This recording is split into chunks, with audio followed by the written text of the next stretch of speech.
Higher, oh higher. Hey guys, na wie geht's euch? Alles klar?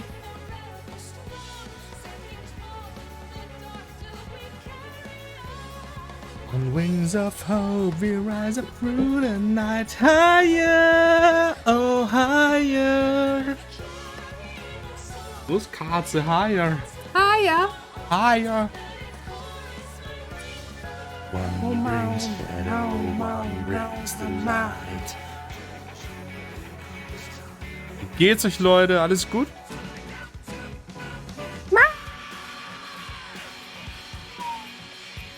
Ich vermisse F14. Komm zurück, Tagi. Ich habe gerade zu Ende Abend gegessen. Was gab's denn? Zu Ende Abend gegessen. Ja. Das hat gerade fertig gegessen. Aber es geht kein zu Ende.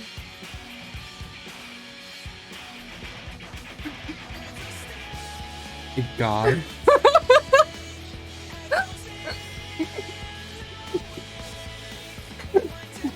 So süß. Nani?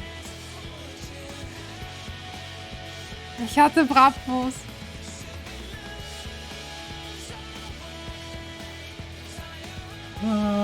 For this pain, we won't be afraid for ahead.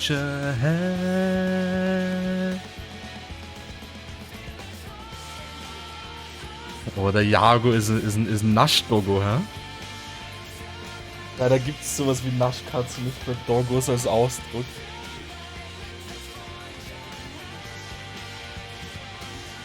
Alles klar, Tage. Deinen Brappo-Bissen. Den die Katze genomst hat. Nee, es sind noch 2 Brappos da. Ja, deine 2 Brappos sind für morgen. Ja, aber da kann Tage ja noch ein bisschen kommen. Ja, aber Tagel will er jetzt sein Stück haben. Ja, er hat gesagt, er holt sich halt kurz ab. Ja, aber meinst du mit später, dass er bis morgen bleibt, oder was? Ah, okay. Na dann. Tage leistet mit Angesetzt. Nach Tagen ist morgen da, wenn ich nicht da bin, Sage.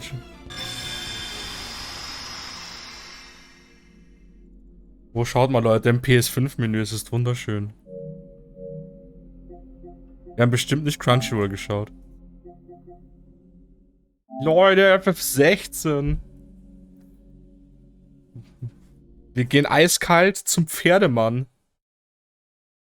Versteht ihr, weil wir jetzt Shiva haben und als nächstes ist Odin dran, I guess. Knusprige Wrappu-Rolle? Ah, wegen Crunchyroll, I see.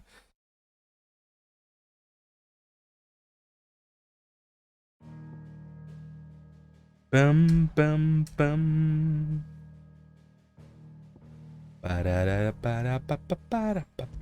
Und wir können Motion Blur ausmachen, Leute. Wir können Motion Blur ausmachen. Wartet mal. Leute. Hab ich gestern gar nicht gemacht.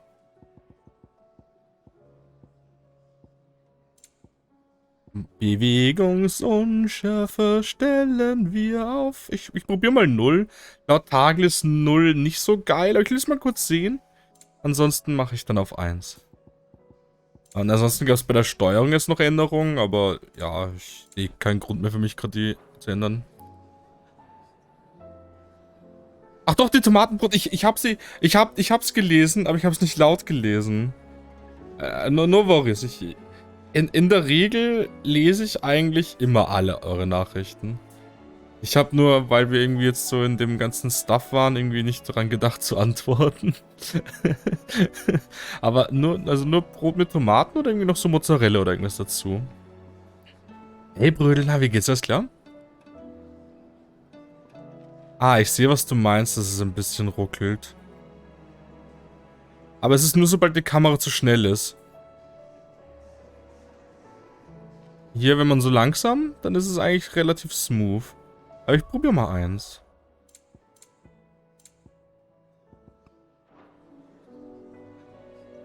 Ja. 1 ist super. 1 ist super. Tagi und ich, wie immer, auf einer Wellenlänge. Mir gut und du? Nice, das hat man gern Brödel. Ja, ich kann nicht klagen, also. Heute war an sich ganz angenehm. War schön gemütlich heute alles. Ich habe ein bisschen angefangen, Stuff vorzubereiten für unser großes Final Fantasy Projekt, das nach 16 kommt. Ja, dann habe ich noch gekocht, haben gegessen, jetzt sind wir hier. Ich nehme mal die Quests alle an. Brot mit Olivenöl, gewürzten Tomatscheiben. Aber reicht das für dein Abendessen? Hast du zu Mittag was gegessen oder ist das so ausgiebig?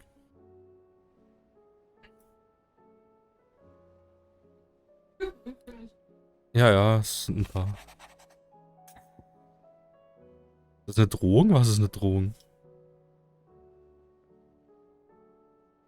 Ach so. Nee, ich hab's jetzt. Ach so, jetzt raff ich das erst. Ja, es ist so. Das Ding ist, Zagel, ich glaube, es ist bei uns einfach nur so, weil wir alle Sidequests immer sofort machen wollen.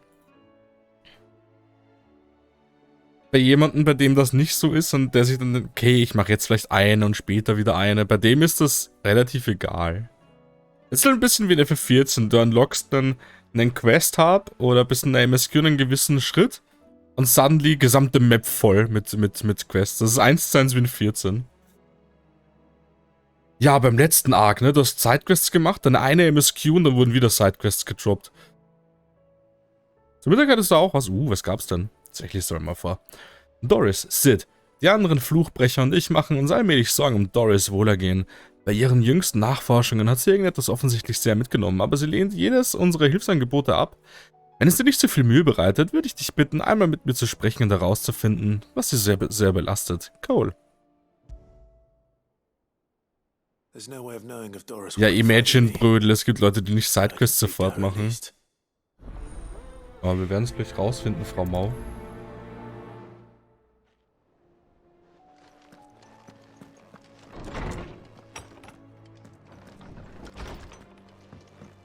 Bei mir ist das Game noch nie gecrashed.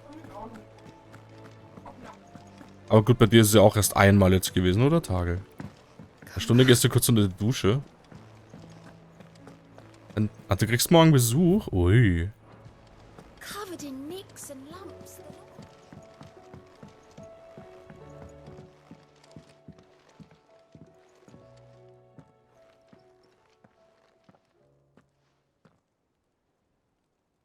Where are you? Can I help you, Sid? I'm looking for Doris. Is she here? I'm afraid not. She's at Martha's Rest on a job. My job, actually. When she heard what the mission was, she insisted on going herself. Alone. Did she? What was the mission? Following up on some new information. Once they'd settled in, the bearers you helped liberate in the Dragon's Eyrie were keen to talk about their imprisonment. And about their captor. The slaver Cole's team were tracking when they were attacked by the Beastmen. I'll go and find her. By the way, Tage. Auf Realm einen Image-Spam habe ich über die letzten Tage verteilt ein paar Chill-Sachen gepostet. Hast du die gesehen? Ja, Alter, der Soundtrack kommt bald, ne? Ich bin so gespannt, wie teuer es auch sein wird und so. Ich weiß halt nicht, ob ich mir den sofort kaufen werde, weil ich habe mir jetzt erst was Großes gekauft.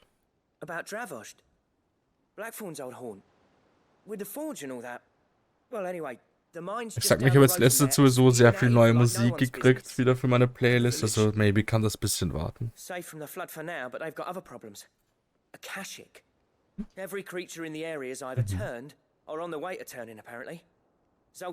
muss ich mal hinzufügen, komplett. Boah, wenn wir das Pulse-Album in der Playlist haben, Leute, dann wird nur noch Party gefeiert.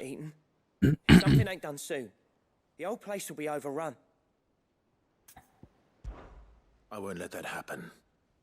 Didn't think you would. Does Blackthorn know?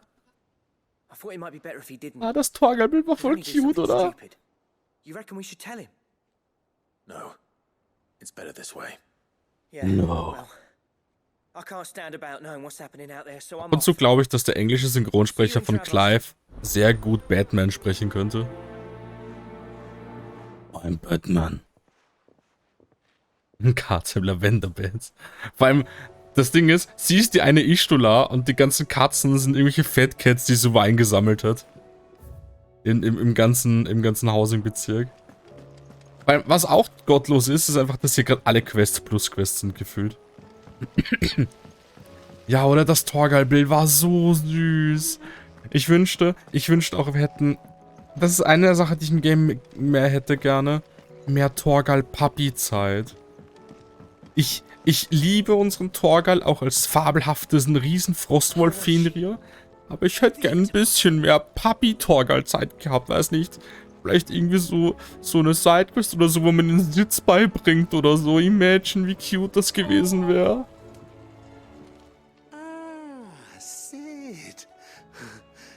Ja, ich will nicht Nintendox, ich will Nintendo Torgal.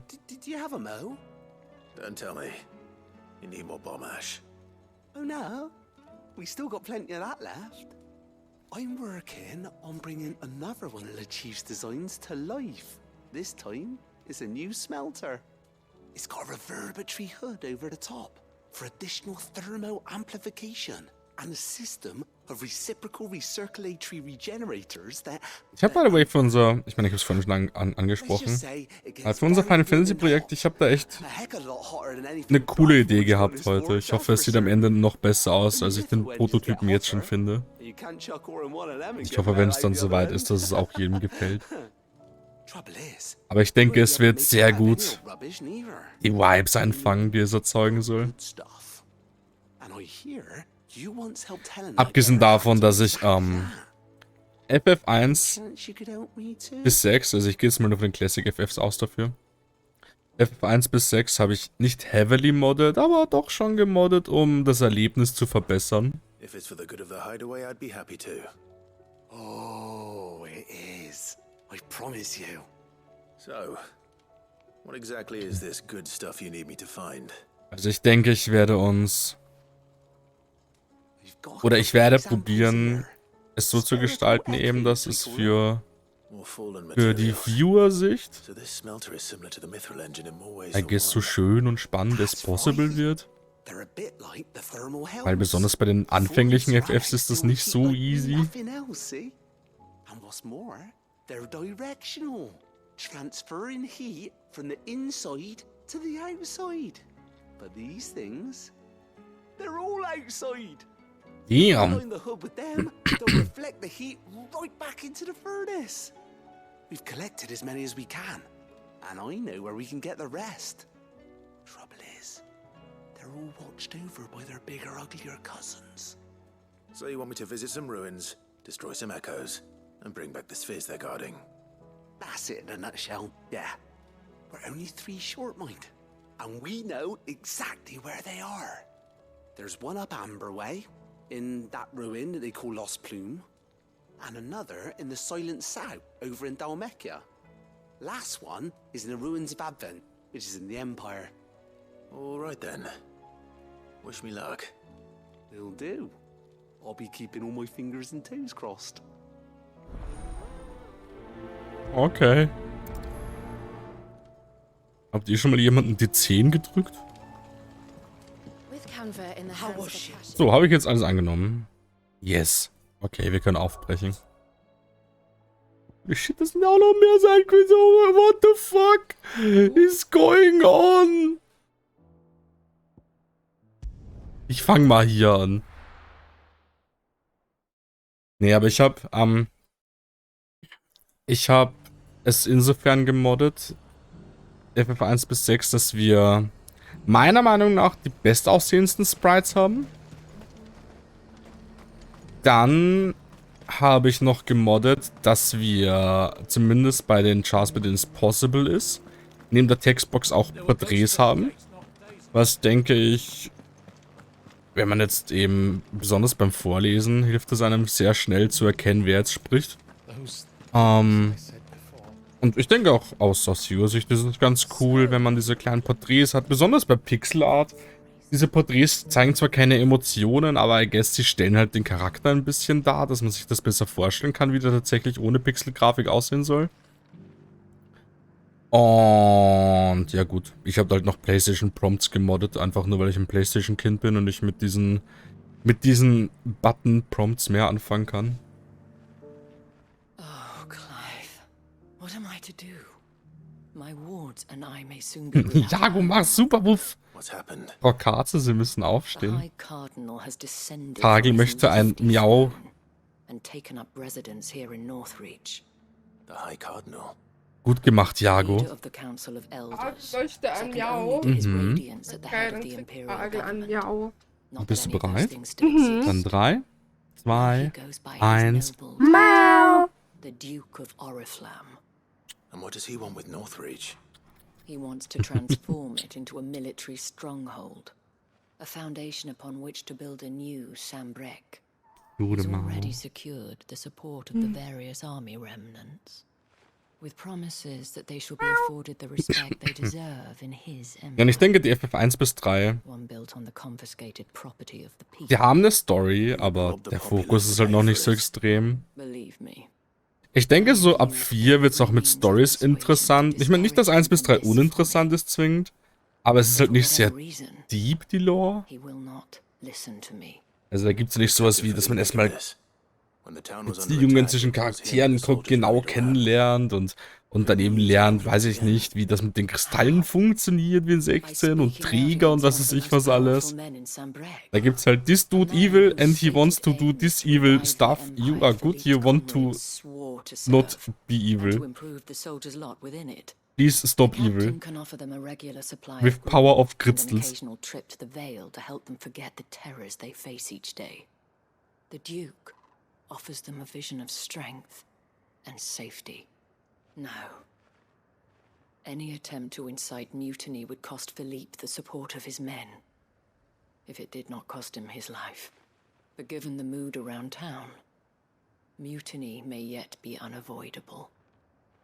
The people have little appetite for further deprivation. Least of all when it serves only Ist to einfach so elevate random others. unterm Jahr. Who could blame Ja? them? Clive, Clive. you appeal to the Duke on my behalf. Ah, Your services to Northreach. You have the respect of the soldiers, and they will take you to His Eminence if you ask them. And unlike Philippe, no bonds of loyalty prevent you from speaking your mind to the man. Well, we'll try. You could hardly fare any worse than I did. I'll see what I can do. Thank you, Clive. weiß nicht, ich fand so Böller und so schon mit 12 irgendwie nicht mehr lustig. In the garrison. Overseeing the troops, yes. Probably schon vorher. Alright. Wish me luck. Nani, Frau Kiriko, Sie müssen arbeiten. Kommen Sie aus Ihrer Höhle. Okay, die Olle will gerade nicht. Ja, ich kann dir kurz mal Stream Elements gönnen. Kiriko macht gerade Kaffeepause.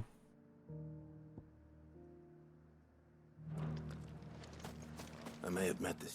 Aber 9 bis 10, ich weiß nicht. In meiner Welt sollten 9 bis 10-Jährige nicht alleine Böller durch die Gegend knallen.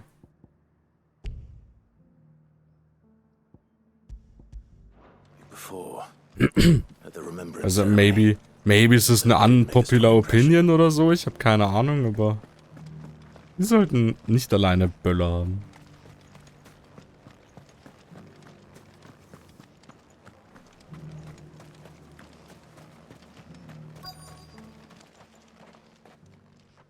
Halt! Oh, sorry about that.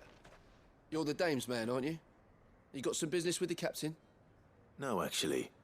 With the Duke. I was hoping I might be able to speak with him. We're under orders not to let any civilians pass. But you should be alright. His Eminence has heard all about you and your heroics. Wait here. I'll go and ask.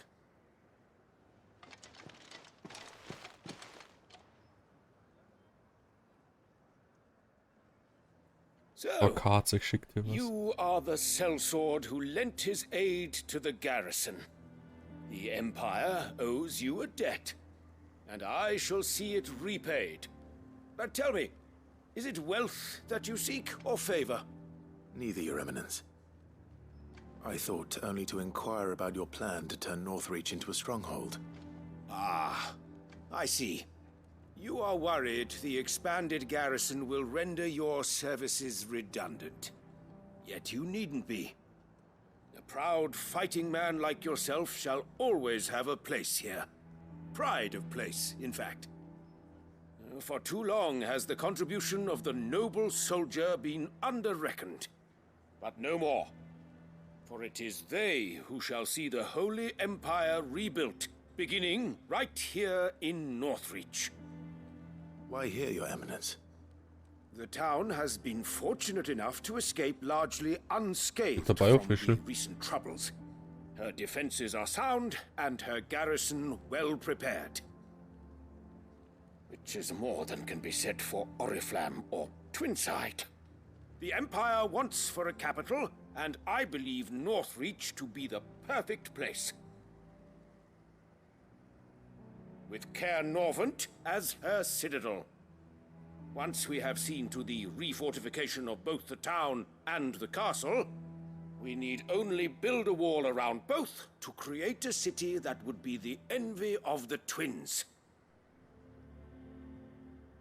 Plans are already underway for the construction. Soon enough, these thralls shall learn that they are no match for the might of Sanbreque. I fear you underestimate how dangerous these creatures are, Your Eminence. Should they return in force, you will need musst all the Jago people of Northreach to come Beyblade together in beibringen. defense of the town. Something they may be loath to do if they've been deprived of their worldly goods. The people will do as their leaders command. If Sanbreque is to be rebuilt, she will require a functioning government. One whose authority is beyond question. That is why this levy is necessary. So that any man who wishes to join the army might do so and be fed, outfitted, and paid as befits a defender of the Empire. And yet there are those who persist in peddling the treasonous lie that I seek to steal from the people and drive them from their homes. I suspect they're afraid of losing what little they have left. Precisely. The common folk have little and less, and you mean to deprive them of even that. You would sow the seeds of your new empire in your own salted earth. Sabine, we have discussed this. Yes, and I told you then how putting Oh, the empire before the Sabine. citizens would lead only to revolt. Without an empire, there are no citizens. And in yours, there will be only beggars. Is that what Griga wills for her people? Do not take her name in vain, Sabine. I'll come back later. Klar, aber okay, ich gehe später. Ich komme später wieder. Kein Bock. I wonder what the people really think of the Duke's plan. It wouldn't hurt to ask them, I suppose. Was ich jetzt noch sagen wollte, aber die Leute haben nicht, aber die Katzen hat nicht geendet. Es ist Jago leider ein Doggo, der stark auf Feuerwerk reagiert, ja. Also es ist echt scheiße für Tiere, man muss auch ehrlich sagen. Feuerwerk ist fucking unnötig. Du machst nur Müll und verschreckst alle Tiere. Jagst dir in eine Todesangst ein. Viel sinnvoller, wenn es, weiß ich nicht, irgendwelche Drohnenshows oder so geben würde zu Silvester oder irgendwas für die Leute zum Anschauen. Alright there. What is it you're after, sir? Just your opinion, actually. I wondered what you thought of the Duke of Oriflamme. Oh, him. Not much. None of us traders do. It's thanks to nobles like him that we had to set up shop this side of the wall in the first place. Couldn't have the rabble getting any closer to the holy capital, could they? And now he's trying to drive us out completely, threatening to take everything we got from us if we don't clear off. If the dame said she wanted him run out of town, I'd be straight through that checkpoint, tar bucket in hand.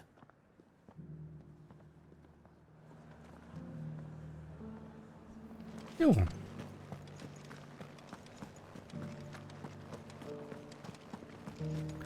Erinnert mich halt gerade echt wirklich ein bisschen an FF14, wo mir immer gefühlt fast schwindelig wird vor Reizüberflutung wegen 50.000 Icons auf der Map.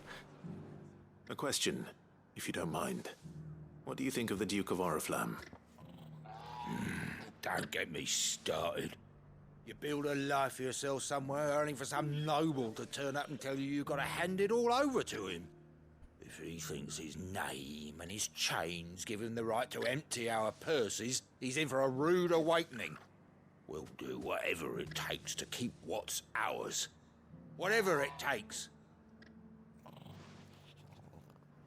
How many times do we have to teach you, old man?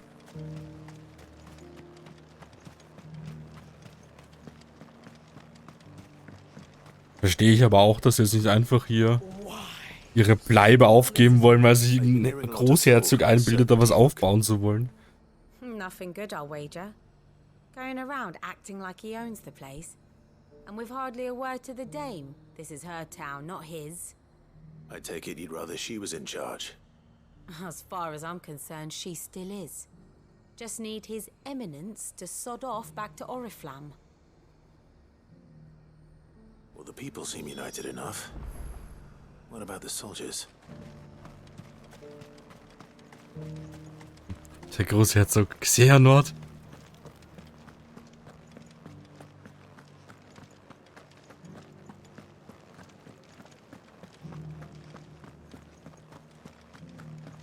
Those things I said before.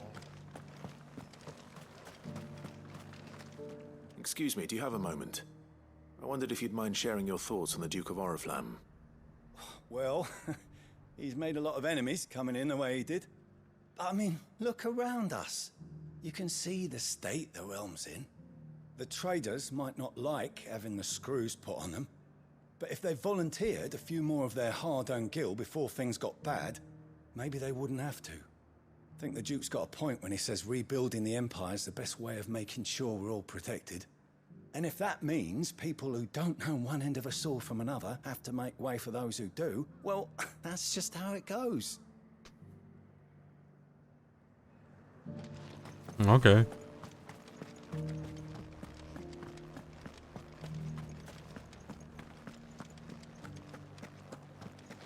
Imagine Tage, wie geil das wäre. Einfach mal in so einem Spiel eine kleine Sprechrolle oder so haben. Das wäre so cool. You're the one who was talking to His Eminence. On the dame's behalf, yes. I was trying to persuade him not to take the Irgendwo so ein salzender Tagel in den Gassen. It seems my words fell on deaf ears. What do you think of his plans? I'm a soldier, mate. He tells me. I'm a what to soldier, do, mate. Not the other way round. Listen, I've got nothing but respect for the dame, but I've got a family to look after. That's where my loyalties lie. Not with the town or the Empire, but with Ich my mach wife die and children. Hybrid-Soundeffekte. If the Duke can get us cement and the equipment we need to fight off those blue-skinned bastards, I don't care how he does it.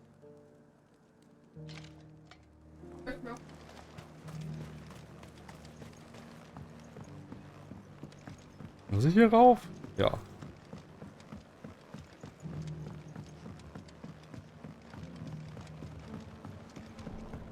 Wieso sollte ich Phönix machen? Das passt ja gar nicht. I hear the Duke of Oriflamme plans to turn this town into some sort of fortress. Do you think that's a good idea? It's not for me to say. All I know is that unless the Emperor orders me otherwise, His Eminence's word is law. Look, no one likes all these taxes and tariffs, but empires don't come for free.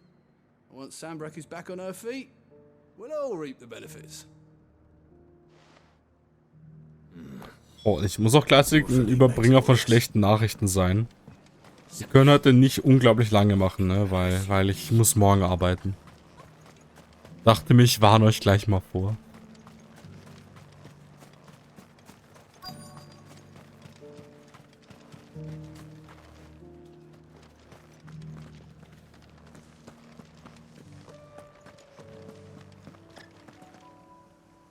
Captain, do you have a moment? For you, certainly. Kevin gönnt sich einfach die komplette Thank you Dröhnung. for last time. How can I help you? I wanted to ask you about the Duke of Oriflamme. Do you intend to go along with his plan? But to tell you the truth, I'm in two minds. It's my sworn duty as a captain of the Imperial Army to obey his orders. But I can't say I agree with him. Philippe, I remember you saying that you became a soldier to protect the people you loved. The Dame included. That's right, I did. Well, she doesn't agree with the Duke's orders either. She thinks they could tear Northreach apart.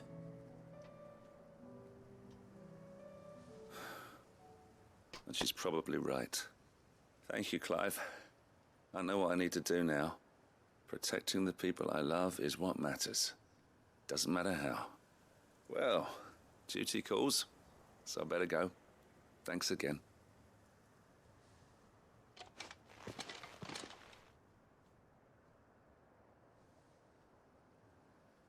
It seems Philippe wants to do the right thing at least. Ich glaube, Pleased to hear that. der Kiriko-Bot lebt wieder. I don't know. Isabel.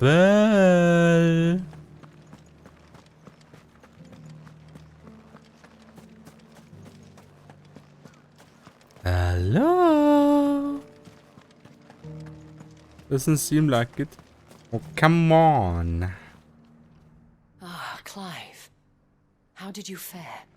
Were you able to speak with the Duke? I was, but...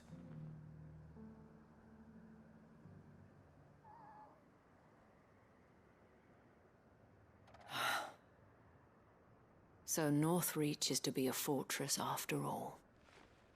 Well, it will certainly help to hold back the thralls.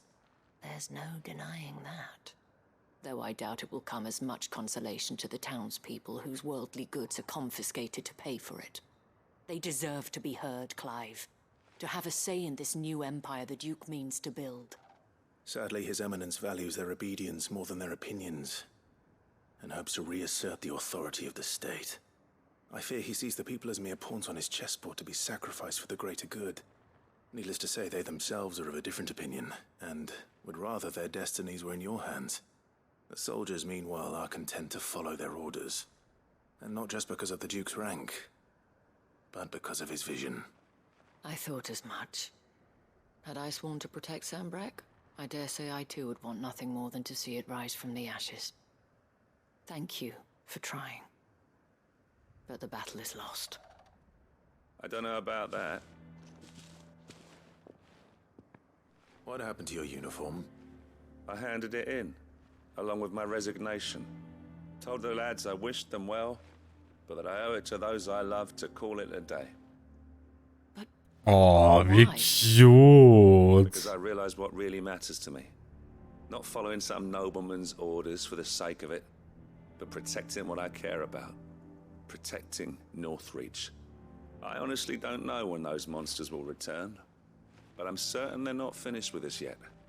And when they do come back, we need to be ready for them. Ich glaube, wenn du das machst, Kelvin, werde ich irgendwie mit einem Herzinfarkt umkippen oder so.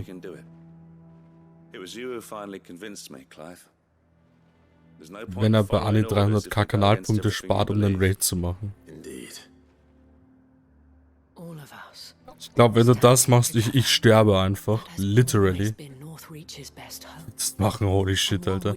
Besonders das Ding ist, wenn das dann auch noch unerwartet kommt, ne? Ich meine, Raids sind immer irgendwo unerwartet, aber wenn so etwas unerwartet kommt, das ist wirklich straight Herzinfarkt. Speaking of standing together, would you mind if I borrowed a few of the lads from the Vale to help keep watch around the town? I fear His Eminence has loftier tasks in mind. Like, Alter, wenn du wirklich das machst, ne? Be my guest. Ich werde wirklich literally sterben, Alter. Ich bin schon zu der Zeit, als Sayo so 50 Viewer hatte, bin ich schon umgekippt, wenn sie geradet hat. Da dachte ich mir so, fuck, was mache ich jetzt? in the stubborn belief that I might still tempt Ja, das ist das Schlimmste eben, dass es noch lange dauert. I suspect I shall have to Weil call upon bis your dann habe ich wieder aid vergessen, dass du das machen willst. again. Until then, Clive. Until then.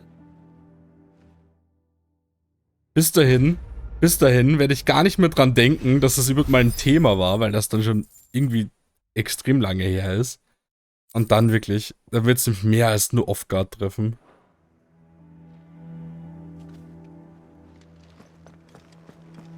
Ey, ich fand den Aufräumstream letztens super.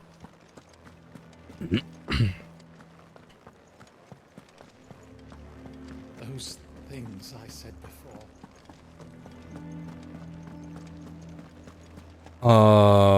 So, sonst will ich auf der Map ja nichts, ne? Dann gehe ich gleich dahin.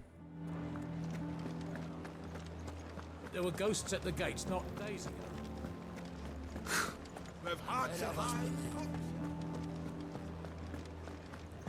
Ich wette, es wird genau passieren, wenn ich irgendwie etwas trinke oder so.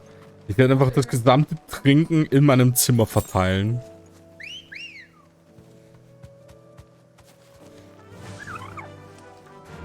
Da, da, da, da, da, da, da, da, ba, ba. Come on, ich will kämpfen, ich will mal Shiva mehr probieren.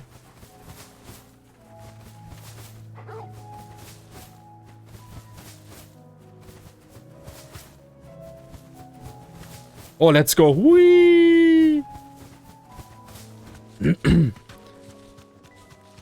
Frau Karte, sie soll im Discord schauen. Oh Gott, ich bin betrunken.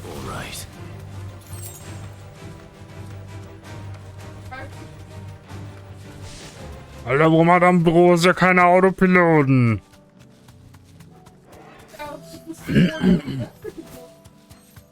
Ich habe bei Plötze noch nie so ein Autopilot-Ding benutzt. Dadurch, dass ich bei Plötze immer galoppiert bin, Schatz. Thanks, Gal. Nee, beim Galoppieren nicht. Nee, du musst X gedrückt halten, dann kannst du nicht galoppieren. Du kannst nicht du kannst nicht X gedrückt halten und gleichzeitig galoppieren. Das geht nicht. Nein, das geht nicht. Das ist langsamer. Okay, auf 3 hatte ich schon den Hit, okay.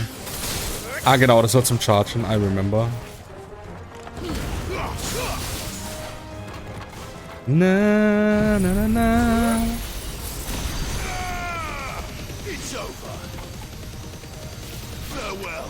Ah, an den komme ich nicht ran.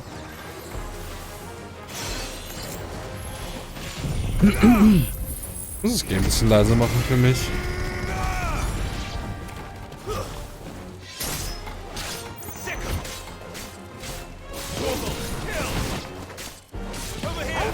Ja, wieder ein bisschen Torgel-Dinger benutzen. Und putz! Now to find this spherical echo.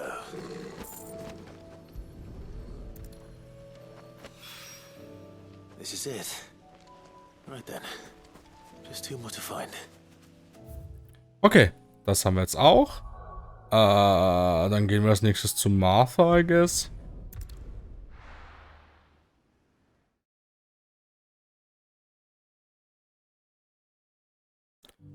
Muss gleich nochmal schauen, was die anderen Shiva-Skills waren.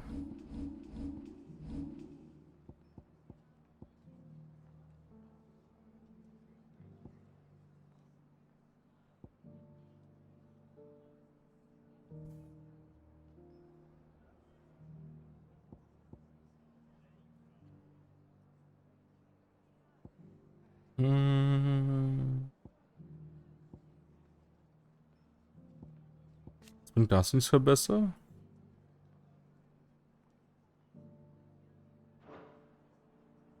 Okay, na gut, ich muss noch ein bisschen weiter probieren bei Shiva. Doris should be somewhere nearby.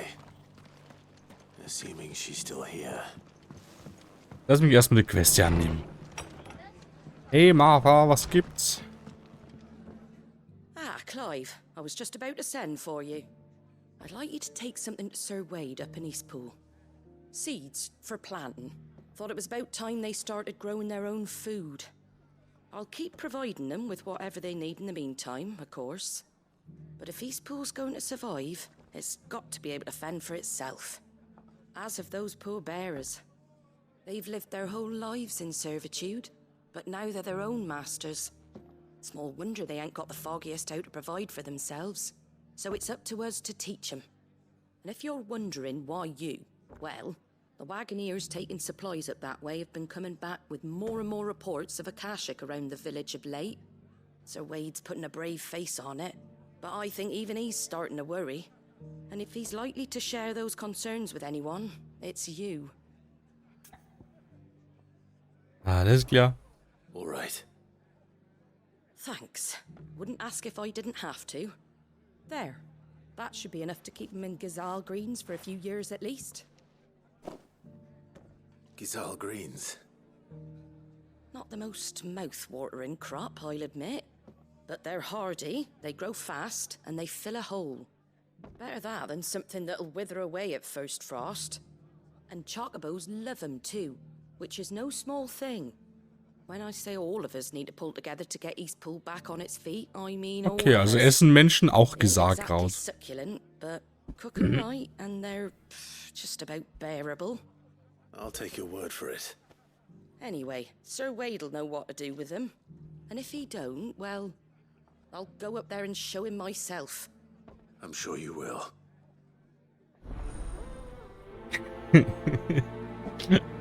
Ich kann mich gar nicht mehr dran erinnern, was Tage und ich da gemacht haben, als das gedroppt wurde.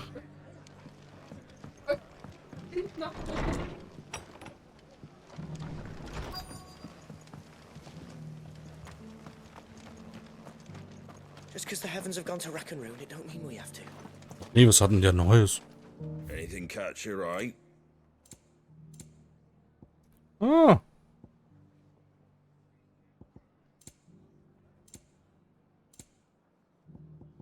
Very well. Nearly done. Doris. Ah, hab sie gefunden. It's been a pleasure, Doris. Just like old times. I'll give your offer some thought, my lady. How goes the investigation? Sid, what brings you to Martha's Rest? You. I heard you were out here on your own, tracking our slaver. I trust you're being careful. Of course. And it had to be me. The bearers from the Dragon's Eyrie confirmed a long-held suspicion of mine that the slaver we've been tracking is an old acquaintance. She's no fool. If we'd come in force, she would have spotted us straight away, and then vanished without a trace. That was her just now, wasn't it? So, was it a fruitful reunion? I'd say so. She tried to recruit me. Seems her time in Rosaria is coming to an end. She's abducted bearers from across the region and is looking to smuggle them back into Sambrek. After her brush with those beastmen on the road to Northreach, she hired herself an Imperial escort, which she wants me to join. She's dangerous, Sid, but I think I can stop her. Then I'm going with you. I'll take care of the escort. You can see the bearers to safety. Where are they? The Baum Archers, soon to break camp. You go on ahead. I'll follow once I've sent word back to the hideaway. Oh, eine Pseudo-Escort-Quest. Ach Gott, holy fuck, muss ich denn überall hin? I guess ich gehe jetzt erstmal nach Eastpool. Zum Glück dauert das Port nicht lange in dem Game. Wird es ja so viele Sidequests geben und dann auch noch zusätzlich Probleme mit Ladezeiten. Holy fuck, Alter, das ist ja so schlimm. I heard the Guardian saying we're supposed to grow our own food. Ah, hier. Hallo, Wade. Ah, Lord Rossfield. What brings you to Eastpool? A delivery from Martha.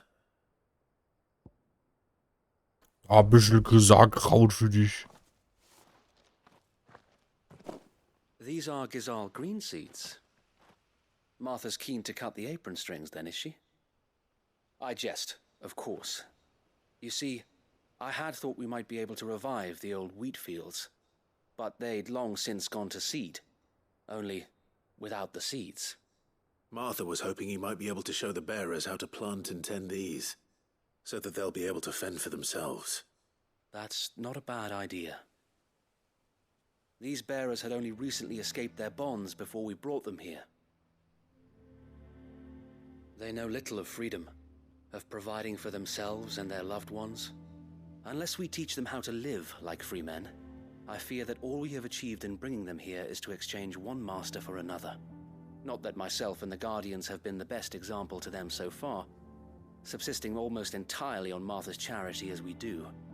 It's about time we all started to provide for ourselves, bearers and Guardians alike. Unfortunately, we've been a little too busy of late to focus on much besides bolstering our defenses. There have been alarming reports of... The Horde is closing in. They're coming, so wait, all of them. Damn it all, I thought we'd have more time. Gather the men in the square. Send to the rest for reinforcements. Yes, Sir Wade. The Horde. A Kashek, a veritable legion of them. They've been seen prowling around the northern reaches for a while now. We don't have the numbers to hold back a swarm that size. I had hoped to build a perimeter wall so that myself and the Guardians might be able to defend the village, but... Now you're out of Ich helfe euch schon. Precisely. If reinforcements from the rest arrive before they do, we may just scrape through, but I fear that's rather an enormous if.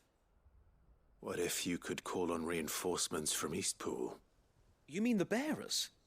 We brought them here so they might live, not die, fighting for their lives. So wait. You said you lack men to defend the village. Are the bearers not men?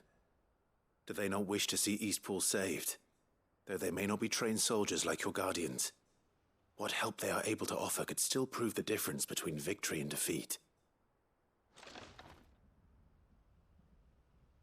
You're right, my lord. I will appeal to them.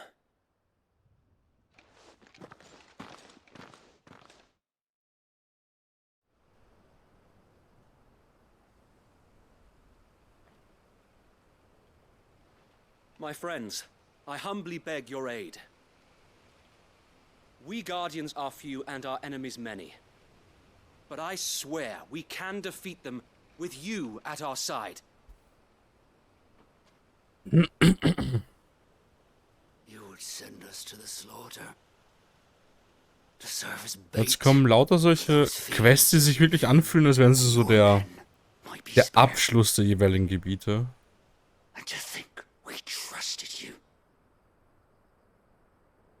Say what you will. A home is not worth dying for. But it is worth fighting for. Sir Wade fights to give you lot a chance. Just like I do. Just like Sid does. Ja, Martha hat einfach das Main-Theme gedroppt. Free. And you got one, didn't you? This place, Eastpool. This is your village. Your home. And if you don't fight to protect what's yours, you'll lose it. You know I'm right. This world wants to take everything from you. Everything. Your homes, your freedom, your very lives. So then, are you going to stand by and let that happen to you? Are you going to accept fate like good little Bran did and die, having never stood up for yourselves? Or will you fight? Ja, oh mein Gott, sie hat eine fucking Bratpfanne, sie ist unaufhaltbar.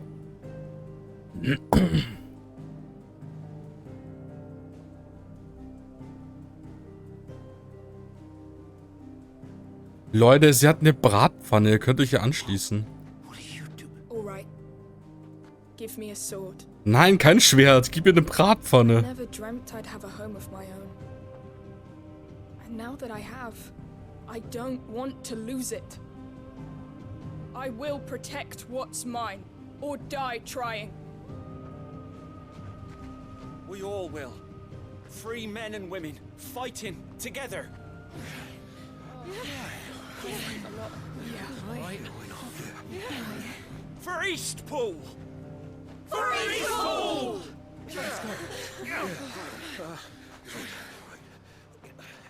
Oh, Torgel sah grad happy aus. Thank you, Martha. Don't mention it. Just promise me one thing. That you'll show them how freeborn fight. Gladly.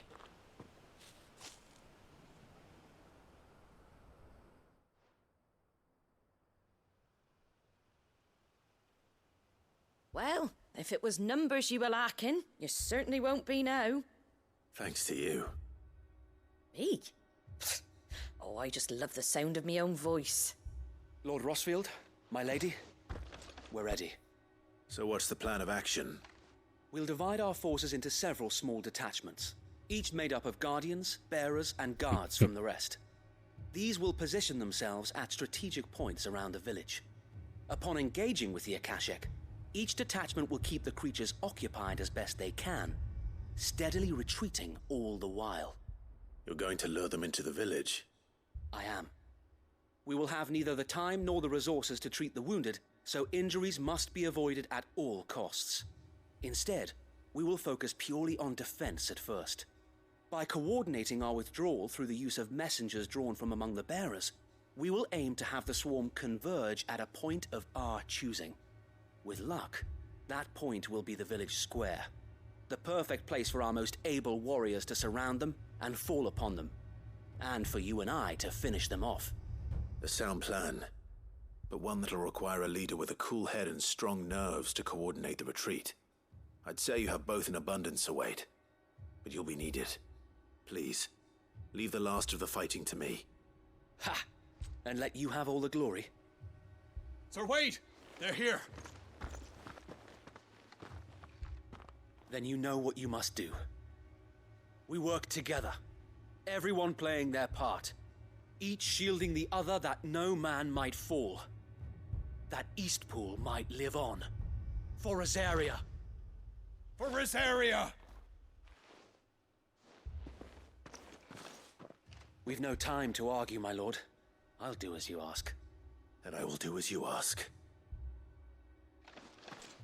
And I'll do as you ask. We better do our bit too then, eh? Right you are, Martha.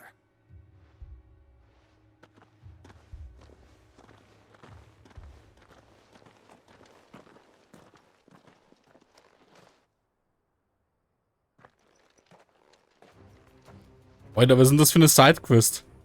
The calm before the storm. Das ist eine neue MSQ auf einmal. And here it comes.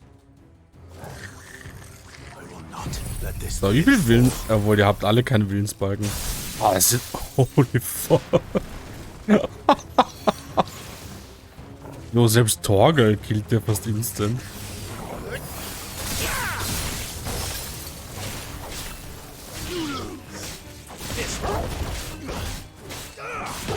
An den Dingern hier kann man gut Torgel trainieren.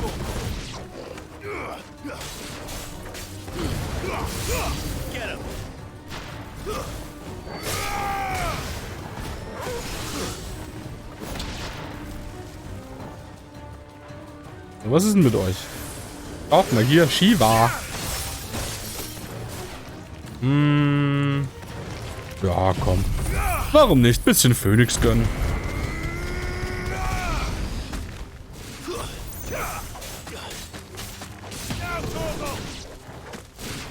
Ich muss danach mal schauen, ob mein Torgel wieder ein Rank-Up hat oder so.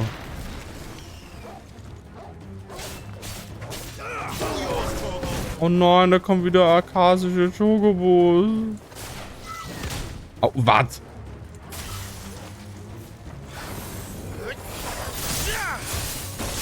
Soll ein Raptor sein? Das wäre ein Chocobo.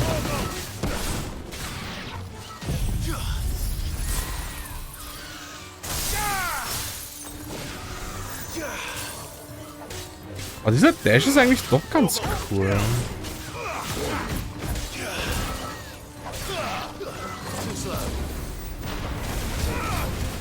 Das eine Überlegung wert, ob man den vielleicht statt einen Phönix mitnehmen will, aber ich will halt...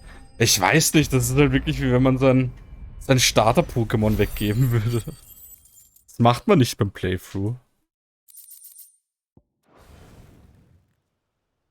Looks like that's the last of them. Lord Rossfield! Change of plan!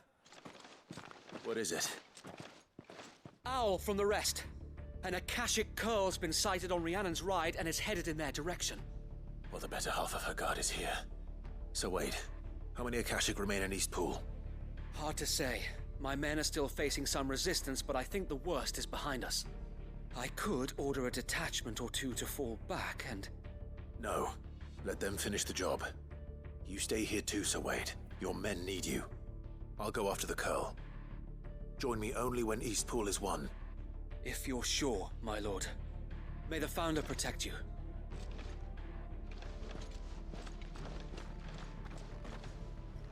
Diese Coercen im Game können es auch nicht lassen, mich irgendwie anzugreifen.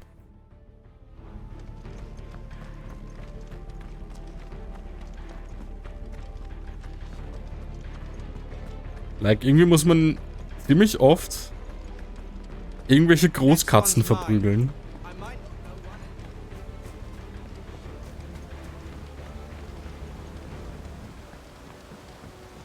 Like, Yoshi, das kannst du doch nicht machen. Let's go. Fly, Ambrosia. So, jetzt hier runter einfach und dann sollte ich es eh schon sehen. Alles klar.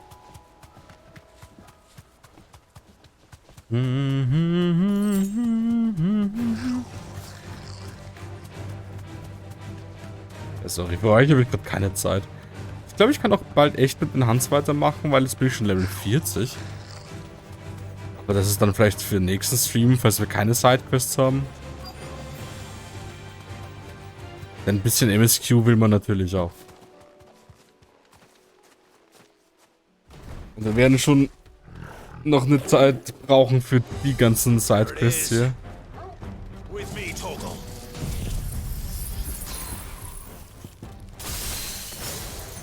Holy shit, war das viel da. Oh, what the fuck?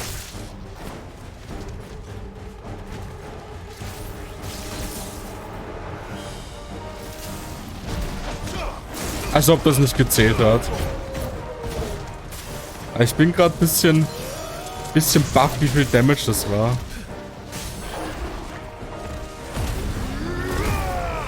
So, Lebensflamme. Dann hinterher den Glacial. Dann mache ich mal eine Combo, I guess. Jetzt Giga Flare.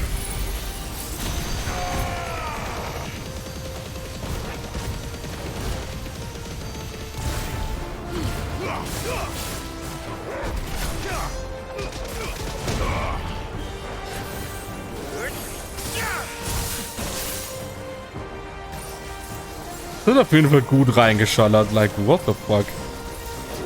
Nice.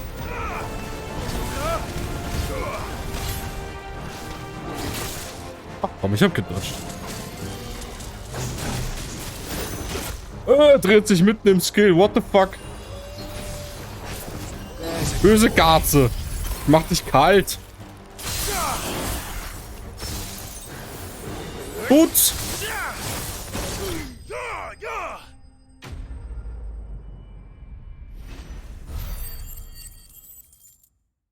Ich hätte nicht damit gerechnet, dass das einfach so ein 180 macht.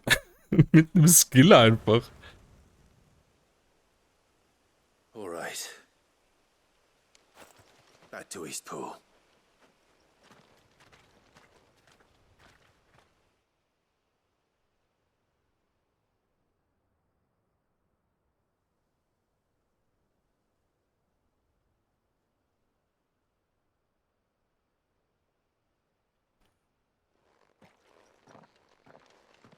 So, und der Guest, damit haben wir die Eastpool Story abgeschlossen, ne? It's dead. Thank the Founder for that. And for you, my lord. We were able to eradicate the rest of the Horde. I have guardians posted around the village to keep watch for further attacks, but all seems quiet for now. I hesitate to say it, but I think it might be over. I think it might.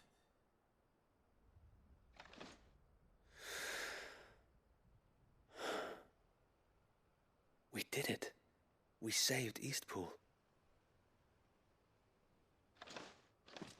Thank you, my friends. Thank you. No, Sir Wade. It's us who should be thanking you. You brought us together. Showed us what it means to fight for what you hold dear. We never had nothing to call our own before. We didn't know what it meant to protect it, but now we do. We really do. Forgive us, Sir Wade. You and your people saved us, and still we doubted you. But there's no doubt in my mind anymore. We're free men now, so we have to start acting like it. We have to fight to protect what's ours, to protect Eastpool. And we shall. We all shall. Together. This is our home. And if anyone or anything tries to take it away, they'll have us to answer to. Come on then. Let's get to work. This village isn't gonna rebuild itself. Oh, ist irgendwie cute.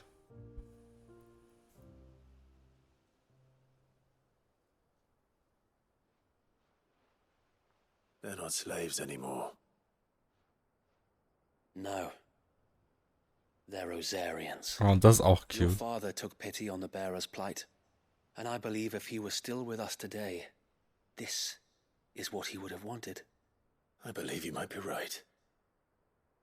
I shall remain here, my lord, and do what I can to help rebuild the village. After all, this is my home now too, and I could hardly call myself an Eastpoolian if I didn't pull my weight. I think you'll find it's East Pudlian, Sir Wade. But you should be proud all the same. I'll have to pull my weight too. Can't have the rest getting outclassed. Speaking of which, I ought to be getting back. Can we continue to count on your support, Martha? Of course, and I'd be counting on yours too. Us Rosarians have got to stick together, haven't we? Indeed we have. And Clive, come by the Golden Stables when you get the chance. I ain't paid you for delivering them seeds yet. All right. I will.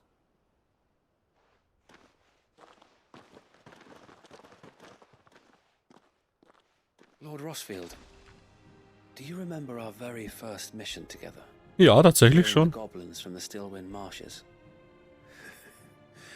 How could I forget?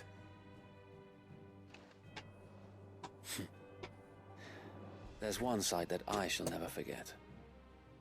You, facing off against that giant Morble. Not a trace of fear on your face. Since that day, there have been more than a few times when I felt like giving up. When the odds seemed so stacked in the enemy's favor, I thought I may as well just lay down my sword and surrender. But every time, I would think back to the look in your eyes that day and remember what it means to be a shield. Know that whatever trials Eastpool may face, I shall never lose courage. Thanks to you. So Wade, you have always been a true shield. I know that Eastpool, and indeed all of Rosaria, will be safe in your hands. Thank you, my lord. I know the rest of the world will be safe in yours. I'll do my best.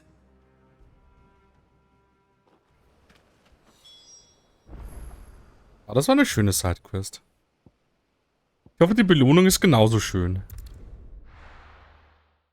Was habt ihr eigentlich hier am Wochenende geplant, Guys? Habt ihr irgendwas Spezielles vor? Ich hoffe, etwas Besseres als Arbeiten.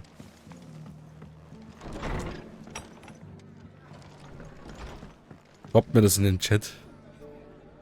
The hero returns. Denn während den Cutscenes kann er nicht so viel When labern. you did, eh? Not only did my seeds get delivered, but you went and saved Eastpool and all. I just did what I could. And it's only right that you get rewarded for it. Take it before I change my mind. Thank you, Martha. So, East Pool's finally back on its feet again. And a home to free bearers. Who'd have thought we'd see the day, eh? Well, it was your idea. I know that, but... Ja, es wird ein Banger, aber das ist ja nur Samstag. Wie sieht's mit Sonntag Bearers in aus? charge of themselves, thinking for themselves, working for themselves. Like your hideaway, but not even hidden away. Though I suppose the rest ain't much different nowadays. You know... bearers living free like that. Reminds me of when I first met Sid. Ah, cute Mau. Particular day. I take it you didn't always see eye to eye. P10S. What happened? Das ist probably sogar noch besser als Time mit Gypsy. If you really want to know, I started doing what I do long before I met Sid. In fact, that's how I met him. Or at least how he came to meet me. He showed up at the stables one day, asking questions about who'd been buying up bearers. Founder knows what he thought I was doing with them. Running a hunt, poking around in their innards. Something awful anyway. Me, I thought he was a new constable. Thought the game was up. But somehow we both managed to work out what each other was about. And before I knew it, the cheeky arse was rattling on at me about how I was doing it all I mean, wrong. at least is P10S my more hard handsome than me. Told me I was giving them relief, but not freedom. That my bearers were still dying as slaves. Got right under my skin, it did. Told him if he didn't like it, he could bugger off and report me to the garrison. And do you know what he did? He smiled. And then he laughed. And then I did the same. We made a pact that day, that whenever one of us was in need, the other would always be there for him. And you were? Well, we both wanted the same thing. To make life better for bearers. Just like your dad. Do you know, I was born right around the time Elwyn Aber became Pain ist doch Archduke. gut. Growing up, I saw how he tried to change things. He certainly didn't lack for ambition, that one. Indeed. But the loftier one's ambitions, the harder they are to achieve. Which is why those of us who follow in their footsteps need to finish what people like Sid and my father started. Suppose you're right, aye. And if we don't manage it, there's always them who come after us. Good thing we've got a few half-decent sorts waiting in the wings, eh? It's almost enough to give you a little bit of hope. Just a little. Anyway, enough nattering. Better get back to work. Let's see about making everyone some dinner, shall we? The least the folks who saved Eastpool deserve is a hot meal. And you and me ain't gonna save the world on an empty stomach neither. That sounds like a Gypsy's wonderful fun. idea. Oh ja, Cuties. Freut mich, wenn ihr mal Spaß habt.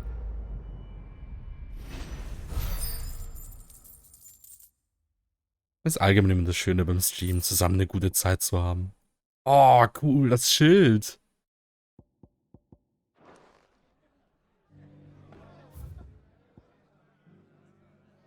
Ich glaube, ich bin halt mittlerweile an dem Punkt angekommen, wo ich gar nicht mehr normal irgendwie Sachen durchspielen könnte, ohne sie zu streamen. Weil ich es dann einfach vermissen würde, weiß ich nicht. Lustige Momente zu erleben on Stream und gleichzeitig auch mit euch zu labern und so. Das wäre irgendwie voll weird.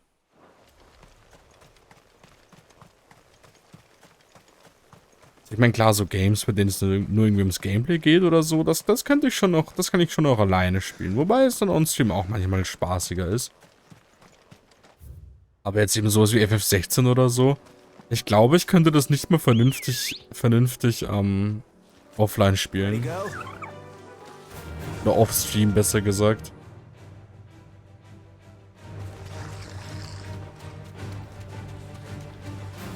Ich würde es dann probably... Ich meine, ich will es nicht droppen. Aber ich würde länger brauchen als jetzt zum Durchspielen.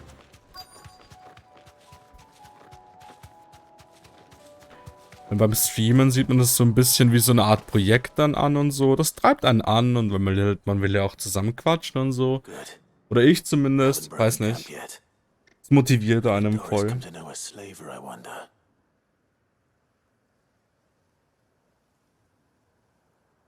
We've waited long enough. She's not coming. Ready the bearers. We're leaving. Back to civilization, is it, Mom? With all haste, lest any of you lackwits start talking like these feckless bumpkins. I presume your men are ready. We've suffered too many delays as it is. Any more, and I'll be docking your pay. Yes, Mom. Oh, but before you go, it appears we have company. Kill him. Ba-da-da-da-da-dum, ba-da-da-da-da-dum. Das ist ein Heiler. Hui!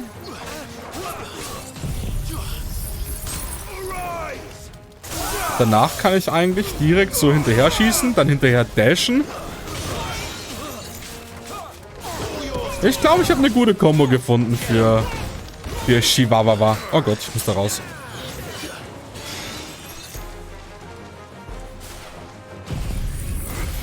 Oh, ich lese euch weg, das passt schon.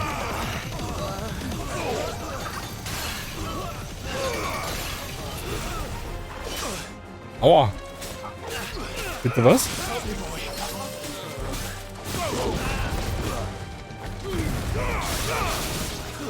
Ja, das ist immer so Schatz. Also ich wollte danach schon wegen Vorgang.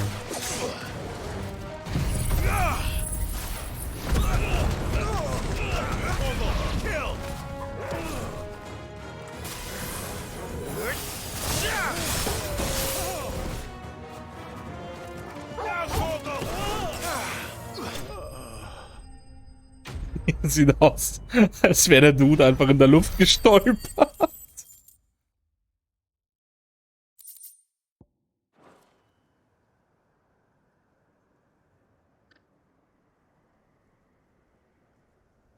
So much for your escort.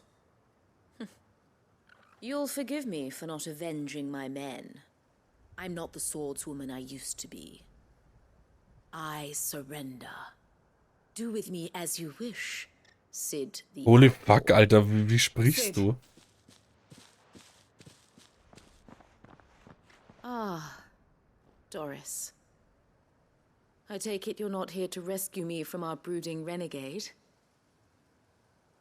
You know, I always wondered where you'd vanished to.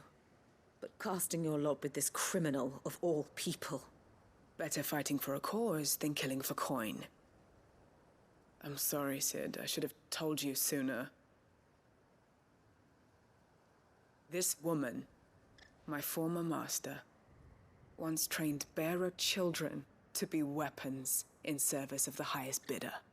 She raised me like a daughter, and I did terrible things to earn her favor. It wasn't all terrible. Surely. We had our fun, too. Ja, was ist denn das für eine Psychofrau? You were always so eager to learn. Die Frisur hat mir schon ein paar Clever interessiert. hands. All my other children took either to the blade or to the books. Always either or. But you proved yourself a master of both. That's why I kept you for my own. How about it, my little dagger? Care to swear that blade to me again? I never swore my blade to you, nor will I ever. I fight for a higher cause, to liberate the bearers of this world. Farewell, Master. Thank you for making me the weapon I am. You always were a righteous child. Perhaps that's the reason I loved you so.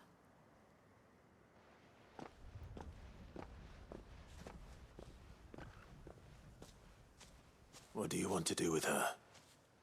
I am not the killer she wanted me to be. Not anymore. And she no longer has friends in high places. The Dame does, though. Her connections at the Imperial Court will see that justice is done. All right. If you're certain. I am. And thank you for everything. Now, I better let these bearers know that they're safe.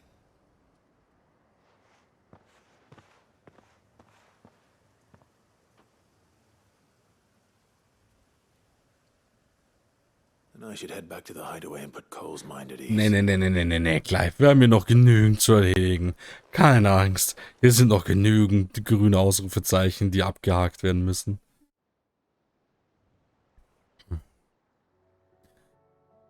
Es aber automatisch geht. Einige Zeit später. Was soll das denn? Welcome back, Sid. Nix Welcome back, da war noch eine andere Quest. I hear you saved more bearers from being smuggled across the border. With any luck, they'll be joining us in the hideaway shortly. Oh, and your letter. You don't need to worry about Doris anymore. I'd been hoping as much. She mentioned one or two things in her report. So the slaver we'd been chasing all these months was her former master. Wish I'd known. She's been arrested, by the way, over in Sandbreak. Went quietly, or so we're told. And she won't be getting off lightly. The Empire may have no love for bearers, but it's none too fond of black market traders either. Can't have been easy for Doris. I'm sure it wasn't. But don't worry. She'll be alright. I hope so. Suppose you should know, eh? You had quite the past yourself before you came here, or so I understand. Anyway, thanks again, Sid. The Cursebreakers would be lost without Doris. And you, of course. Keep up the good work, Cole.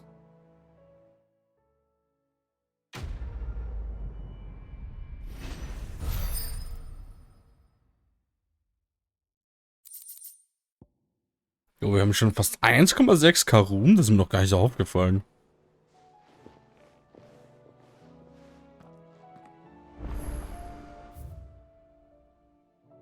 Wir haben sogar einen neuen Reward.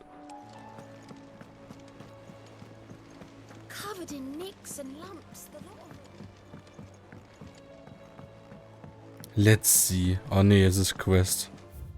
Ja, dafür brauche ich dich nicht, Alter. Die finde ich alleine auch. Lass mich erstmal wieder hier zurückgehen. Ich habe hier noch was zu tun.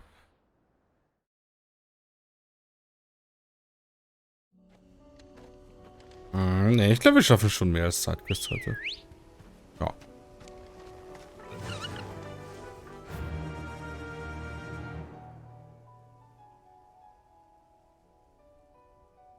Gehe ich von oben? Ja, komm.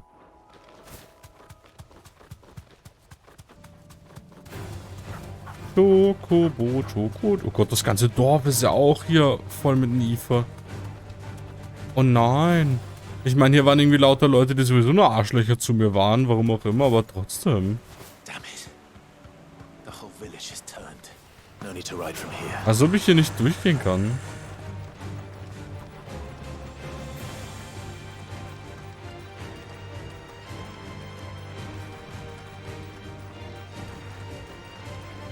Benutze ich mal Shortcut, ja, danke.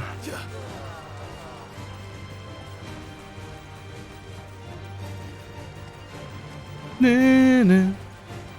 Ne, ne, ne, ne, ne, ne, ne, ne. Ne, ne.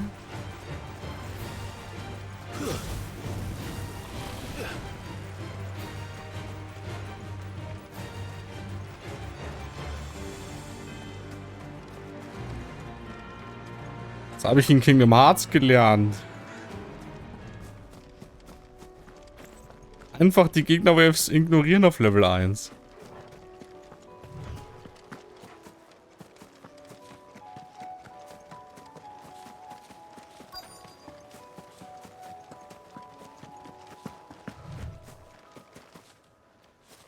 Vergesse ich muss die töten? Hallo? Yes.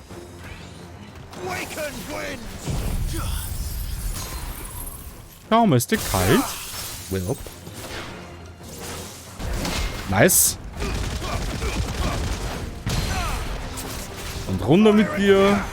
Und Putz. Und Limit Break.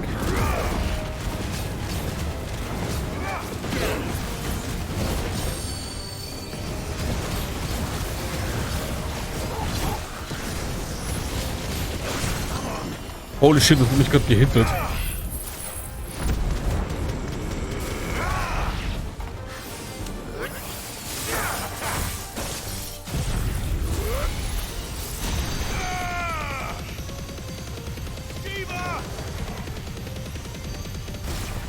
So, und dann nochmal so.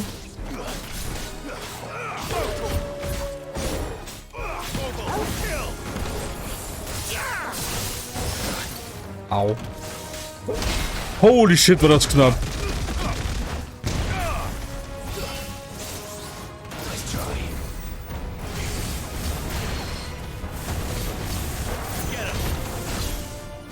Nice.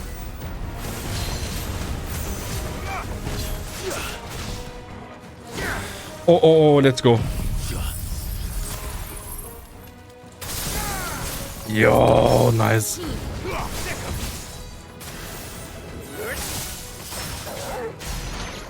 Okay. Ich glaube, langsam gewöhne ich mich an Shiva. Wobei ich den 4x-Skill jetzt den ich nicht so geil finde, den ich habe. Raurav ist halt auch so eine Sache. Ich baue doch Sachen, die Damage machen. Und Glacial wäre halt das Höchste.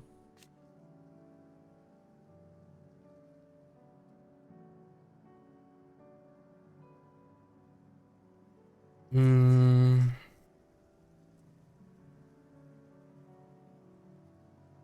Die Frage, ob ich nicht vielleicht stattdessen wieder die Titan-Faust mitnehme.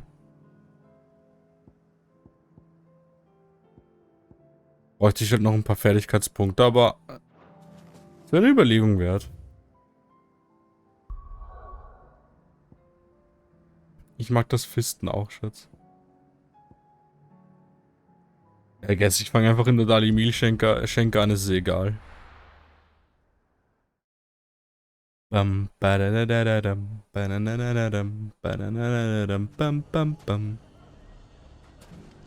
Natürlich, wer will denn sonst was von mir? Clive! To what do I owe the pleasure? I just wanted to see how the town's been faring since you brought everyone together. Da hat es ein Ausrufezeichen in meinem Kopf, also habe ich dich angesprochen. Everyone together. All is absolutely wonderful. Conrad and Natalie's hands remain safely away from each other's throats and firmly at the helm. Our stores are full and the bandits still too disorganized to raid them. Just as the good Lady Jane and Lord Underhill intended. Are you a lord? Lubor's going to be one too.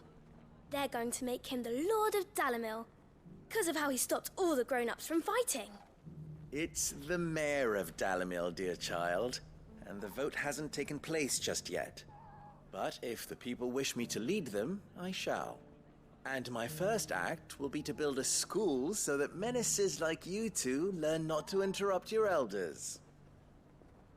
Speaking of menaces, there may be a rather worrying one just over the horizon. May there indeed.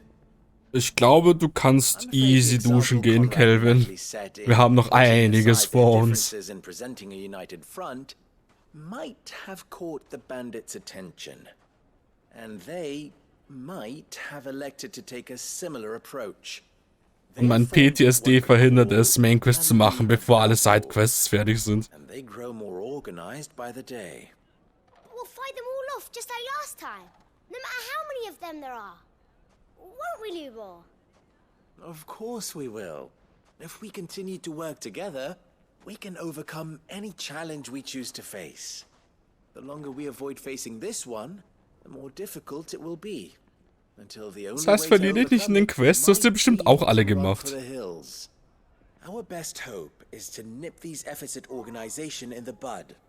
By finding those ne'er-do-wells who have yet to join the cause, and ensuring that they never do. Perhaps a certain Lord Underhill might be willing to lend us his aid once more?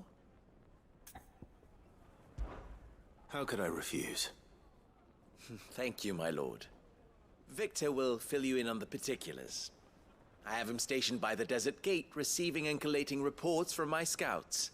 Such an amenable soul. He reminds Ja, me Taglion, ich werde genauso alle Sidequests machen. Hasenjagd? Alter, wir gehen auf Bunnyjagd. What's the difference between a Aber bis FF12 dauert es noch eine Weile. and a mare? A League of Outlaws. Sounds like we have some competition.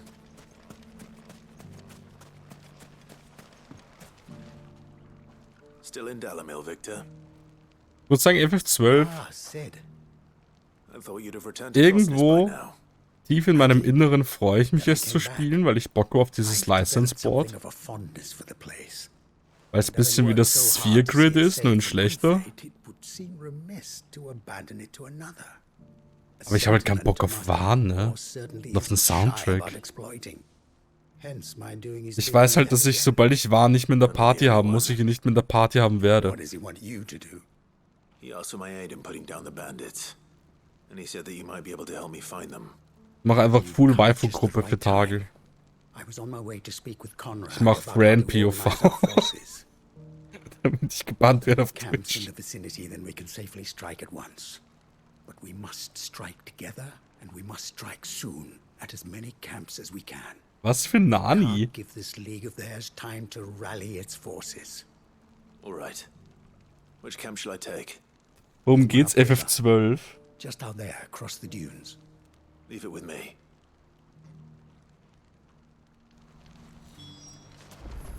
Ich meinte, ich werde Wahn nicht mehr im Team haben, sobald ich ihn nicht mehr im Team haben muss. Und dann meinte ich mache eine volle Waifu-Party für Tage. Mit Friend POV oder so, keine Ahnung.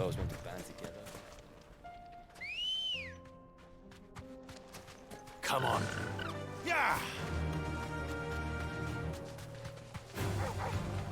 Ich vermisse ein bisschen Chocobo-Theme.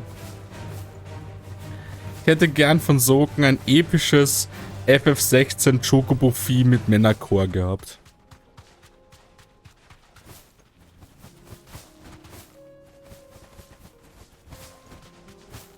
Welcher Clip? That must be the camp Victor mentioned. Come on then, Toggle. Wann? Ja, hab ich gesehen, ja. Ich dachte, du meinst heute oder so.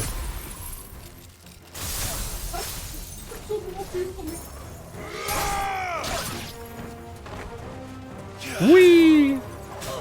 Nee, dieser Dash ist schon cool.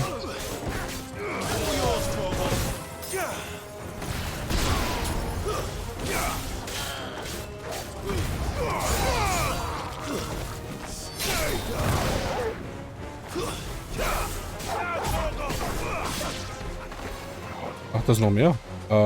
Laser!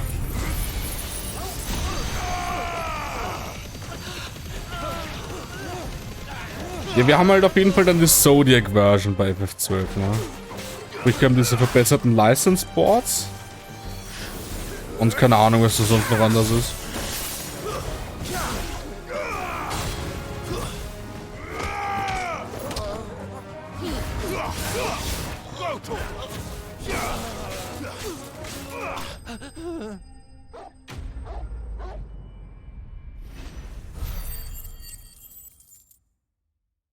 Penelo war diese eine Kindheitsfreundin von Van, oder? Die eine am Anfang mit dem super komischen Outfit.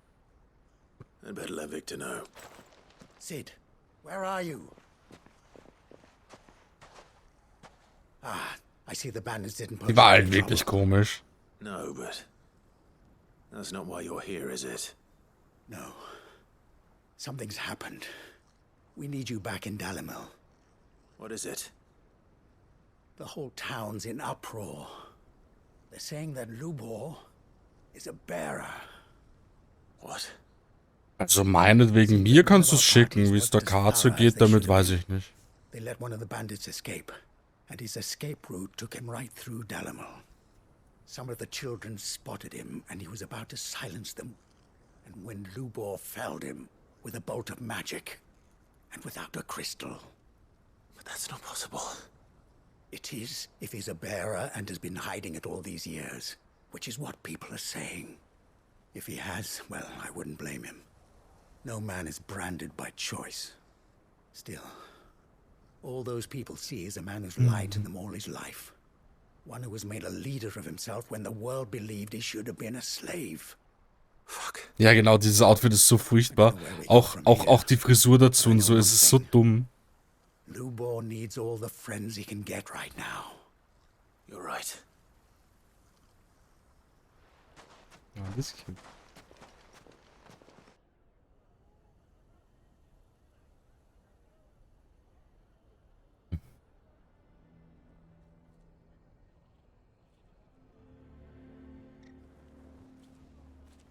and now everyone knows.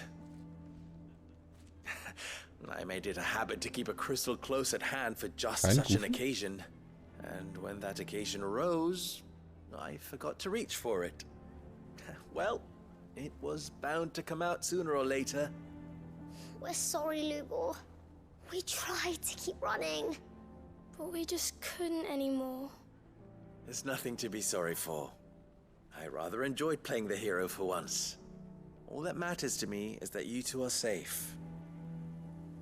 Warum sind denn die heute alle so cute?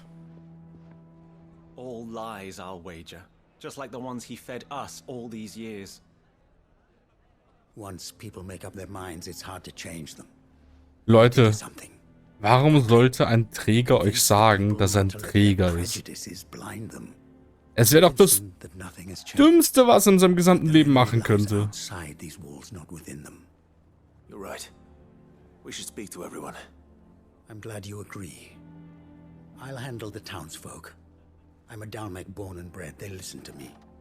You head to the tavern. Make Conrad and Natalie remember who Lubor really is. Ja, das ist um einiges besser. Vor allem hat das eine Art Thema auch, das Outfit.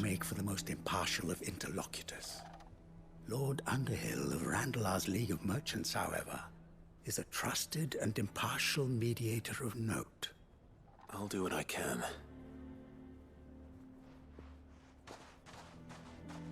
Lubor, stay here with the children.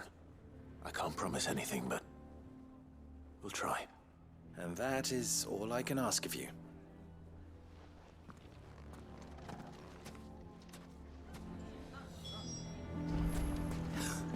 Why are you taking the bearers? Why do they always have to make such a... Konrad! Forgive me for disturbing you, but could I have a moment of your time? I've seen your face before. As have I.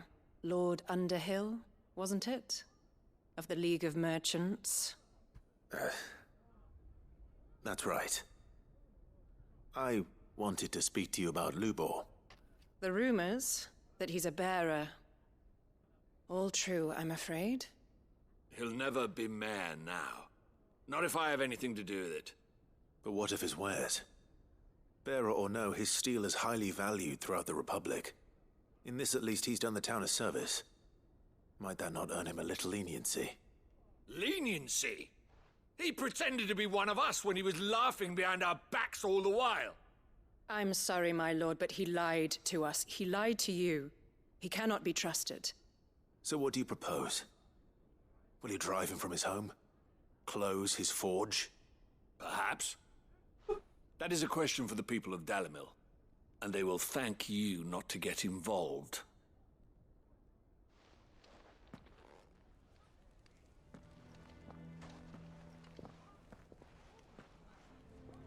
The townsfolk have made their minds up.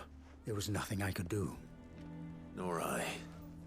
Conrad and Natalie refused to consider anything but their own wounded pride. You never know.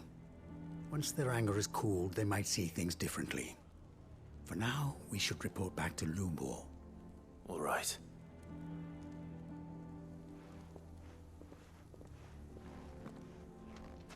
Also ich musste sagen, Tagel, ich hätte damals, als ich FF12 geschaut habe, keinen Mod dafür gefunden. Weil für FF12 gibt es allgemein nicht viele Mods außer Recolors oder Upscales. Weil sich für das Spiel nicht so viele Leute interessieren. Es gibt höchstens noch vielleicht, ich habe vorhin gesehen, es gibt sowas höchstens wie ein Friend Bikini und sowas. Das gibt's natürlich, aber den Rest gibt's nicht. But perhaps not in this lifetime, I think it's fair to say. Wobei man sagen muss, zwischen Friends normalem Outfit und einem Bikini ist es nicht so ein großer Unterschied, also. We'll talk some sense into them in the end, you'll see. No, you won't. And your efforts would be better spent elsewhere. But Lubor. Ich weiß nicht, ich kann zur FF12-Story gar nichts mehr sagen. Meine einzige Erinnerung aus FF12 ist, dass mir Wahn auf den Arsch gegangen ist. That a blade is a reflection of the smith who forged it. to yourself be true. That was her point. Rather an ironic one when you consider that her life was taken with a blade of her own making.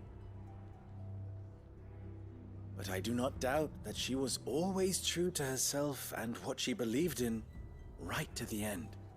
And so must I be. I must do what I know to be right, no matter what others might think of me. And now, I know what that is. I must embrace my new role of villain so that the people of Dalimil have something to unite against. For only united can they hope to stand against the threat that awaits them. I'll need to make a suitably dramatic exit, of course. Don't go, Lubor. You're the only one who was ever kind to us. We'll be all alone. Again. Trust me, little ones. It is for the best that I go. Not only for the town, but for you, too.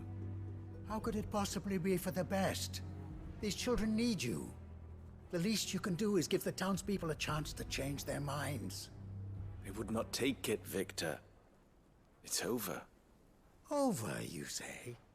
And so just like that, you're going to throw this town and these children to the wolves?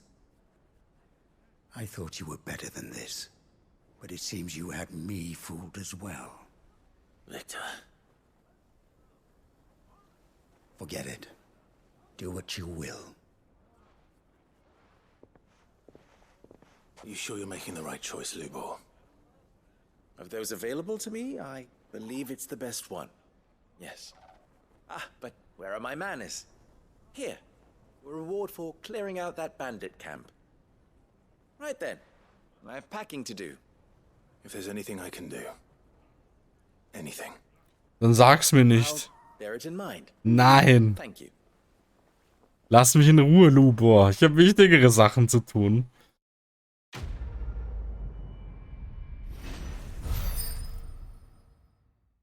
Ja, du gibst doch nicht mal vernünftige XP.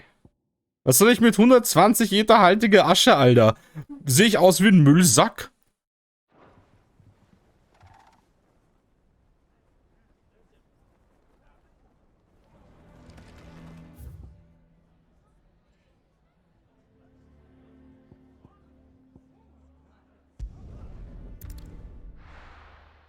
Ich bin mir gerade noch immer nicht sicher, ob die Sidequests weniger werden.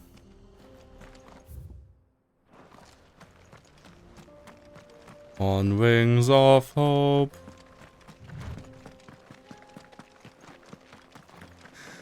Das ist mein Kritikpunkt. Sidequests allgemein? Oder meinst du jetzt hier während dieser Phase? Oder?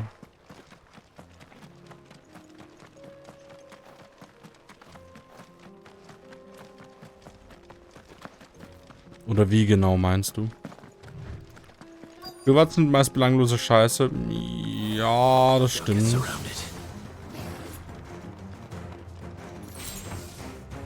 Ich glaube, sie hätten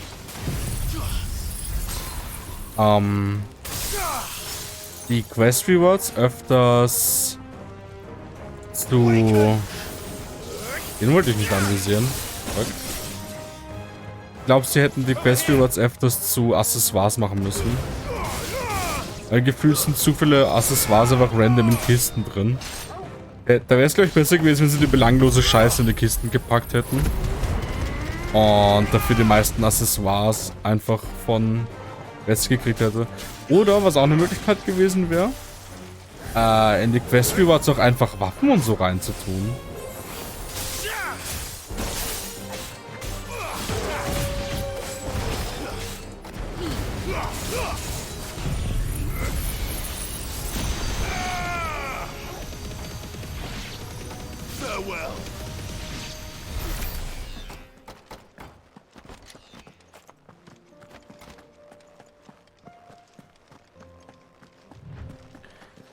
So ein bisschen viel Minigames. Ja, ich verstehe sie irgendwo, weil ich meine, Minigames sind ja dafür da, um ein bisschen, sag ich mal, den Spielflow zu brechen. Und Minigames gehören halt irgendwo zu Final Fantasy dazu, auch wenn die Minigames meistens nichts Spektakuläres oder manchmal sogar scheiße waren. Ist halt subjektiv, welche man gut und welche man schlecht fand. Aber irgendwo gehört es dazu, ja. Ich meine, man hätte ja einfach so ein Minigame machen können, wo man irgendwas mit Torgal macht. Weiß ich nicht. Ball werfen. Clive, you're here. And the Akashic? Mostly off to the north still. Oder irgendwie Torgal Tricks beibringen. Und je mehr Tricks er kann, desto mehr Angriffe lernt er auch im richtigen Combat. That should buy us some time if we need it. Enough for the villagers to barricade themselves inside their homes at least. Well done. Welcome back. Ah, you're back. I'd never have guessed, you know. Not if August hadn't let slip. Who'd have thought that the savior of Dravost would turn out to be the realm's most infamous outlaw? Keen to help us out again? I am. Thought you could sneak off without me, did ya? Ich meine, solche Gespräche sind zwar ganz nett, aber ich weiß nicht, ob sie zu FF16 gepasst hätten, Tage. What are you doing here? One of the scouts couldn't keep his voice down. Unlike my best mate who didn't think I deserved to know. So then, Weil ich habe das Gefühl, dass das Char-Development schon in den normalen Main-Quest-Dialogen relativ gut vorhanden ist. Don't listen to him. You only did what you thought was best. For the village and that. Wobei FF13 hatte auch kein Minigame, oder? Keines der 3. but that ain't the whole of it. Vulcan, our master, didn't leave the Hatte chief FF12 eins? He left it to me. The best blacksmith in Dravost, barring himself, of course. Bloody stupid tradition, in my opinion. If someone's got talent, you should let them practice their craft, not ask them to settle petty feuds and barter for grain. Our master wasted half his life that way. I wasn't about to let that happen to me. Es war in 13 das Minigame. You're what Dravost needed. 13 war ein Rennen? Chocobo-Rennen oder was? Ideals, this place wouldn't have lasted a year. So I left to devote myself to the work and spare you lot the consequences. FF10 und der Blitzballschutz. I may be a selfish prick, but I only did what I felt I had to. What you had to do was your Da, wo sich die Seelen spalten, ob es gut oder schlecht ist, dass Blitzball existiert in dem Game. This is no time for bickering. You can finish beating each other up once Dravost is safe. Fine. I've said my piece anyway. Yeah, so have I. Sorry, Clive. Ja, ich weiß auch nicht, ob solche Schleichmissionen zwingend Time zählen. as it is. Still, give us a mo, would you? I need to get my head Obwohl, straight gab's before nicht. any of them Akashic try to Ich glaube, in bite us off. 13.2 gab's doch dieses Casino mit Seth, oder? Das ist eigentlich schon fast wie so ein Minigame gewesen. You, ready for the off then? We can't afford to waste any more time. Right you are. Und I mean, Slot Machines sind vermutlich eines mit der ältesten Minigames in JRPGs, warum auch immer. Blackthorn, I mean, selbst in Pokémon hatten wir die jahrelang. better off staying inside the... Akashic on the move. How close are they? Within sight of the walls. And there are more coming up from the mines. Aber gab's in 12 eins? They'll wash right over us if we Und stay ich glaube, out bis in the 16 ist open. das Ding Tage. We're pulling back behind the gates. Ich glaube, Good idea. Get yourselves inside, but keep 16, your weapons handy. 16 ist als FF ein bisschen sowas ähnliches wie BOTW bei Zelda. So das Fundament für die neue Final Fantasy Ära, denke ich. Once the scouts are inside, order your men to barricade the gates. No heroic last stands, you hear me? No fighting at all if you can help it. August's right. So wie damals 12 beziehungsweise sogar eher 13 in my opinion die eine nächste Ära eingeleitet hatte. I'm going out there. Start work on the gate as soon as I've left. Und ich denke 7 war auch ein Moment einer neuen Ära. And if they kill you? You evacuate. But it won't come to that. I promise. Final Fantasy muss sich halt alle paar Teile neu erfinden. Better be right. Take good care of Dravost till I get Zumindest ein bisschen. Leave it to me. And give those things what for, yeah?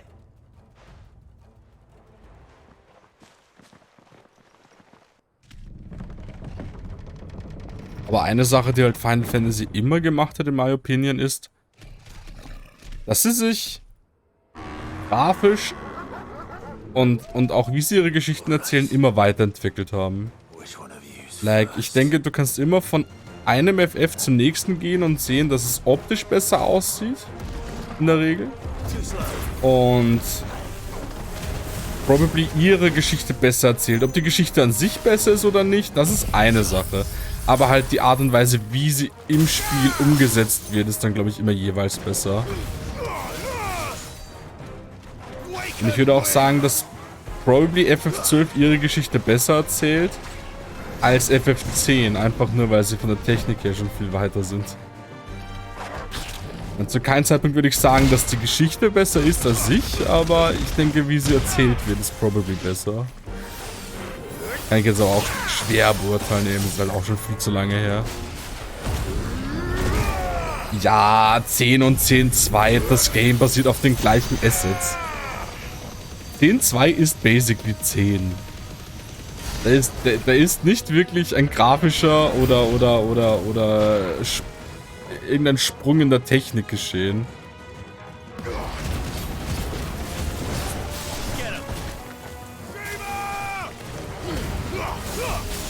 Sind Beleidigungen 10? Ich weiß nicht. Ich finde 10.2. Ich meine, wie gesagt, das ist kein Meisterwerk. Ich finde es nicht so schlimm, wie alle immer tun. Ich denke, es hat durchaus seine spaßigen Seiten.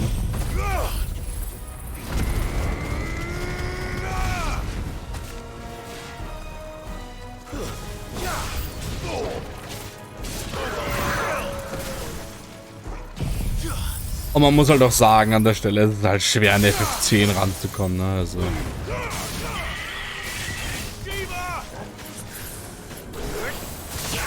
Zumindest wenn man mich fragt.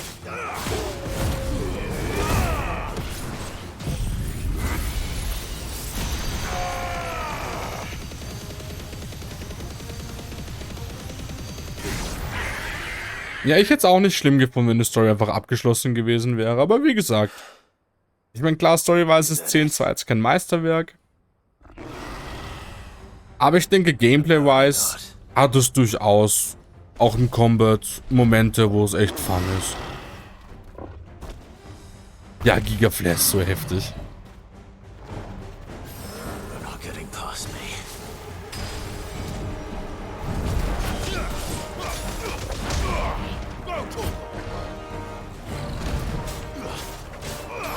Bin gespannt, ob der das auch castet.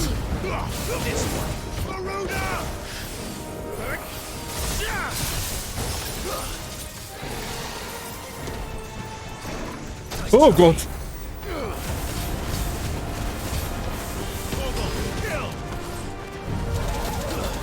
Oh mein Gott, hat Torgal abgepackelt.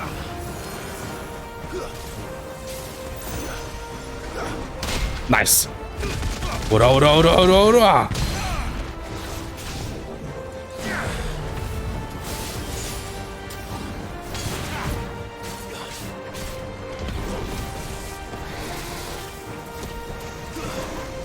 Ah, was?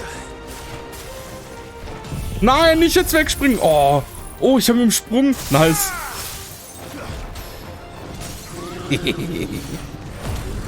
Sackerl.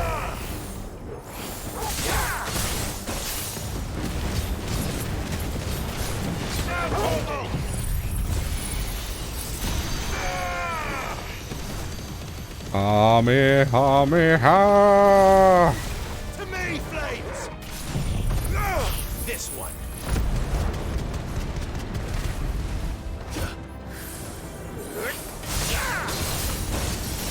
Waken winds! Oh, er macht Stimme des Drachen. Er kann die Voice-Off-Dinger. Und bei Drache hätte ich rein können. Oh mein Gott, er macht's wirklich!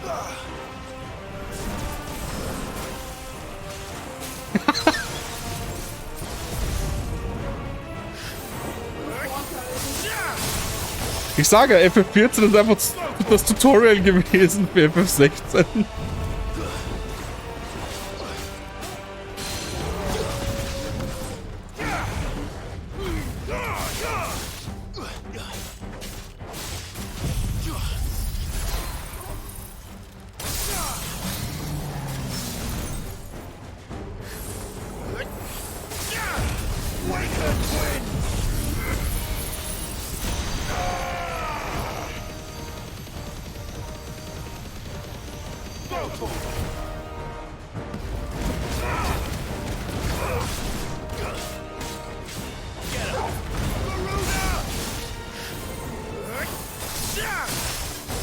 Lol, er ist reingesprungen.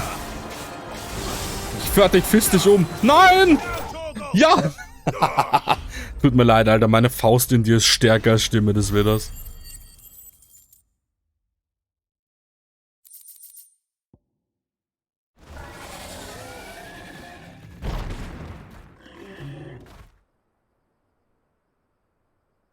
Now, the question is, did I miss any?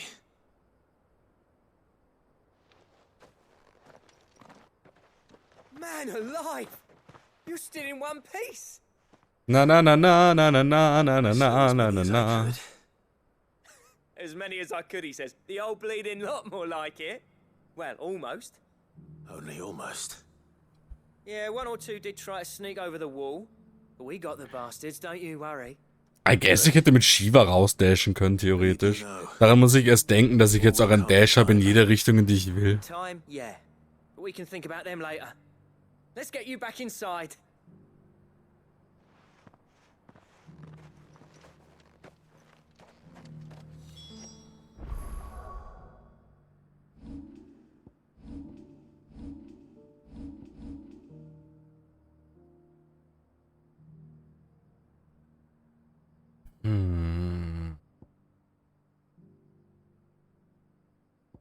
Ja, ich glaube, es wäre mir schon lieber.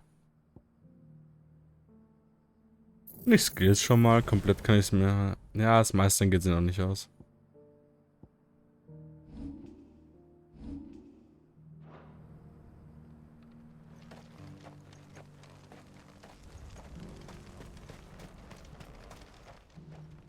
Sid, you're even more fearsome than your reputation. Enough to give those Akashic Da monsters. sollte dann was los. Hast du auf einmal ein anderes Mikrofon verwendet? Sind wir auf einmal in Skype oder was? But mostly, I felt grateful. Dravovst won't forget what you did today. I'm afraid I've only delayed the inevitable. There's no getting rid of that ether flood. Meaning that any living thing which stumbles... Clive ist einfach im Studio und Soltan ist irgendwo am Flughafen. And that's if the flood don't spread. If it does, well, I hate to say it, but the village's days are numbered. So ein Zoom-Meeting oder so. That may be, but Jetzt hat er wieder sein richtiges Mic an. with ether flood springing up, Jetzt wieder nicht mehr. it's no less safe than anywhere. Oder bilde ich mir die Blechdose ein, an die er spricht? It's our home. We'll fortify the gates to the north, and I'll see that they're guarded day and night. All right. Then we'll give you a hand shoring up those defenses. As for you, Blackthorn, Hatte Webcam Mike aus Versehen an, wahrscheinlich. so thanks. I shouldn't have stayed away so long. And I shouldn't have left without talking it over with you first. Too bloody right you shouldn't. Though I doubt I'd have listened. I always envied you. How you made everything look so easy when, for me, it was anything but. You leaving gave me the perfect excuse to hate you. And from that day on, I never once stopped to wonder what it would have been like if you'd stayed. But what you said earlier, it was true. You'd have been the death of this place. Finally, something we can agree on. I hope you see the sense of it eventually. You kept this place alive. Alive, perhaps. Wealthy even, but... Dravozh isn't what it once was. Our work used to be the pride of Dalmekia. Now, we churn out the same rubbish day after day. Because Willkommen zurück, Calvin. and turns a profit. Du hast literally nichts verpasst, außer einen coolen Chimärenfight. I wouldn't send my sons to war wearing the Der war aber allerdings, glaube ich, auch wieder nur cooler für Leute, die FF14 gespielt haben. skills trying to lead by example, but no one sees the point. The average castle apprentice has as much passion for the craft as our current lot. Come back to us, Blackthorn. Remind Dravozh what a true master blacksmith looks like. I'll even man those bellows of yours if it means we can. Dieser Master Blacksmith bleibt in meinem Versteck. Haben wir uns verstanden? kinder than I deserve. And I wish I could accept. Ja, so sieht's aus, Alter. Elsewhere. There's people who trust their lives to my steel, and I daren't let them down. Fair enough. But that doesn't mean I couldn't visit from time to time. Let's see if we can't rekindle this town's passion for the craft, shall we? I'd like that. Just be sure to tell Snotty to let me in the next time I come calling, yeah? Knowing him, he'd let you in anyway. Der Blackthorn ist super. Blackthorn. The Mastersmith turned outlaw. Back in my good graces. I never thought I'd see the day.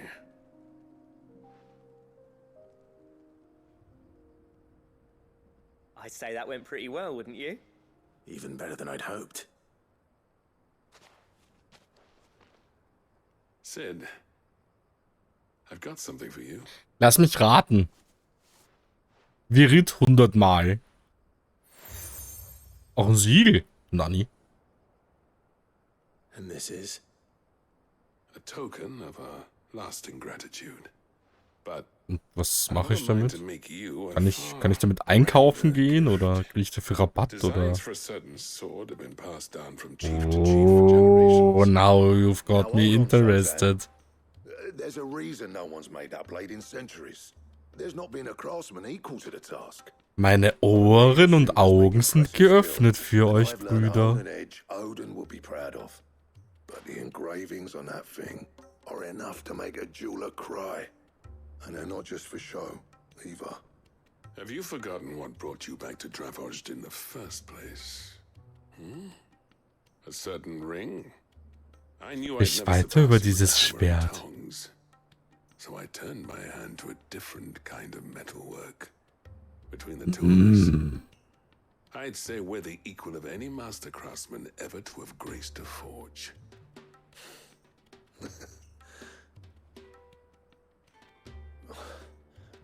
You know what? I think you might be right. Macht mir das You Schwert. wouldn't mind if Zoltan came back to the hideaway, would you? Nee, nimm ihn ruhig mit. He's more than welcome. As long as he can keep our secret. Right. Zoltan, get your tools. We've got a legend to forge. Mach mir ne Relic! Ich brauch das nicht. Ich brauch das nicht. Ich brauch das nicht. Selbst hier habe ich Relics.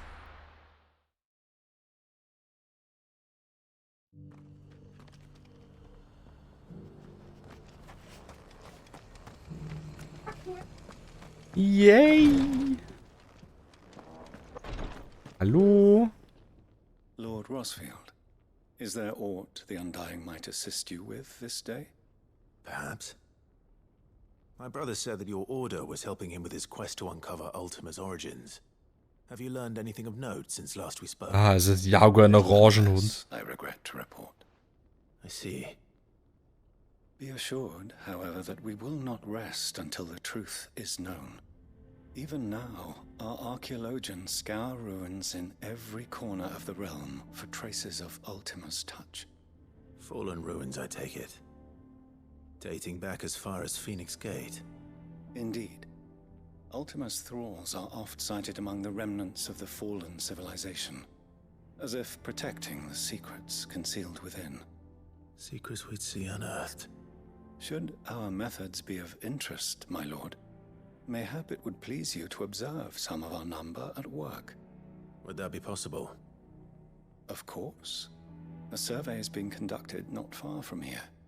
Perchance you are familiar with Kretov, a small hamlet built around a fallen airship. I was due to visit my colleagues there to collect their preliminary findings, but if you would consent to do so in my stead, I'm sure that they would be honored to relate any discoveries they have made to you directly. All right. I'll go and meet with them. They will be most gratified, I am sure. Might I suggest you take the road through Titan's Wake? It will lead you straight to the village after but a short walk. Titan. I will. I wish you a safe journey, my lord. May the Firebird's flames burn ever in your heart.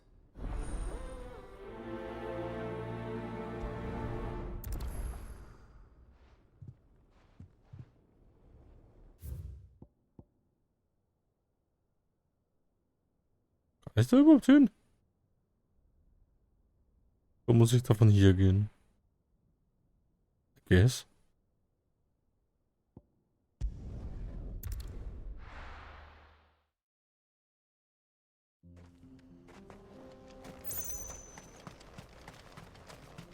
Ambrosia. Come on. Yeah.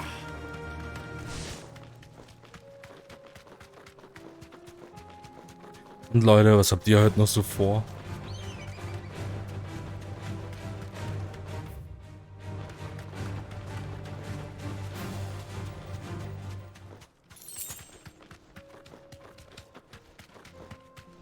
Oh, ein Quokka. Nicht zu verwechseln mit Walker. Hi. Oh! Ach du! Oh mein Gott, du Arschkopf, hast einen... Du hast mal Ambrosia angegriffen.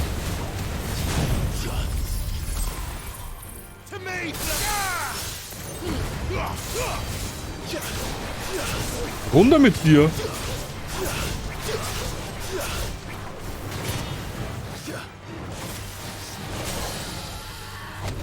Na warte, Alter.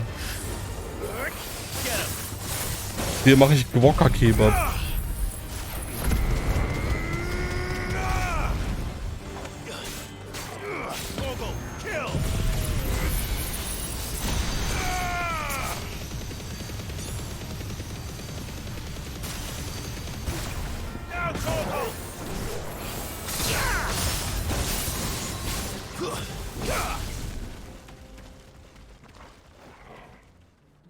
Hat er gerade resettet? Weiter kommst du davon mit deinem Leben.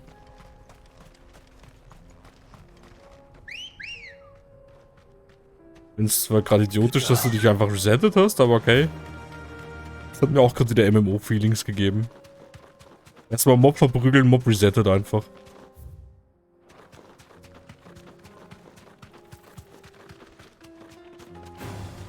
This might take a while.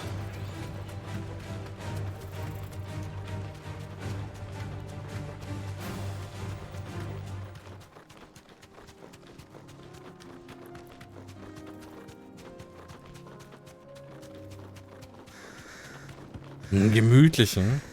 Gemütlichen hört sich gut an. Den Weg!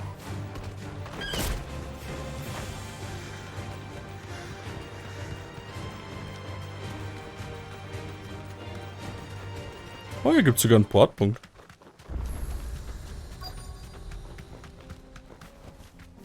You deserve a rest.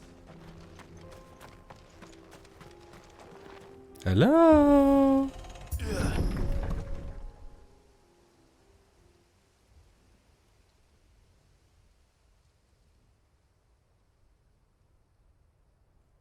Okay.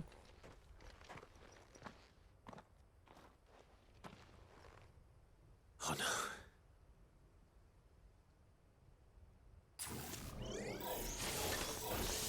You'll pay for this. There may still be survivors. Ey, ich hab gedrückt. Kommt.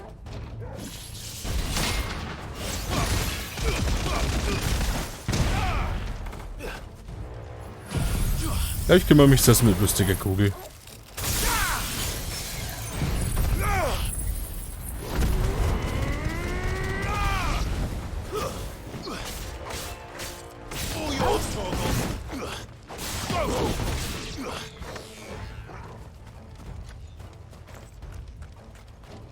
Oh, die haben auch wie Vogelscheuchen.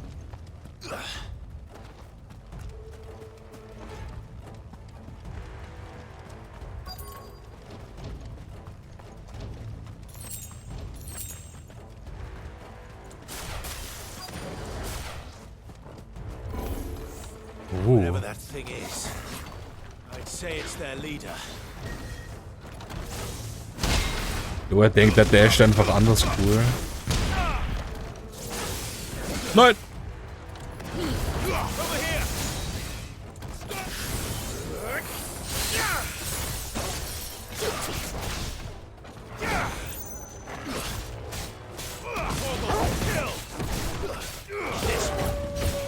Okay, komm. Wenn ich das machen, Alter.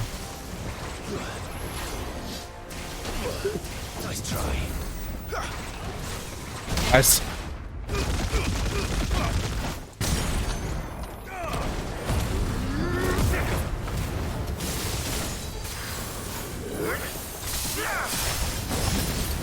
Kurz noch den Counter hochtreiben.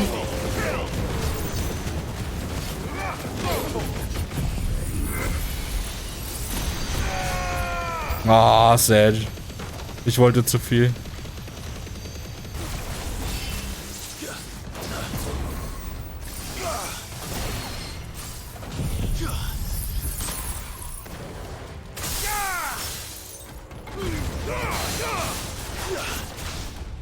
Egal, den habe ich hier gleich wieder gebrochen, wenn es so weitergeht.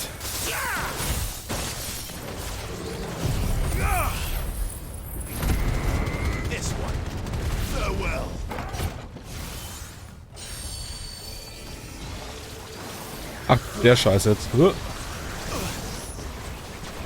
Ah ne, du machst es ein bisschen anders als dein Kollege. Ey, ich hab Dodge gedrückt. So habe ich gedrückt, genau.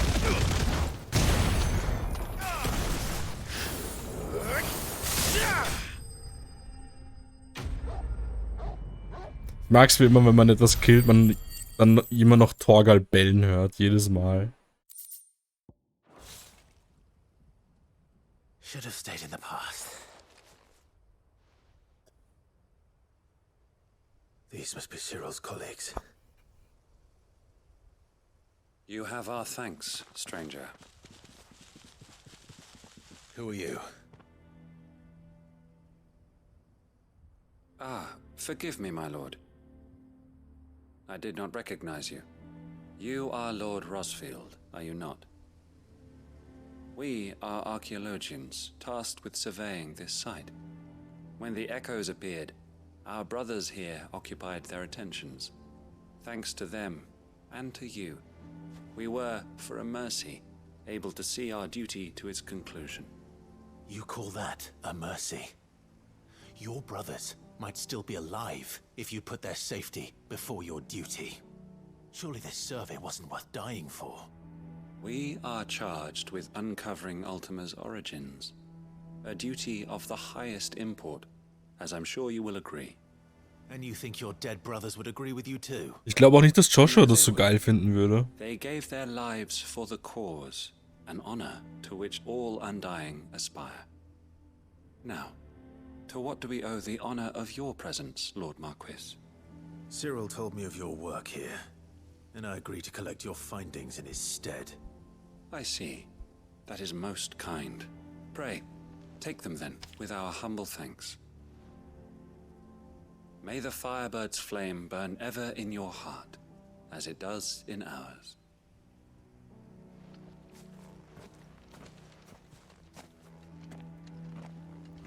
Ah, immer diese Sekten.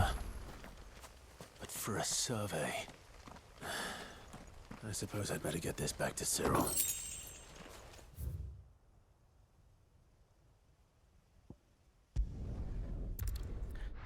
Leute, wir haben es bald geschafft mit den Sidequests.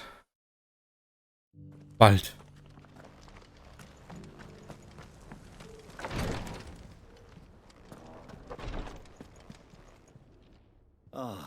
You are returned, my Ah, you're back. Ich bereue es ein bisschen, dass ich damals noch nicht die VODs auf YouTube hochgeladen habe. Imagine, wir hätten die komplette P5 Royal, das gesamte Playthrough. Oh, das wäre schön gewesen. My thanks. I shall study. Aber maybe können wir dieses Feeling wieder aufleben lassen, dann wenn P3 Remake kommt. Da gibt's dann auch wieder einen cuten Doggo. Your survey party suffered several losses in Kretov. Losses which could have been avoided. Had the others not chosen to complete their work. Morgana nicht, aber dafür ein Doggo. Besser als Teddy. No. This was their choice. Every Undying devotes his life to the service of the Phoenix. It is our sole duty. And should we die in discharging it, so be it. even when death is avoidable. My lord, I fear that this is not a point over which it would be fruitful to argue. The Undying have served the Phoenix for countless generations, and your opinion of our methods, however earnest, is not like to change them. We live to serve the Phoenix. Our very order exists for that purpose, and that purpose alone. Cyril, I know that you and your brethren answer only to Joshua, but allow me to offer you a word of advice. It does not further the cause of the Phoenix to have his loyal followers surrender their lives without good reason. Provide your survey parties with an escort, that they might live to do their duty for years to come. Think not only of how you can serve the Phoenix, but how Joshua would want you to serve him. Please. For all our sakes. I thank you for your advice, my lord. If you will permit me to respond, our faith in his grace, Joshua Rossfield, is absolute. And we of the Undying Ich glaube, er fängt gleich an, Joshua unser vor mir zu beten. to fulfill our duty unto him. As first shield to the Phoenix, I am sure you understand what it means to do one's duty. I do. Then we are of the same mind. And it is my hope that we may continue to do our duty together.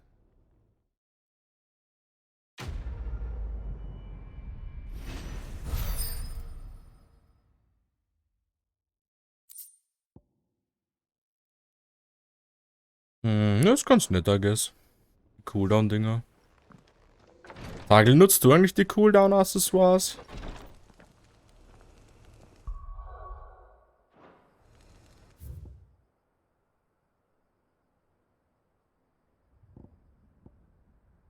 Weil ich habe irgendwie nicht das Gefühl, dass sie es wert sind.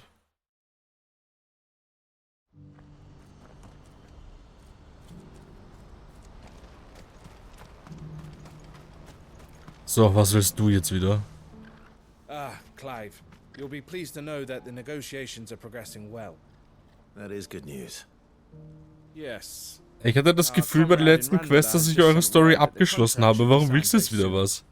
But I still have much and more to prepare. It's a huge undertaking moving this many bearers at once.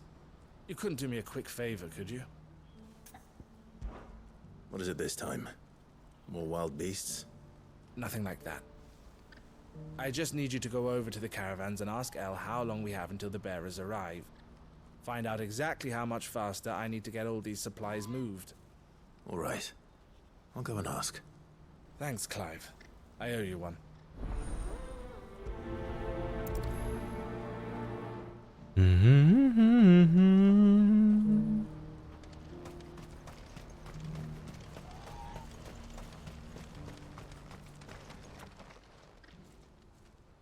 Don't blame yourself, El. This is their fault, not yours. I know, but... No buts about it, all right?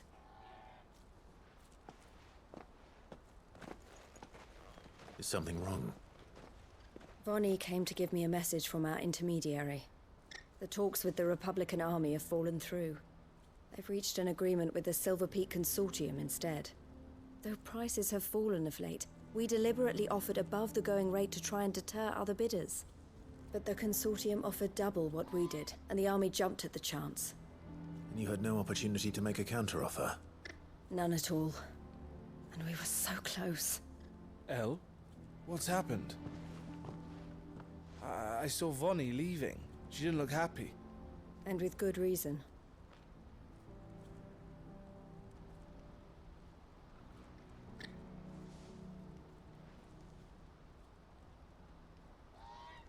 But I thought we were the only ones the Fist were speaking to about the bearers. How did the Consortium even find out about this? It's not so surprising. They have ears all over the Republic. This isn't over. The Consortium will have to sell these bearers eventually, and at the price they paid, buyers will be few and far between.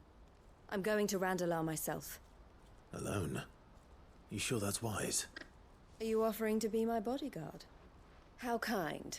Meet me at the checkpoint near the capital gates. I'll send an owl ahead and request a meeting. You go to Cashlock, Theo, and get everything ready. We've waited far too long as it is. Even if I fail to free these bearers, there will be others. Someone needs to prepare the place and keep any prowling beasts at bay. Oh, and that's me, is it? Well, it looks like I'm following orders till she gets back from meeting the Silver Peak Consortium, who've been doing their best to undermine our scheme. She'll never join them after this, surely. No, she said it herself. She still has plans for Cashlock, even if this one falls through. She means to stay with us, then. I can't say I'm not happy to hear it, but...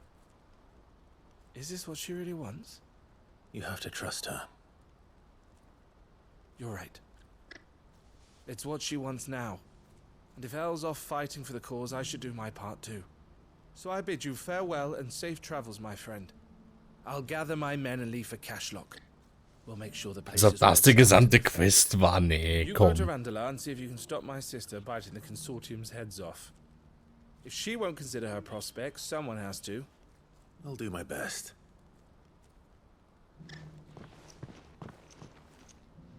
Ich wollte schon sagen. To Randala, then.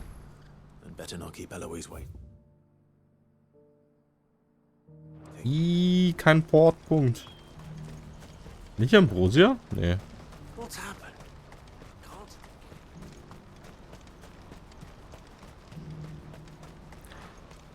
Aber ich glaube, nach der Quest, Leute, müssen wir nur noch ins Versteck und dort die Quests abgeben. When are they gonna let us through?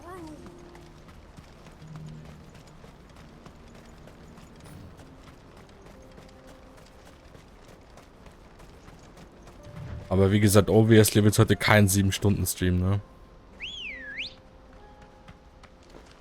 Ready, go?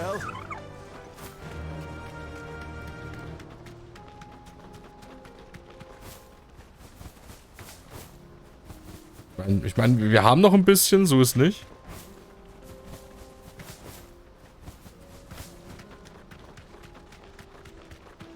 Aber wir werden heute, I guess, nicht so unglaublich viel weiterbringen. Aber ein bisschen werden wir schon vorankommen.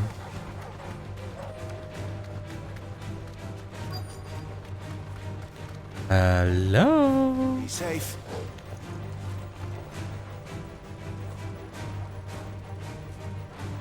Also ob ihr bis... Ich wollte schon sagen.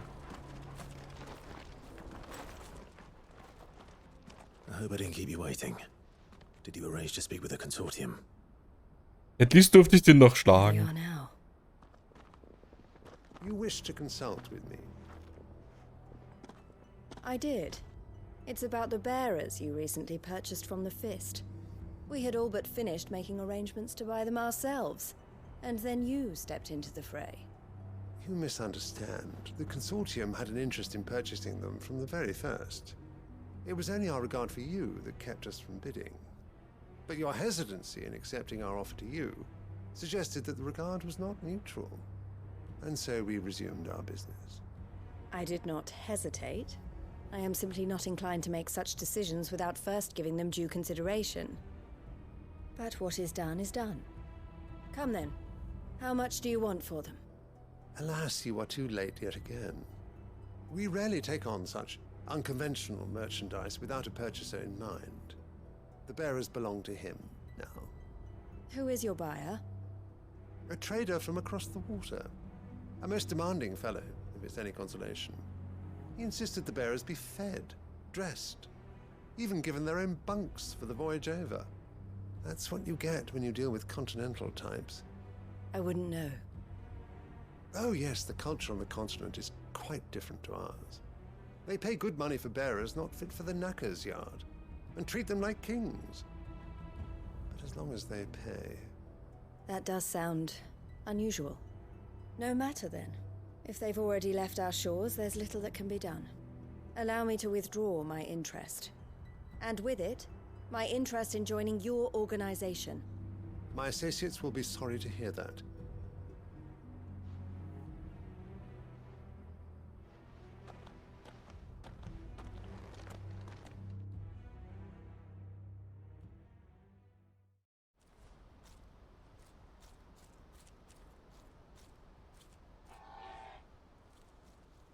I'm sorry you weren't able to save them. As am I. But I only have myself to blame. He was right, you see. The Silver Peak Consortium did intend to buy those bearers before I did. Their representative hinted at a possible purchase when he came to recruit me.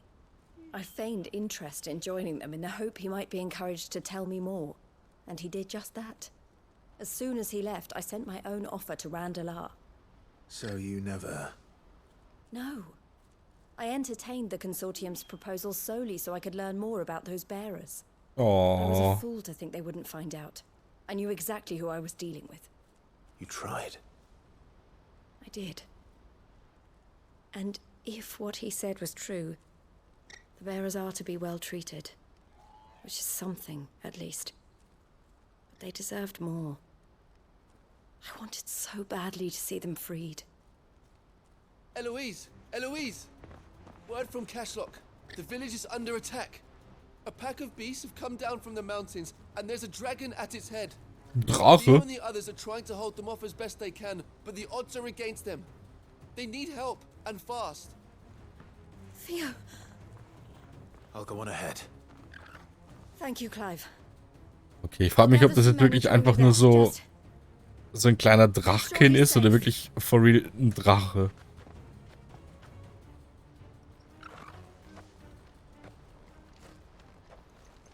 Hold on, Theo.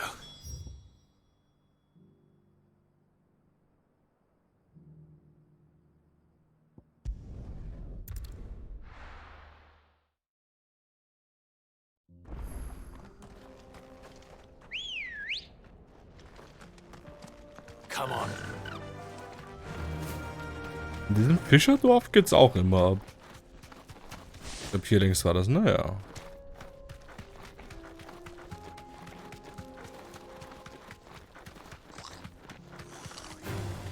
Time to fight.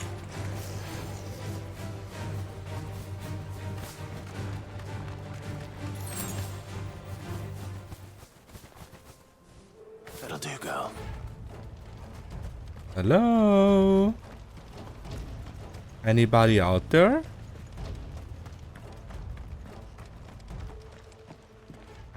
Where's Theodore? Upriver! He led the dragon that way to keep it from the village, but the whole area's flooded with ether. Oof. We just have to pray he makes it out in one piece. Na na na na. Torgal, with me.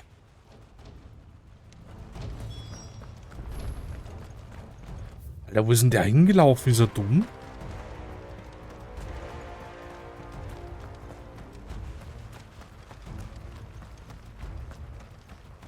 Ach, ich glaube, hier bin ich auch mal hingelaufen. Da habe ich mich gewundert, warum sie so leer war. War doch einfach nur so ein random Kackmob da hinten.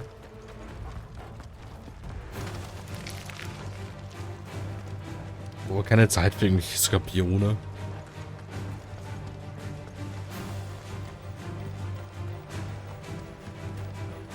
Where are you, Theo?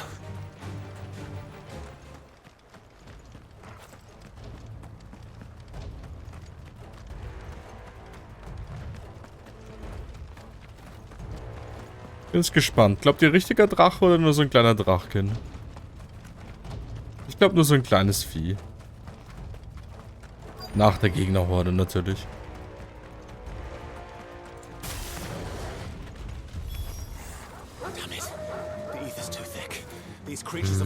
Wir sollen jetzt die Signale hier ein bisschen versammeln. Kommt mal hier alle.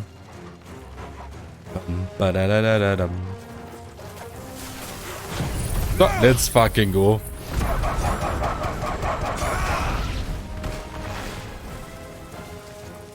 Lass ich euch nochmal zusammenkommen.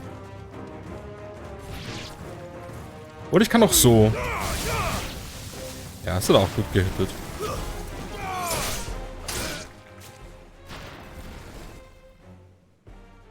I can't waste any more time.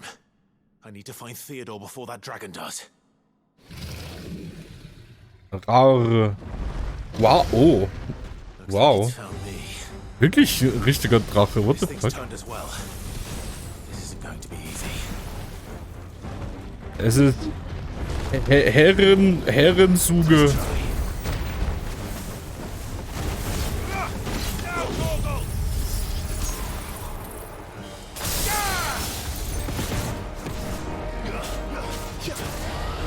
runter mit dir, Alter.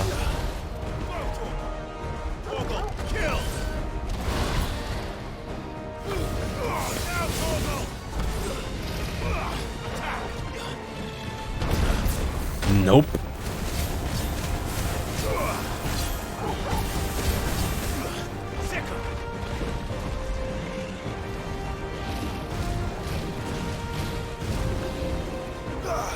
Divebomb? Divebomb.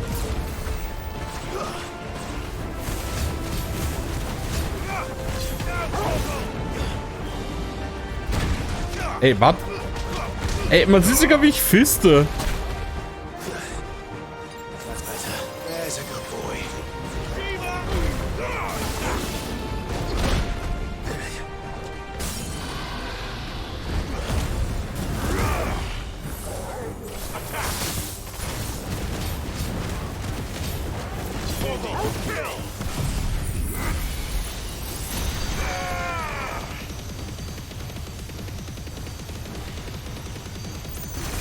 Ah, das war wieder gut, der Damage kann man nicht meckern.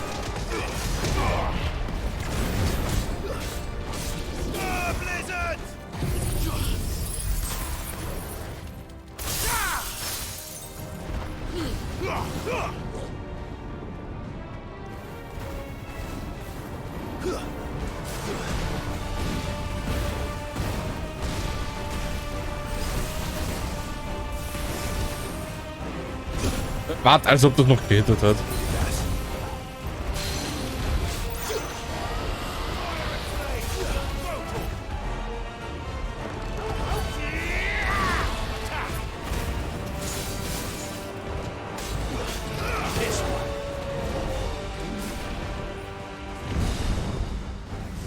Okay, what now?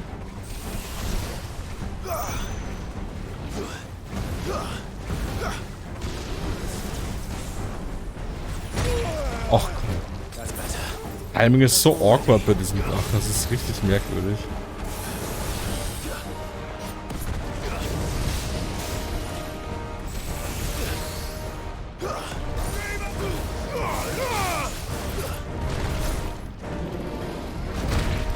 Ey, man kann mit dem den Konter nicht einsetzen von Titan. You can't fool me twice with this. Das ist jetzt 100%ig gerade getroffen.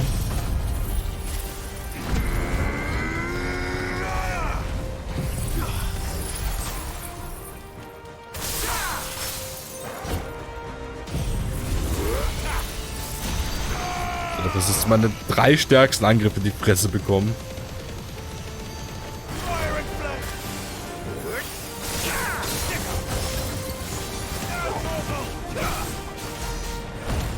$91k Damage, Alter. Fast 100k.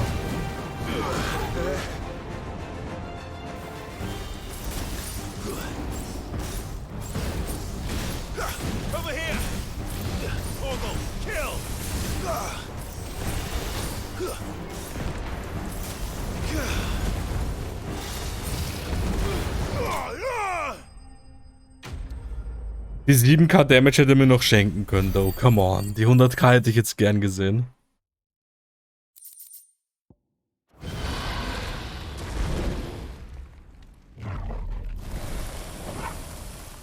Clive? Theodore, you had me worried for... Oh oh. Oh no. We have to get you out of here. Oh no. I think it might be a little too late for that. Oh no. Warum passiert sowas auf einmal in der Sidequest? Bearer or no, there's only so much ether a man can take, and that Drake just wouldn't let me leave. You have my thanks, Sid, for finishing what I could not. Er sagt Sid und im Subtitle steht Clive. For keeping Elle's dream. Oh nein, muss ich ihn jetzt töten?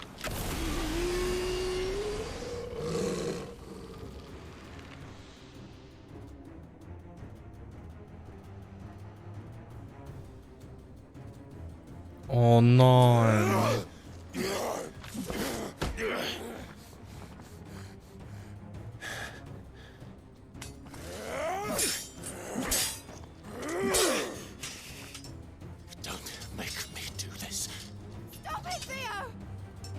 Oh nein.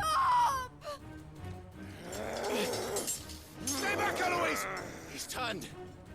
And so will you!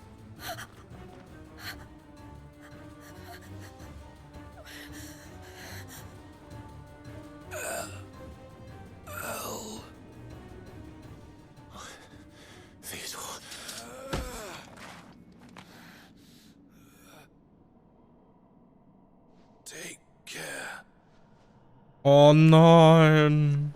of my sister. Oh. Wait. Goodbye. El.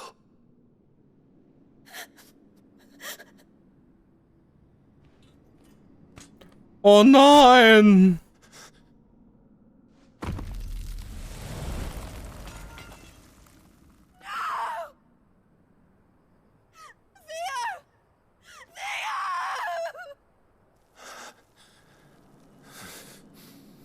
Das hat...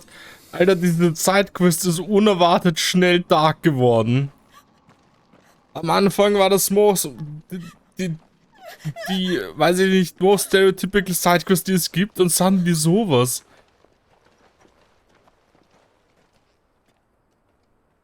Das hat mich jetzt doch unerwartet ein bisschen aufgewühlt. Ich meine, der Dude war mir jetzt nicht verdammt wichtig, aber es war sehr unerwartet gerade. Einige Zeit später.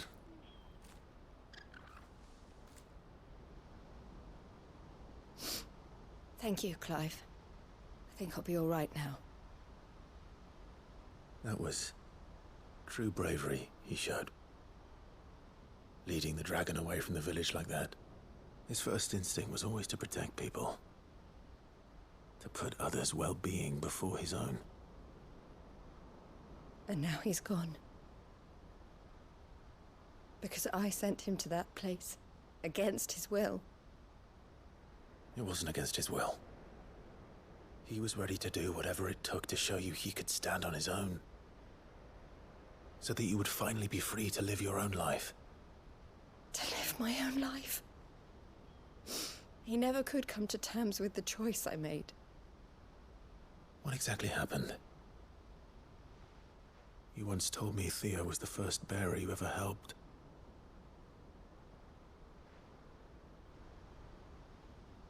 We grew up in Canva. We were born to one of the great trading houses. And I was chosen to inherit the family business. I had my father's head for figures, you see. Theo did not. While I studied the art of commerce, he played at soldiers instead. A late bloomer, in more ways than one.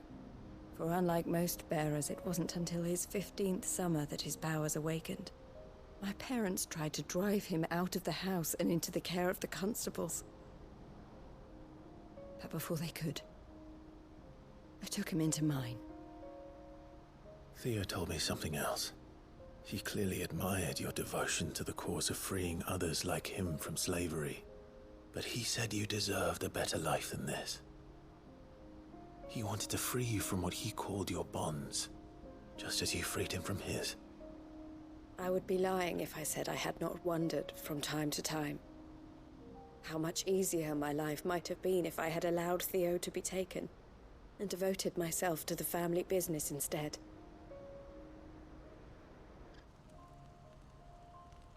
But I have never regretted the decision I made. Being with my brother meant more to me than tradition or reputation. I only had to look at him to remind myself of that night and the choice I made and the fact that I would make the same choice again in a heartbeat.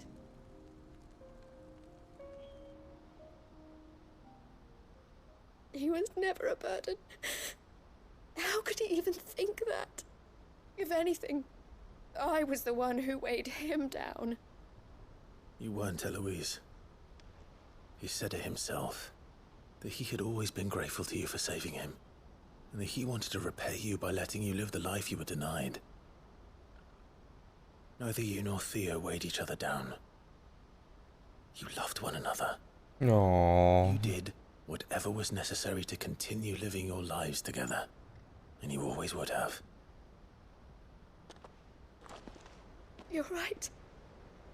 All I ever wanted, all I ever did, it was so we could be together.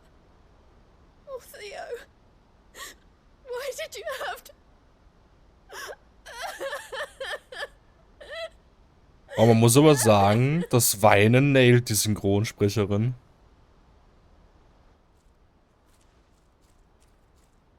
Also in my opinion hat sich gerade echt sehr traurig angehört. I know Theo wanted me to move on, but I'm staying here at the Crimson Caravans to continue our work. We can make a difference here. We can help people, save them. I need nothing more from life than that. So I'll carry on doing what we do, ensuring that goods, people, bearers get where they need to be, bringing smiles to people's faces just like we always have, and to Theo's, wherever he is. This is the life I have chosen, the life I will always choose. I've made a choice of my own. To continue helping you however I can. Whenever you need it. Thank you, Clive. Let's go on together then. For Theodore. Ja, ist ja gut jetzt. Ihr müsst es nicht 8-mal besprechen.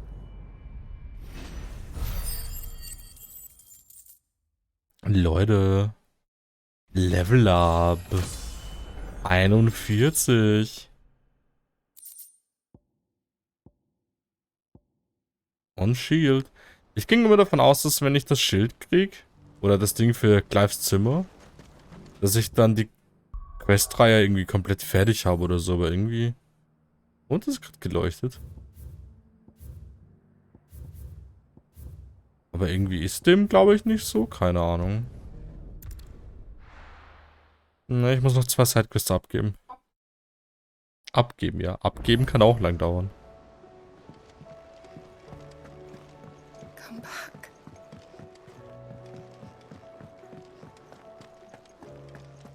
Oh, don't tell me we've run out of Papillon.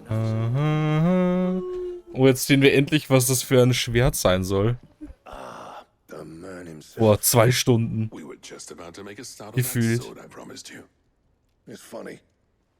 Ey, macht ihr jetzt mir das Schwert einfach so, oder unlock ich's erst?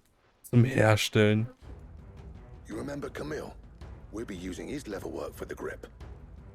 The steel, meanwhile, will be tempered in a fire, burning the cinders you charmed out of old Zoltan here. Oh, da war jede Quest basically, um dahin zu... Oh. And the final flourish will be my talented colleagues engraving. A team effort led by the greatest blacksmith alive. Now, save that talk to the thing's finished, yeah? Right. I'm ready if you are. To the bellows it is then. Okay, ich bin gespannt. Ja, ja, hämmer da schön drauf rum.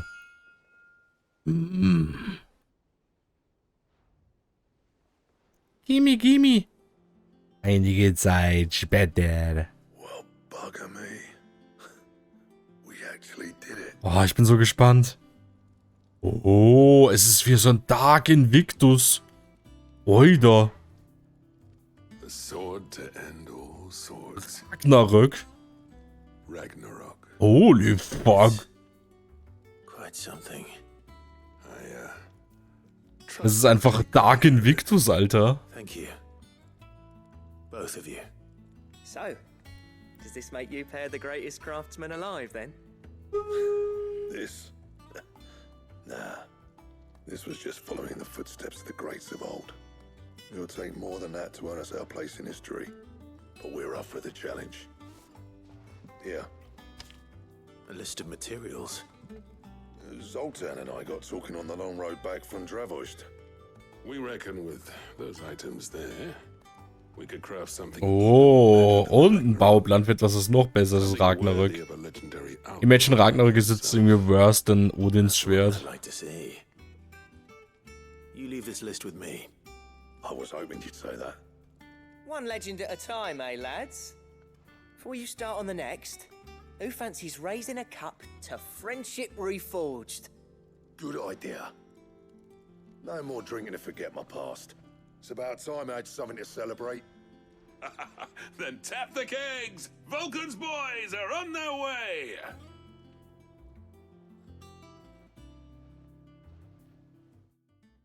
Es macht hin, ich will mir das Schwert ansehen.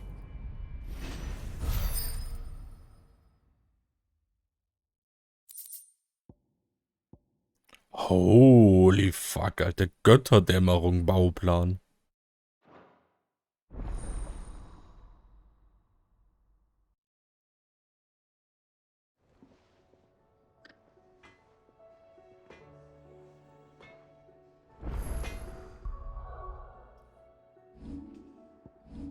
Let's see. Unser Schwert hat 300.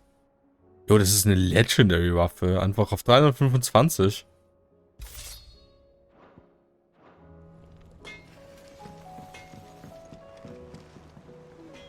Schön edgy, so wie sie es gehört. Das ist schon cool. What do I owe the honor? So, will it be?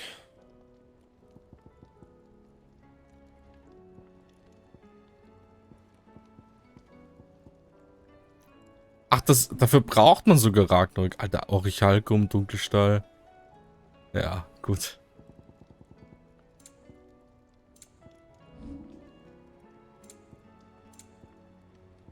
Anything else? Yeah. See that sword of yours stays oiled. So, dann gehen wir mal die nächste Quest ab. Have you tried Molly's lemon tarts?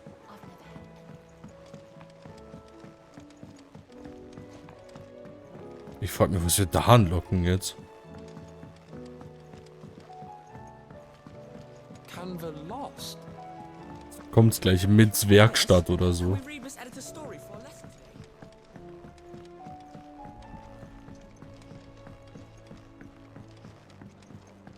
How was she? With Canva in the hands of Akashic. Ah, Sid. Wasn't expecting you back so soon. So. Warum hat sich das so an, als hättest du gedacht, dass wir gestorben sind oder so? Good, thankfully. Here. That's brilliant! Thanks a blimmin' million! The fuck? I'll fit 'em to the smelter right away!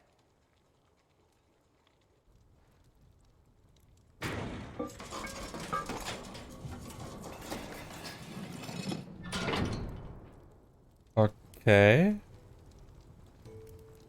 Einige Zeit später. Das ist der Bomberofen aus FF14. The Telemon furnace! In bad, is she? She's a beauty. You saved my beacon again, Sid! And I ain't about to let your good deed go. Auf dem Ding kann man bestimmt super Würstchen grillen. Really. My bag's flexible enough already. Oh, don't say that. I'm sure I can make a few improvements to it yet. You could just buy me a bigger... How about that clasp? Looks a bit stiff. Reckon you could loosen it up and make some more room? And I reckon I know how. With a new alloy we've been working on. The Telemon furnace was just what we needed to perfect it. It's a metal, see?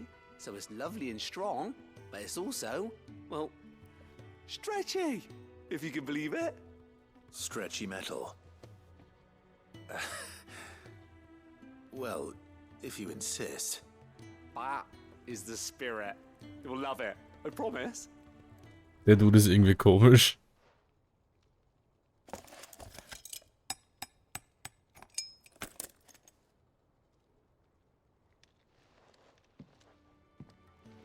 So, what do you reckon?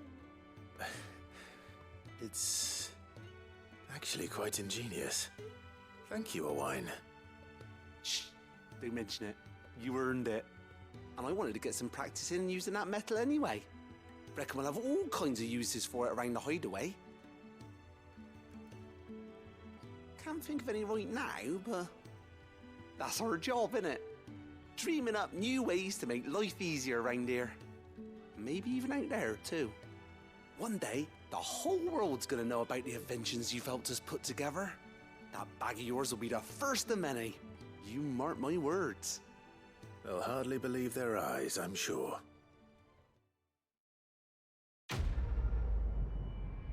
So, war jetzt knapp 3 Stunden Sidequests.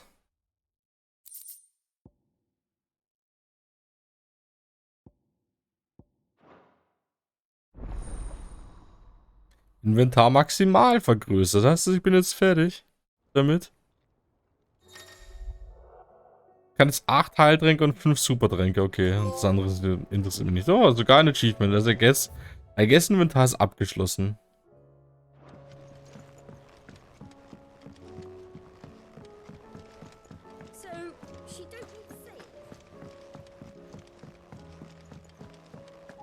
Weiter. Wir können gleich zum roten Symbol gehen. Ich will nur kurz schauen, ob es das für Ruf gibt. Weil ich hab da was. Welcome to the Patron's Whisper. Come to claim your just desserts? 2,5k Fertigkeitspunkte. Damn. All yours. Come again. I may have more for you.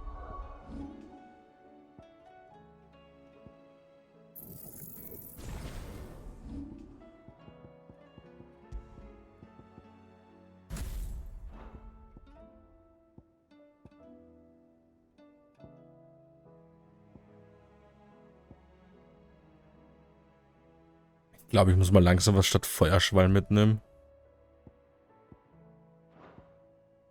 Auch wenn es ein cooler Range-Angriff ist, ist es halt trotzdem nur 2-2.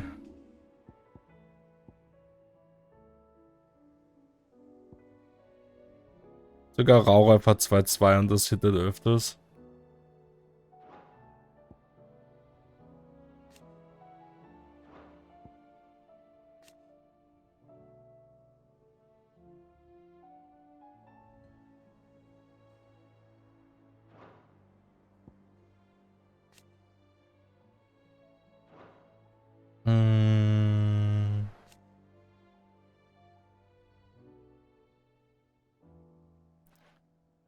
Ich könnte Diamantenstaub skillen. Das mache ich. Let's go, Alter. Jetzt hittet es zweimal.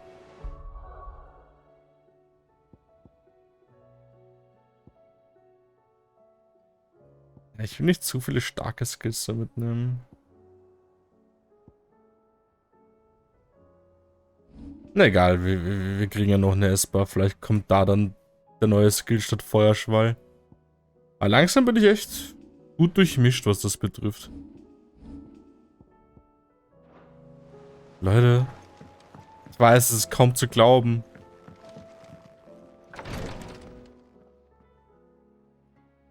Ne, wir machen länger als miteinander. Better than I was. But not nearly as well as you should be. Your cuts and burns may have healed, but your body still bears the burden of every spell cast. And what would you have had me do? It was no ordinary foe we faced. It was the Warden of Darkness. Yet still, it was Darkness. The king could have ended me at any moment, but instead chose to toy with me like a curl does a mouse. You underestimate yourself. Oh, it was crystal clear. Only one man established his dominance that day, and that man was Barnabas. I'm sorry, brother. That was ill-spoken. It's just, I have never felt so powerless. And when so many are looking to us for strength, perhaps the prince feels the same.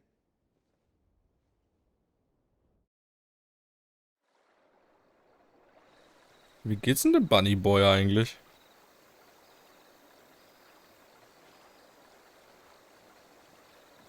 Namenloses Armenviertel.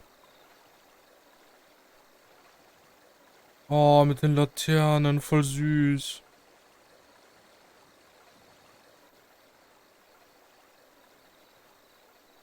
Das ist cute.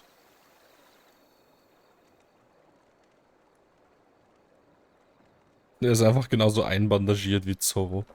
Nach jedem Arc.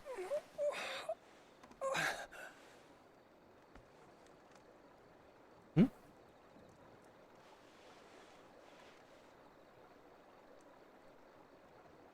Die Jonald.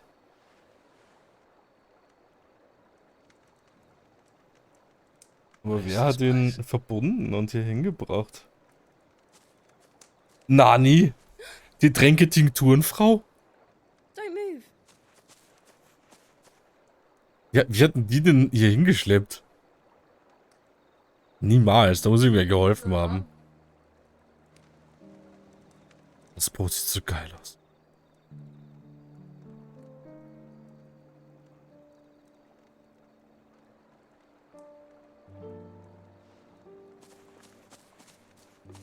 Tränke, Tinkturen, nur 2000 Gil pro Stück. Nimm. Here, it's fresh from the well. Wasser, nur 8000 Gil pro Schluck.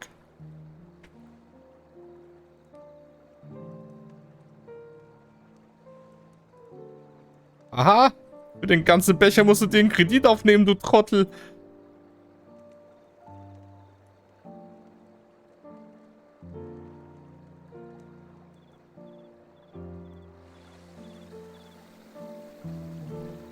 Das ist so geil mit den Laternen. Aber ich hätte mir nicht gedacht, dass das Tränketinkturenmädchen so wichtig ist.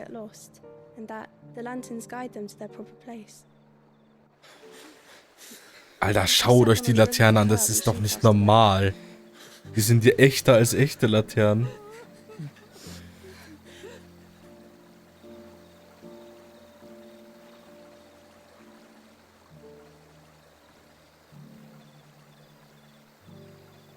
Erinnert mich ein bisschen an Tangled. Das ist Main Quest jetzt.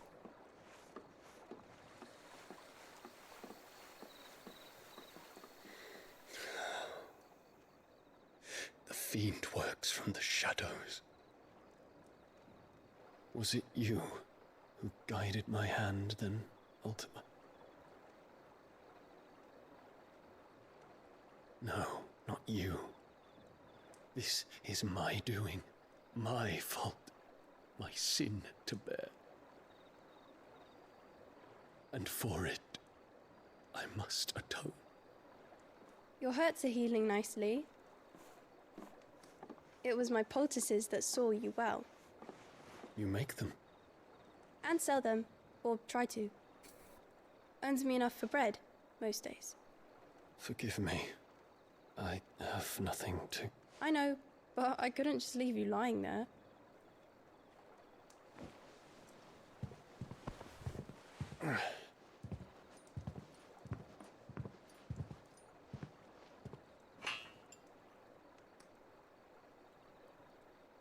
You're going then?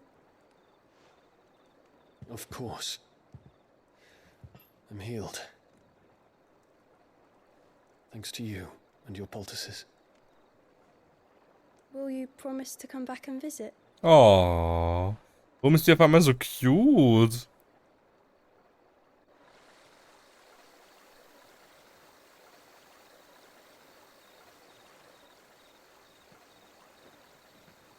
Aber als ob die den alle nicht kennen. So, hä? Die werden doch fucking Bahamut kennen.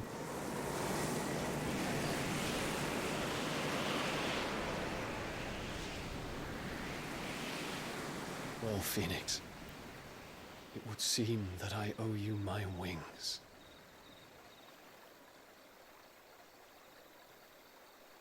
Irgendwie schipp ich Donald und Joshua.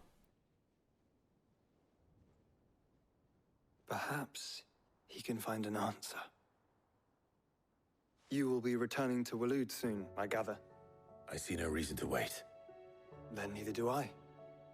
I can think of a few, but I doubt they'll stop you. You will take your medicine.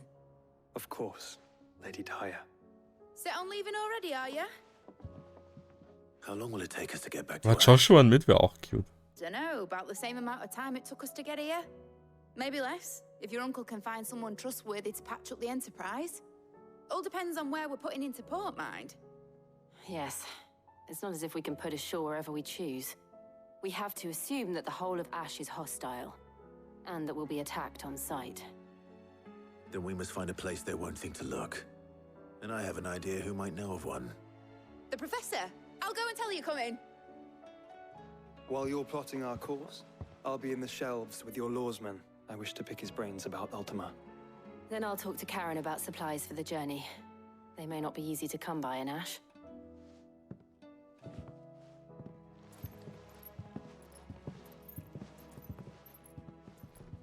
Your brother's body won't take much more of this recklessness. You know that, don't you? I do. Wieso schwebt über Joshua so eine Death Flag die ganze Zeit? Mir gefällt das nicht. Ich will nicht, dass der in diesem Spiel zweimal stirbt.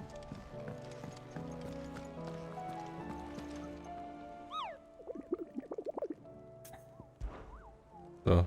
Mr. Nectar, was hast denn du Schönes Neues? Einen dreiköpfigen Schrecken. Servus. I'll still say it were a compliment. Ah, Clive. I was wondering when you'd arrive. Please tell me you've come to take our young prodigy here off my hands. I'm not here for Mid. I need information on Ash. Then why not ask Molly if you can look in one of her ovens? Go on. As soon as the Enterprise is ready, we'll be setting out for Drake's Spine. And we're going to need a safe place to land. Preferably one that won't see my ship blown to shit and splinters. If it were that easy, do you think Waloed would have resisted invasion for so long? Very little is known of Ash, and the information we do have is spotty and outdated. We have the good King Barnabas to thank for that. Good King Barnabas? Close to outsiders since the day he seized the throne. If there is anywhere safe to land, you won't find it on my map. Then tell us what we will find. I'm sure you know better than we do. But no splinters. All right. If it will get you out of my hair. But interrupt me, and it's over. Understood? Oh mein Gott, das wäre einfach die strengste Lehrerin, die es gibt auf diesem Planeten. Leute, Notizblöcke raus. Barnabas Thumb. The one Kelvin, mitschreiben. Ich sehe, dass du nicht aufpasst. Understand him, and you will understand the kingdom of Waloed. Barnabas was only a boy when he arrived from beyond the southern seas, and barely a man before he united the ragged tribes of Ash. And having unleashed them upon the formidable Veldamark, he set his throne upon the ancient kingdom's ruins. The victory sent shockwaves around Valisthea, tales of Odin's might spreading through every court, parlor, and drinking hole in the realm. Note that this was in the year 843, and that the king still sits upon his throne some 40 years later, quite untouched 40 by Jahren. time. Waloed's recent inaction left many wondering if Odin had lost his appetite for war. And yet here we are. The Einherjar was committed to the fray, a bold declaration of intent. Orcs swarm around Drake's Fang, and throngs of Akashic haunt canvas streets. Though how precisely the havoc they wreak serves Waloed remains unclear. Regardless, if the order to attack truly came from King Barnabas, then one thing is certain. Waloed has achieved the impossible, and made bedfellows of beastmen and the ether-addled alike. All of which is a roundabout way of saying that you will be in unknown territory when you set foot on Ash.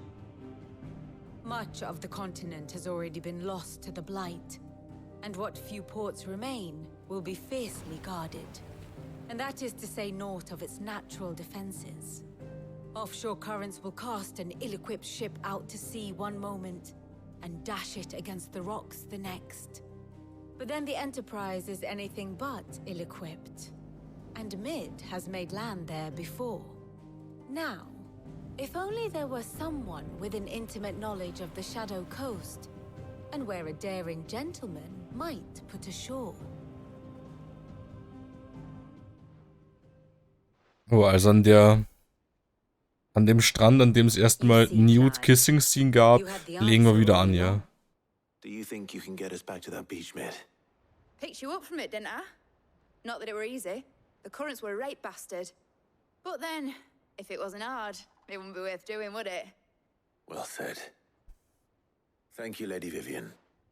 If a few morsels of common knowledge and a sprinkling of tavern talk are worthy of your thanks, I wonder what genuine intelligence might earn me.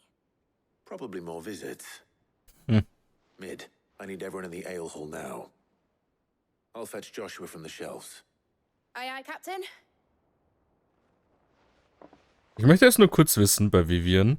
Und als was ist die Beziehung zwischen Clive und Chillitz eingetragen? Clive. How may I help you today? Here's the latest information I have. Oh, sie sind ein Liebespaar. Oh, das heißt, sie sind wirklich offiziell jetzt zusammen. Oh. Herr und Diener. Vergöttert. Feinde. Ach, der ist sogar Namen Kiel. Ich dachte gerade, da stand dieses einfach nur Kind. Wohlhabender Adliger. Aber ich finde das cute, dass die jetzt wirklich ein Liebespaar sind. Aber irgendwie kaum Connections hier in dem Kapitel.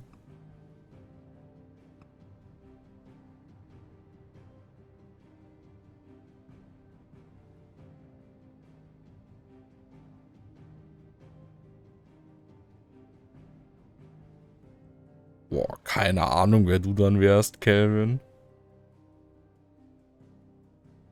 Ich denke, Gav ist ganz cool. Ich glaube, Otto ist ein bisschen zu old cheeser für dich. Genauso wie der Onkel. Weil der Onkel ist auch cool.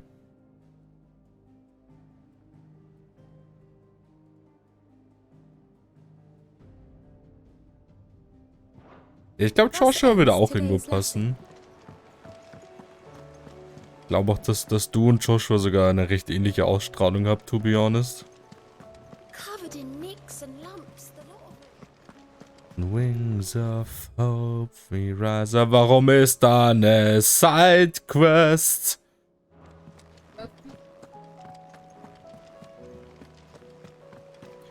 Okay, das könnte dann sogar tatsächlich eine interessante Sidequest gehen, falls es jetzt vielleicht Taya erzählt, was es mit Joshua auf sich hat. Aber was soll das, Alter?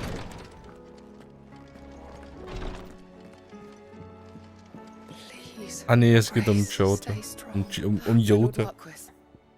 Ich muss mal alles hinsetzen. Yote, is anything the matter? You seem troubled. Perhaps I might be able to help. My lord. Yes.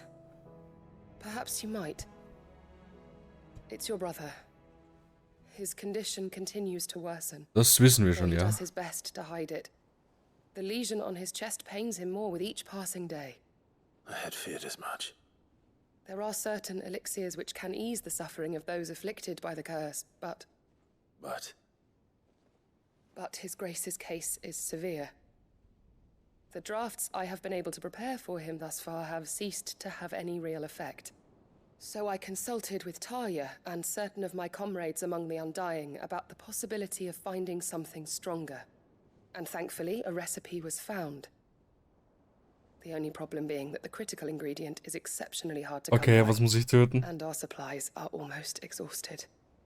Stimmt, noch ein Karotten-Moorball, weil Joshua Karotten so liebt. Brother's anguish will likely become unbearable. My lord, I know that I have no right to make demands of you. But would you help? For Joshua's sake. For Joshua, anything. Ah, ihr seid schon fast dumm, wenn man Clive fragt. ob er etwas für Joshua machen würde. A rare herb by the name of stonerwort.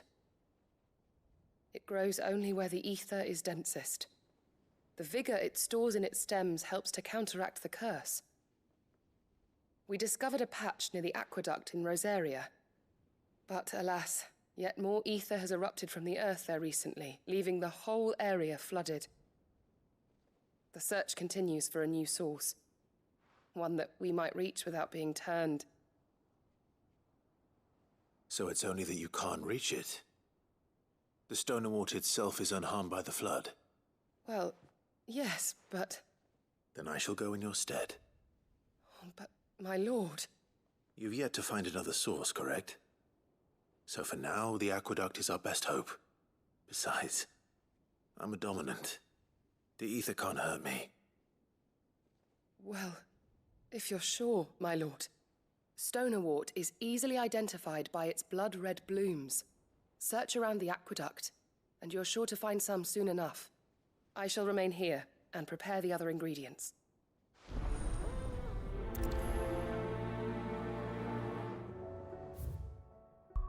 Wir haben halt echt viel Main Quest gemacht.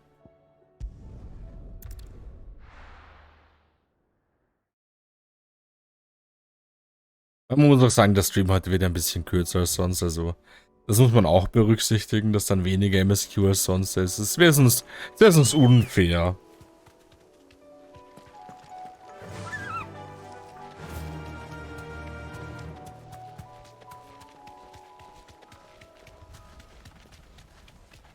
Dude, in der Nerd passiert gerade viel zu viel. Guess the drama is realer.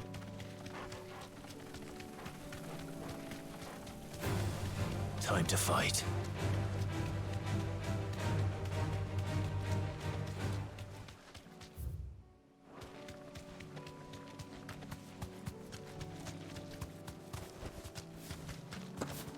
Here's the aqueduct. Oh, also eher das Gegenteil. Okay.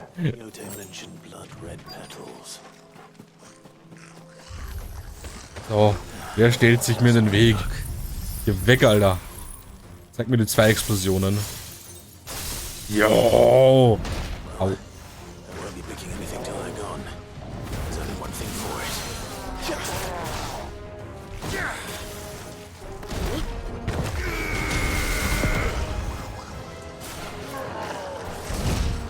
Ey, ich konnte jetzt nicht kontern, weil mich dieser eine Hit davor getroffen hat. Hit doch.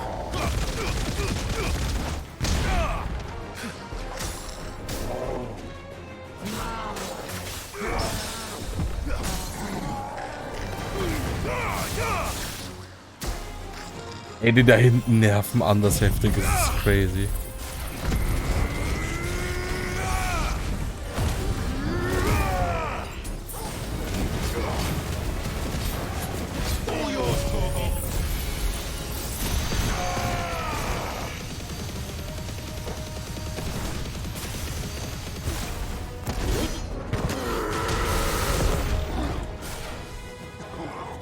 Ja, komm.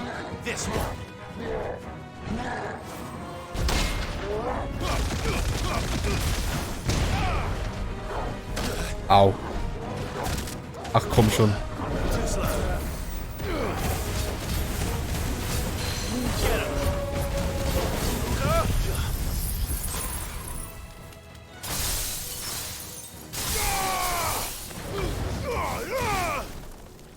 Okay.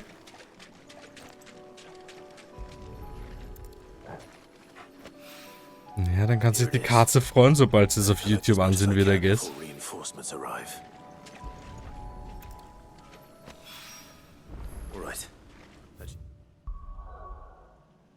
Nee, das Gegenteil.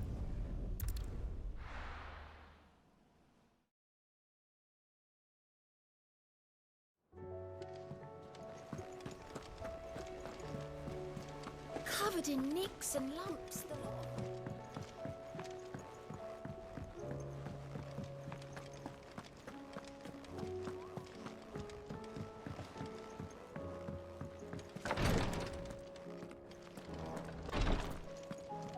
So, Jote, ich habe das Zeug besorgt. Jote, I brought back all the stonerwort I could find. Will this be enough?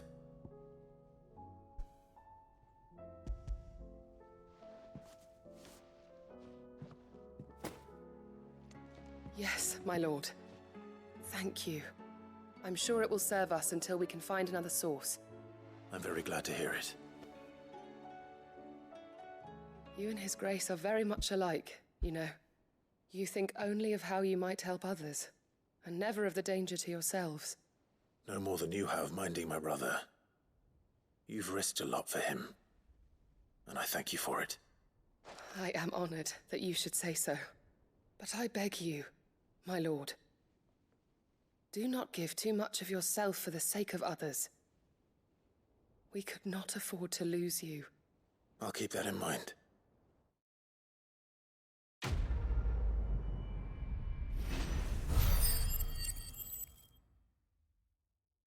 Wie vielte Folge ist das? Die dritte? 150 ätherhaltige Asche. Wie viel habe ich von der Scheiße mittlerweile? Die zweite? Ich dachte die dritte schon.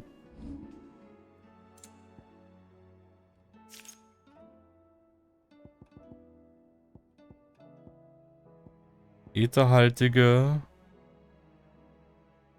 Arsch. Blutige Haut. Alter, Reißzähne schon bald 1,7k. Ätherhaltige Asche auch schon fast 1k. Was soll ich denn mit so vielen Materialien? Soll ich mir Schwerter irgendwie 50 Mal schmieden? Ich schaff das nicht ganz. How do you split the sea?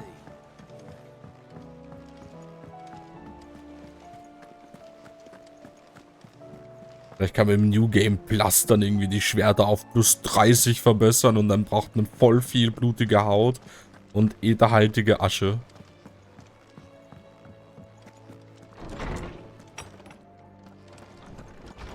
Oh, Joshua. Clive, you must listen to this. Lawsman, tell him. Do you recall when we spoke before on the divinity of Ultima? Well, it inspired me to delve deeper into the subject. And what I discovered Ultima appears to drop. agree with the findings of His Grace. You will recall that my quest to uncover Ultima's origins began with the mural at Phoenix Gate. But while I've always known it to be important, its secrets have heretofore eluded me. Now, however, I believe I know where to find the more complete example, one that will reveal all we seek. Master Clive, have you ever in your travels chanced to hear of the Circle of Malleus? Nee. I would think not, if you have. But there was once a time when the faith flourished, the oldest known religion in the Twins, and though its popularity eventually waned on Storm, hints of its dogma remain embedded in more modern faiths such as the Crystalline Orthodox. Wait, you said it waned on Storm. What of Ash? Religious monuments are often torn down or repurposed when new faiths rise to prominence. But if no new faith arose, then perhaps the ancient temples might still stand.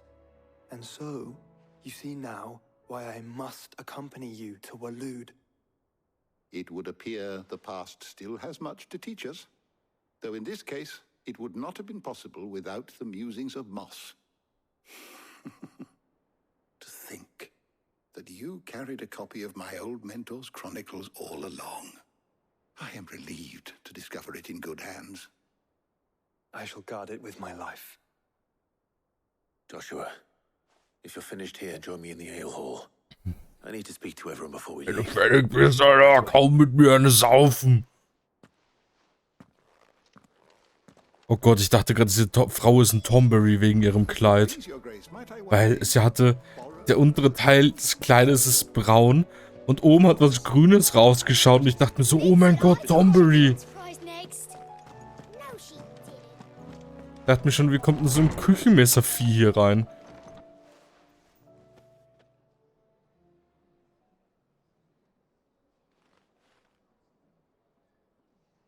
Jo, geht ihr alle mit nach Waloed oder was?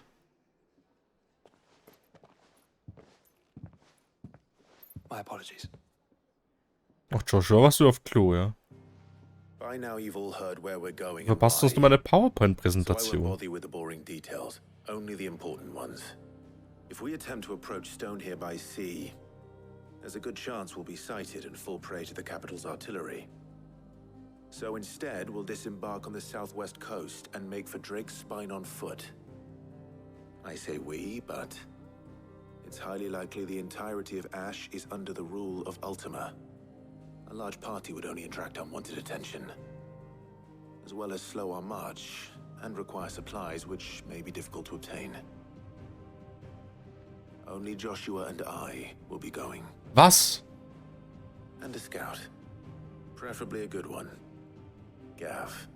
Können wir nicht Chill auch noch mitnehmen? Your ass, I do. Might still borrow some of Lady Vivian's maps, though. Just in case, like. Der Torgal ist immer dabei. You need to retreat into neutral waters, fly merchant colors, and stay inconspicuous. If you sense any danger at all, you leave us behind and return to Storm. Inconspicuous is my middle name. But like hell am I leaving anyone behind. The ship ain't going nowhere till your scurvy mugs are smiling on deck. Jill, the Enterprise will appear a tempting target for royalists and pirates alike. You're to stop anyone boarding. Don't worry. I'll keep the ship and her crew safe. You'll be needing passage home, after all. But... very well. If there are no questions, I'll see you all at the docks.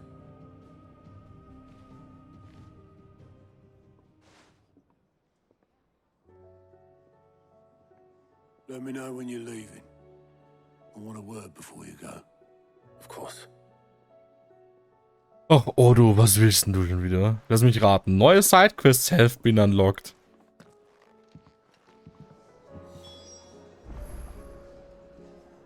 Trau mich gar nicht auf die Map zu schauen. Mach's trotzdem. Oh.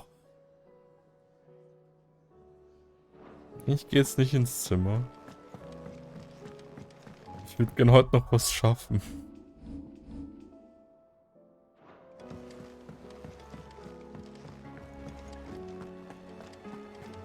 Aber wie sieht's mit meinem Torgal aus? Alter, ein Droma-Sprenger. Oh, der Angriff ist schon Max jetzt.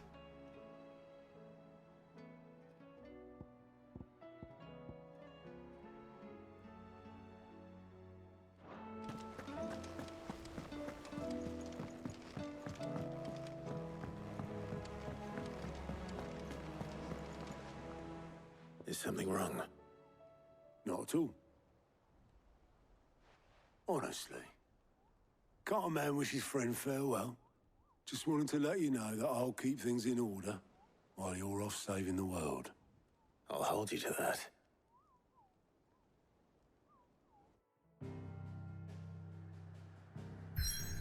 Okay.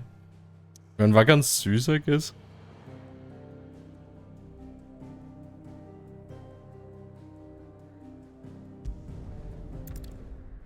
Leute, auf geht's nach Ashra.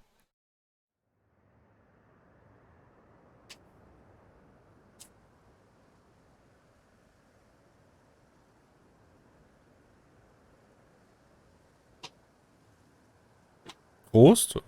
Prost. Das sieht jetzt auch ganz schön aus. Ah, Torgi. Reckon it'll be a long walk to the capital if we follow the cliffs. I'll scout ahead, see if I can't find us an inland route.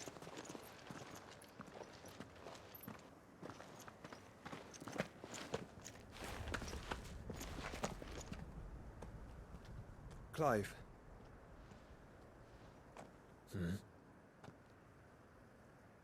There's something I've been meaning to ask.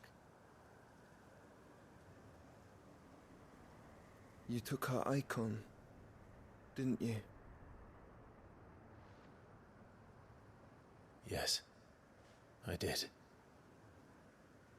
She understood.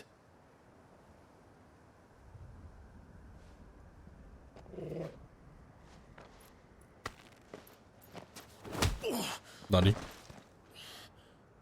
Oh, she understood. Understood that you decided to save the world all on your own, and that you'd die without her power. How dare you make her choose? You knew damn well she'd never refuse you. But I will. You can't keep pushing us away, Clive. The world is ours to save, not yours.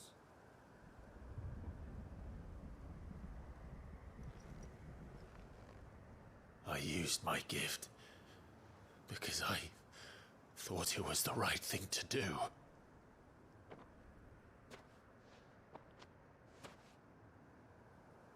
And you truly believe this will save you? Will save us all? I do.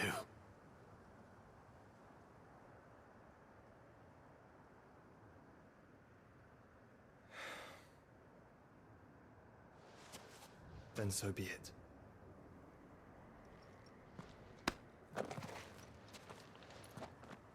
Just don't forget, you're not alone.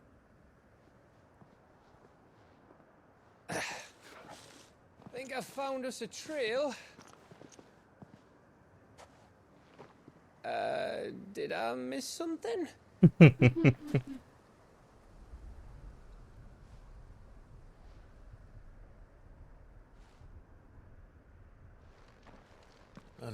Ja. I guess so ist es unter Brüdern. Die hauen sich mal in die Fresse und dann sind sie wieder Best Friends. I don't get it. Ich verstehe es auch nicht, ich hatte keinen Bruder.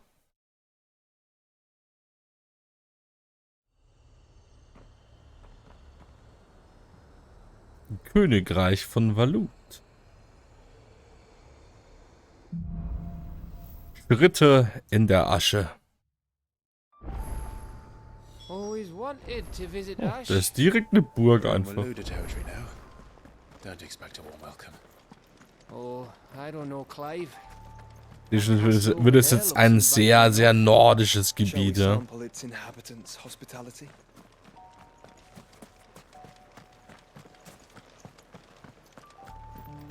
Ich spiele jetzt Witcher 4 gerade. Herr Morhen.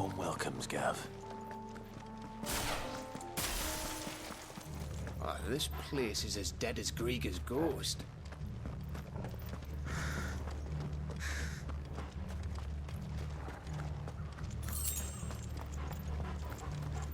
Ja, und auch hier akasisch. I knew I smelled something. I see only orcs and Akashic here. 1, 2. Let's hope the villagers made it out in time.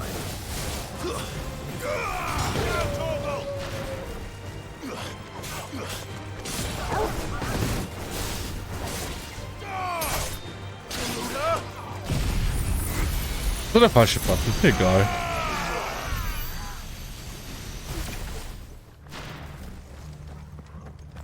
War bestimmt kein Overkill.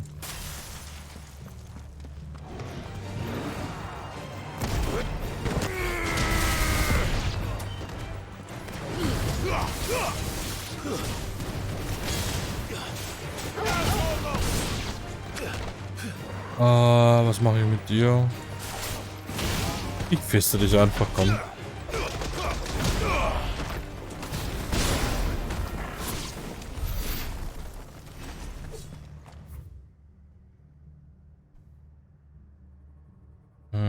Ich glaube, den rechten optionalen Weg will ich gehen. Der linke sieht nach Sidequest aus. Dass ich da mal irgendwann hin muss.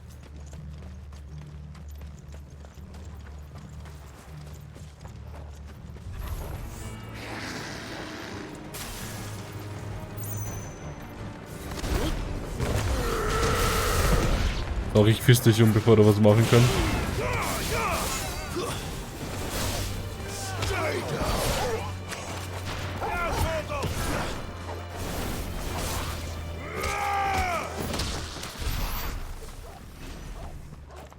Wollte gerade sagen, das ist doch bestimmt irgendwo eine Kiste.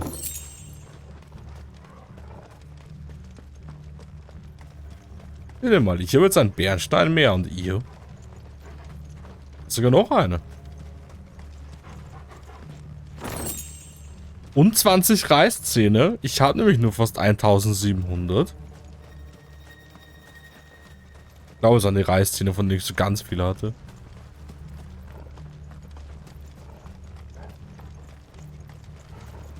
Ursprünglich wollte ich nur so viele sammeln, dass ich mir eine Halskette draus machen kann.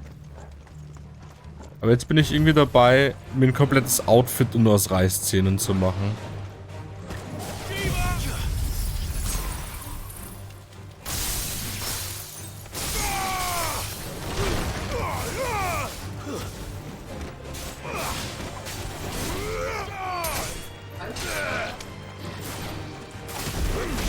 Titan!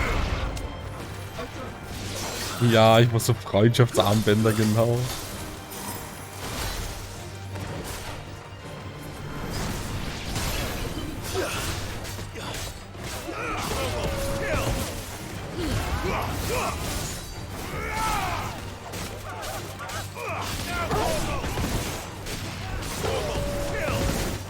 An den kann ich Target Beast ein bisschen hochleveln.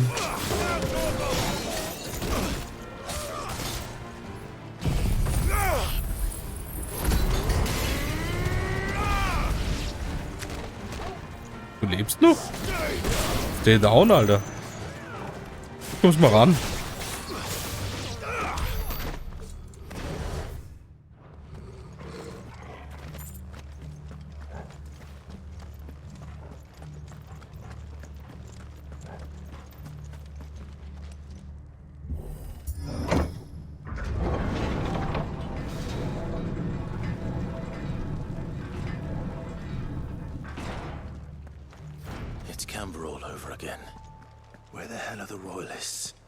Seems you were right about that welcome after all, Clive.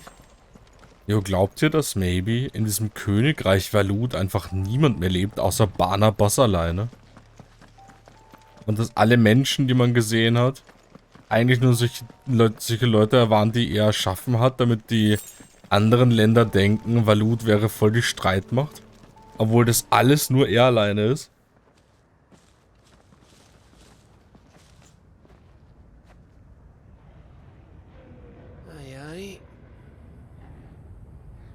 Und deswegen hat er die Orks und so, weil die können sich hier austoben und dann bringt er die einfach da überall hin, wo sie wüten sollen.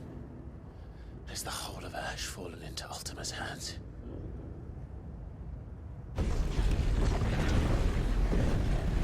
That's no peace delegation. We should send a warning to the others. No. My uncle will have an eye on the coast. I trust he'll find a way to entertain any uninvited guests. Our mark is Drake's spine, and there's a lot of road between us and it. We press on to Stone here. Aye, you never know. It might not be a nest of slabbering monsters.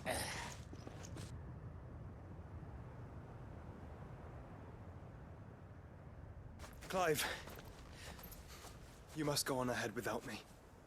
What? This stronghold is as old as Phoenix Gate. Perhaps older.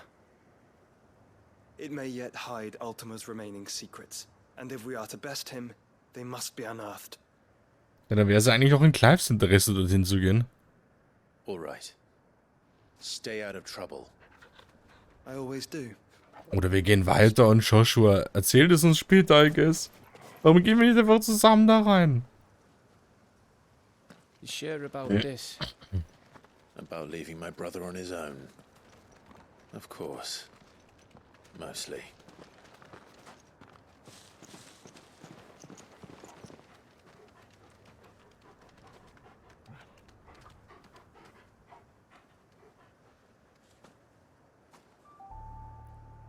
Lady Vivian's map is so old it's hard to tell which way is up.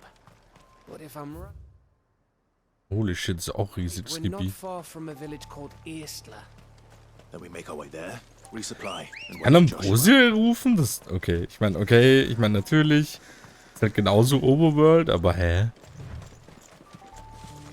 Die anderen Kontinente, Gebiete, was auch immer, waren at least halt alle auf derselben Insel.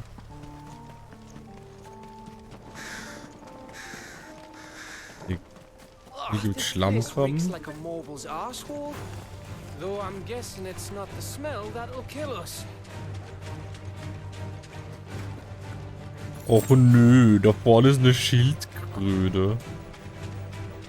Mein größter Feind. Und sie heißt sogar Adamantitan, Hilfe. Nee, ich kill jetzt sicher keine Schildkröte. Das ist um 2 Uhr noch da.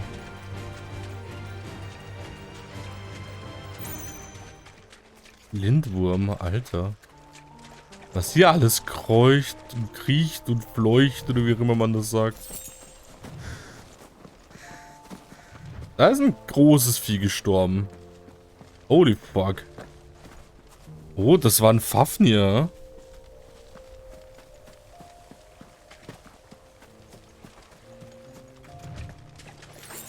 Da drüben sind Puddings. This won't be easy.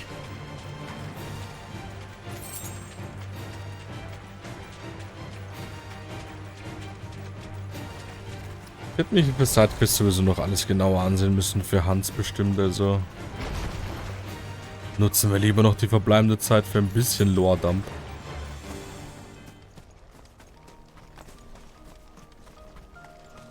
Die sieht jetzt ein bisschen aus wie ein Xelfatol. Bahamut's breath. Er hat gesagt Bahamut's Breath, warum stand da Odins Bart? Das sind zwei completely different Espers und Characters. That must be Eiskalt.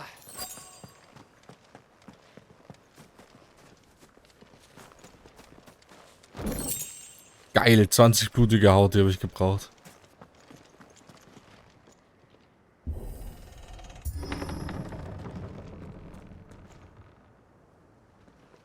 Aber das Ding ist halt auch, als ob Ultima und infolgedessen Barnabas nicht wüsste, wo wir sind. Niemand kann mir erzählen, dass Ultima nicht zu einem Zeitpunkt nicht weiß, wo Clive sich befindet.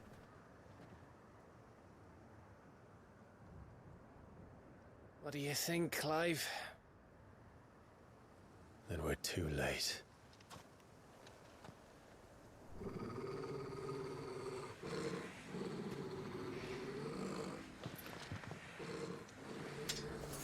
Damn it. They're all turned. There's nothing we can do. I wouldn't say nothing.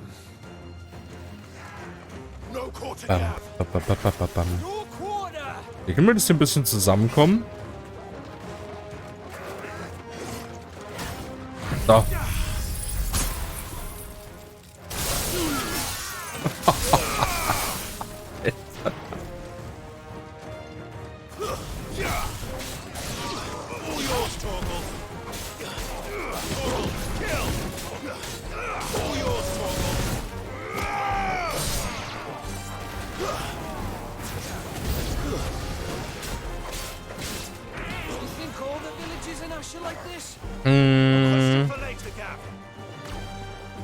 I guess können wir ein bisschen zu den beiden Castern. Hier, nope.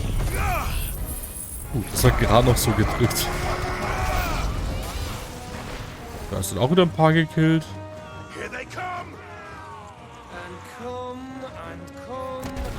Und putz.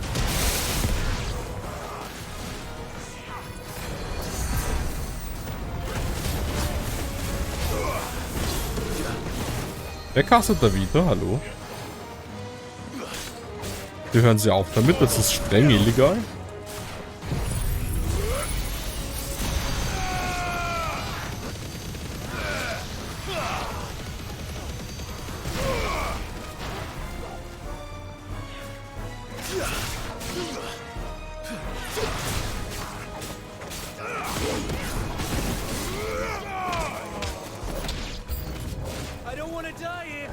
Da ist irgendwas Großes gespawnt.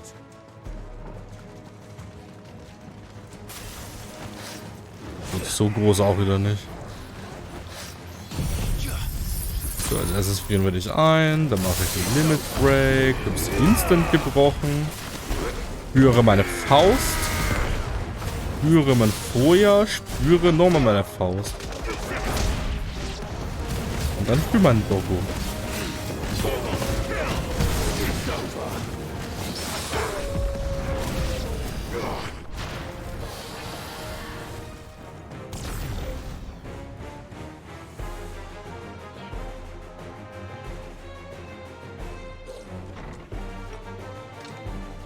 Alter.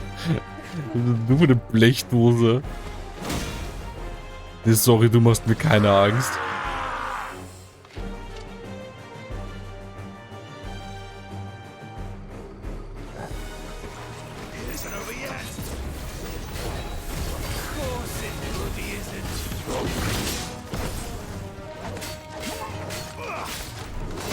Nope.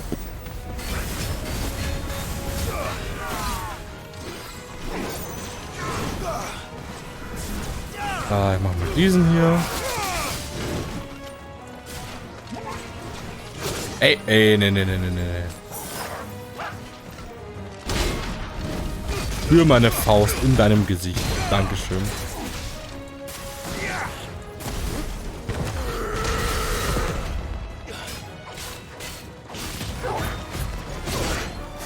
Ja, das ist auch super awkward zum Dodgen irgendwie. Ja, ich hab gedrückt. Animation Lock.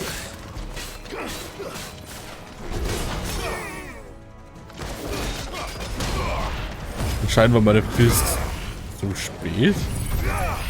Aber sie hat trotzdem gehittet, aber nicht als Konter. Interesting.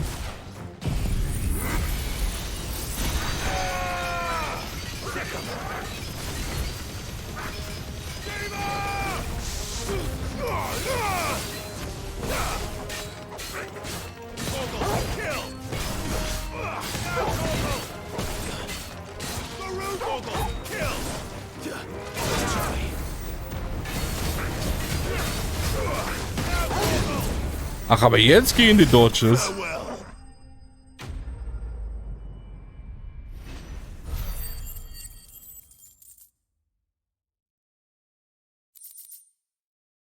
Oh hey Leute, mehr Reißzähne und etherhaltige Asche.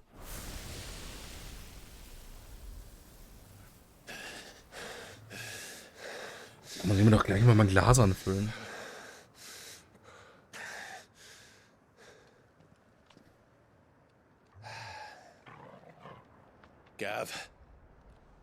Gav! Don't tell me there's more of the bastards. Oh, fuck. Nani? Oh, fuck.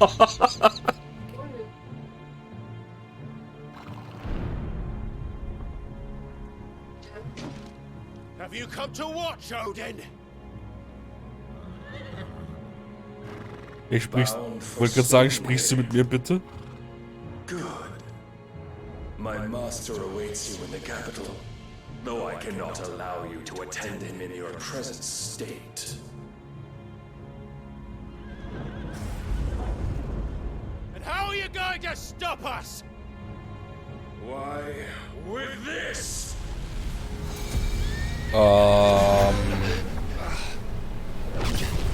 It escalated quickly. Holy shit, was machst du, Alter?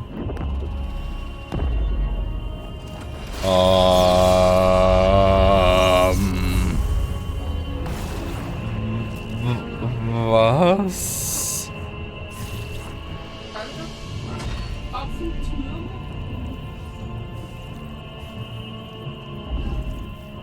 What the fuck?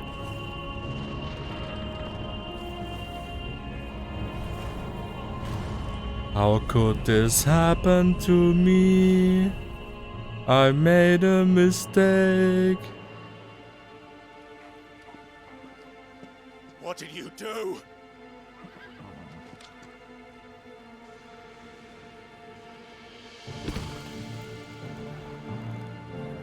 Mit deinem RGB-Pferd, Alter. Sein Umhang ist auch so cool. If the vessel would see the path opened, it has but to ask. I shall see that my master's prize is made presentable. Wir haben dich gefragt, was du gemacht hast. Nicht, dass du unsere Theatervorführung auf einmal anmachen sollst. Irgendeine Lieblingsszene oder so. No!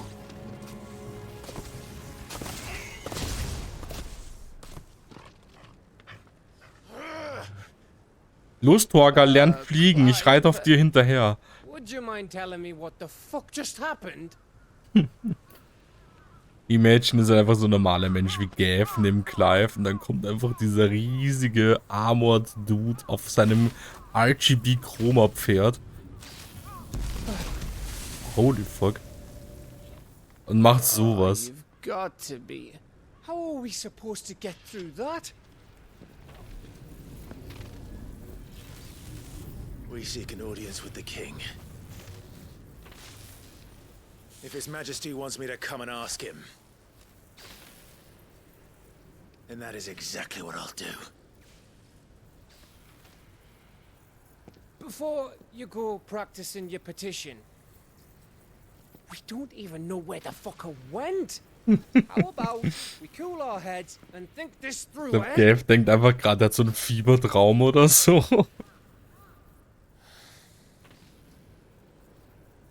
All right.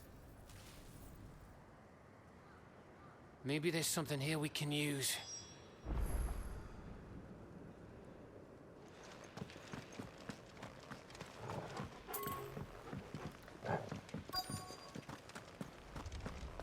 Durchsuche das Dorf.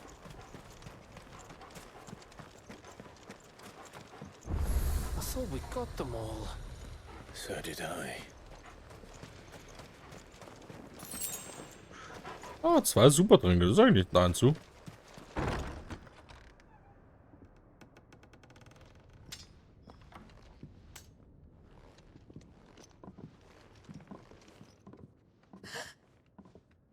Da lebt doch wer. Oh, ist das dieses Dorf?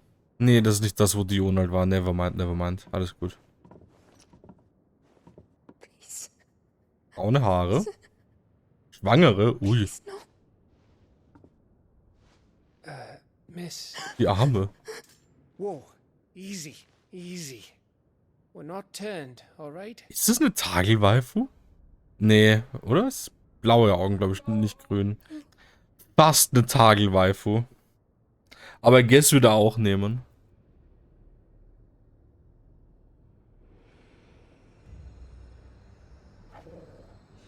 Oh, ein braver Wachdoggo. Ja, saufen. Ein bisschen Aerith-Vibes. My thanks, kind travelers. Ja, aber warum ist sie noch nicht turned? Ist das Kind turned? Imagine.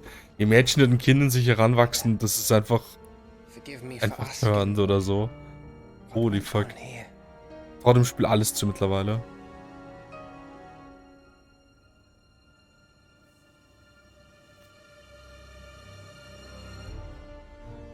It all started when the skies changed. The elders said it was the Arcade. One by one, people went mad. Minds taken by the ether. Till only I remained. By then, I was too far along to run. And then the nights came. And I didn't know what to do.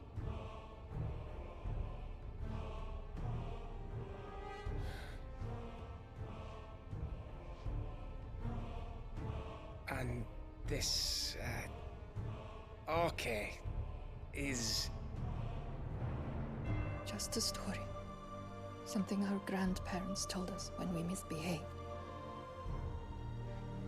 About how the heavens would grow dark before the land took her last breath. Wir passen, dass wir das Schwert Ragnarök gerade haben. You said the others went mad. But where did they go?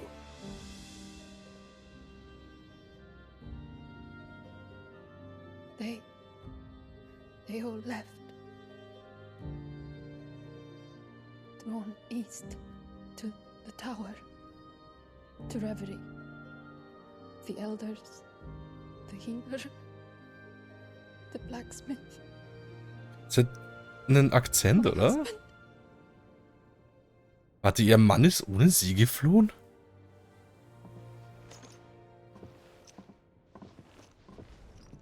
You thinking he did this? Of course. Who else could it be? You were in Canva. You saw what he did to the people. But then what about her? How come her nut hasn't cracked? The baby, perhaps? Could be protecting her from the ether. Wie macht das Baby das? Oh, maybe. Ah, ich wollte gerade sagen. It won't matter what it is once Ultima's magic takes hold. Time's running out. Sie hat einfach einen Ätherabsorber. This tower.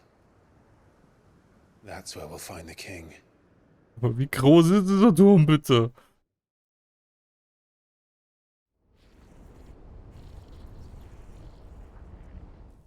Oh, Joshua. I knew it. It's the same as Phoenix Gate. Oh, das Knistern vom Feuer ist so satisfying. Which means at the end of these stairs should be.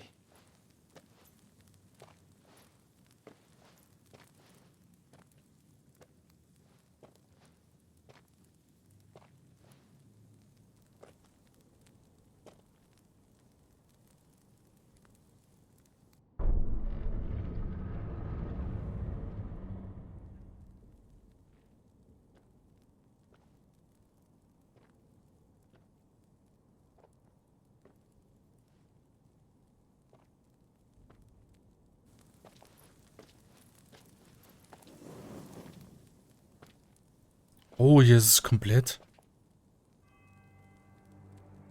Odin?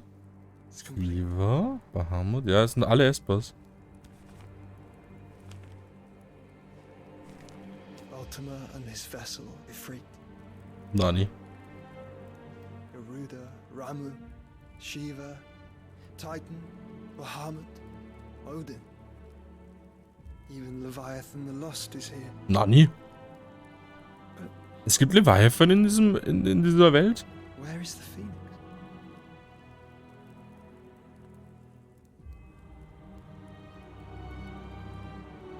Der Phönix ist halt quasi irgendwie da oben. Das ist ein Phönixflügel.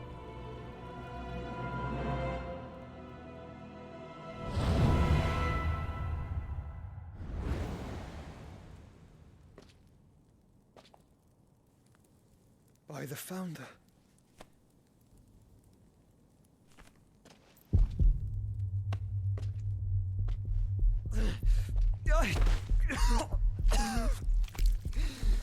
Nani.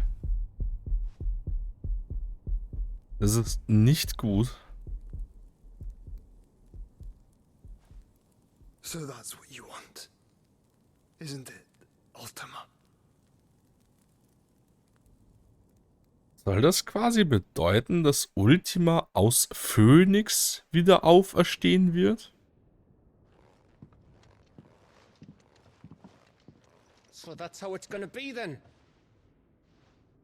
Wieso habe ich das Gefühl, I'm not asking, Gav. dass um Ultima töten zu können, sich irgendwie Joshua opfern muss jetzt? What? I must do this alone. If I don't return, you're to find Joshua and make for the Enterprise. Understood? Ich sagte Calvin, bei solchen Sendungen ist es immer so, dass die Leute, die am meisten Stress verursachen, immer lange drin bleiben, weil die für viele Klicks sorgen und Einschaltquoten und so weiter. Don't you go dying on me. Sid's name suits your miserable mug better than mine. Deswegen probieren ja in der Regel alle immer viel Stress zu machen bei solchen Serien. Don't worry. Damit sie lange dabei bleiben. Finished with it yet.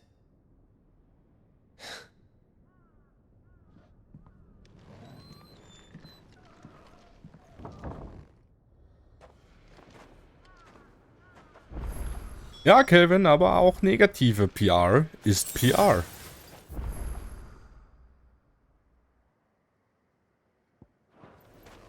Und je weniger Leute für Konflikte sorgen, desto größer kannst du als Konfliktverursacher strahlen.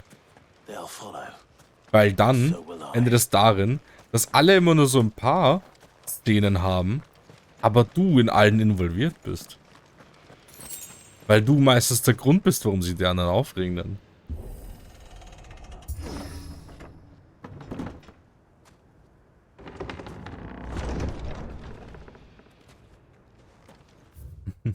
Ja, natürlich ist es rigged. Das ist ja eben der Punkt.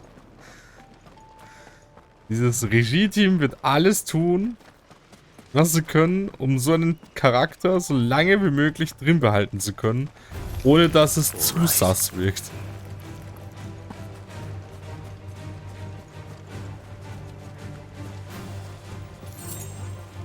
So funktioniert Fernsehen halt nun mal leider.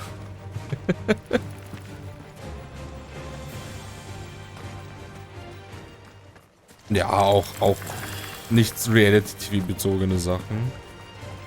So Eigenproduktionen von irgendwelchen Sendern enden meistens einfach in sowas.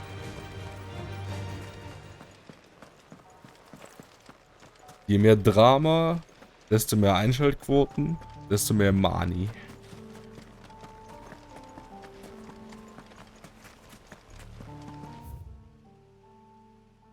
Jo, das ist einfach am Ende des Himmels, das Gebiet.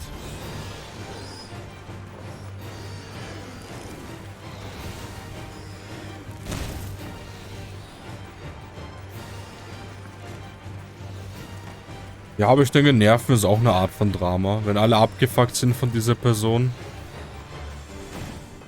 Da war ein riesiger Ariman, der heißt Plage. Und wir konnten ihn Gott sei Dank skippen.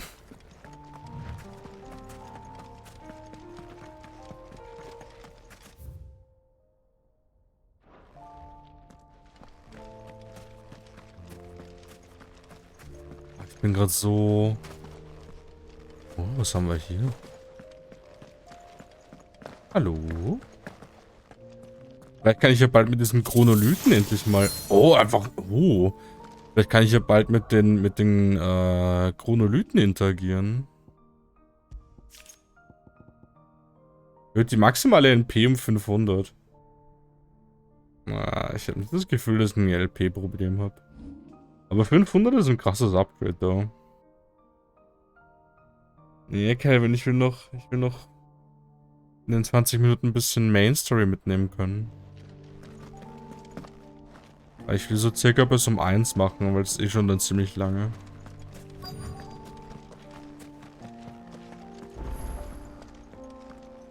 Holy shit.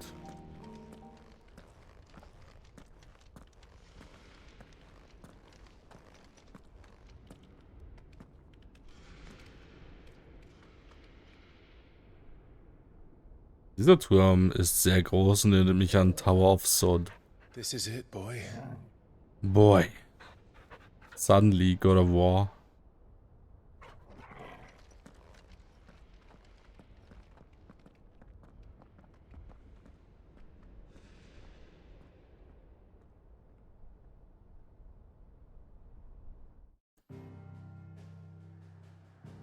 Ich habe einerseits Endgame-Vibes, andererseits noch nicht wirklich. So, wir sind halt irgendwie auf dem Weg gerade hin. Das ist so ähnlich, glaube ich, gerade wie die Siegesstraße in Pokémon. So in etwa fühle ich mich. Nur in Dark. Mit Story.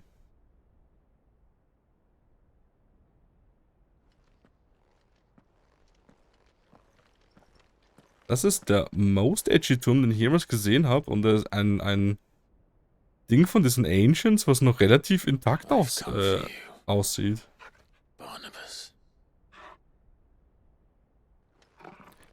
So, jetzt machen wir Nier Automata-Style. Erstmal 100 Ebenen nach oben.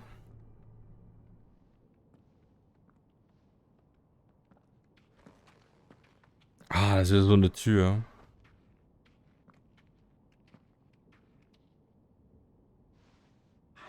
Stay close. Torgal. Au.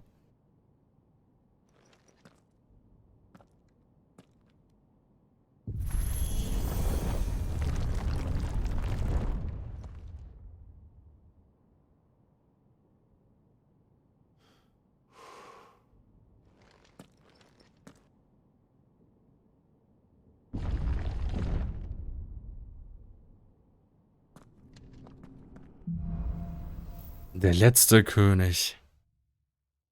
Noctis? The tower.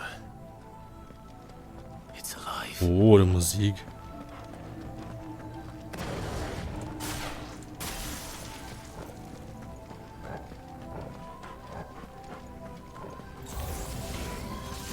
the fallen.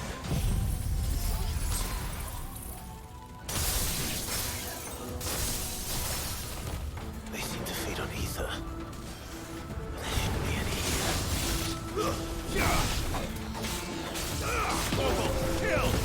Ah, ich wollte gerade sagen, ich würde gerne den hier anvisieren.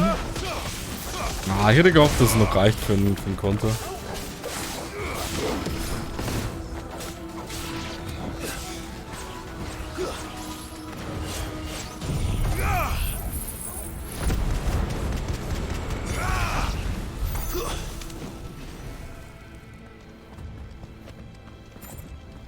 Okay, dann machen wir mal diese Tür auf.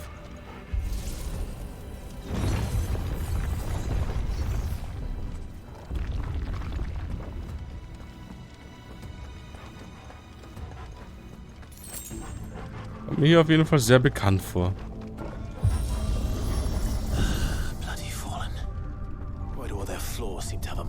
Na, diesmal gehen wir anstatt runter halt rauf.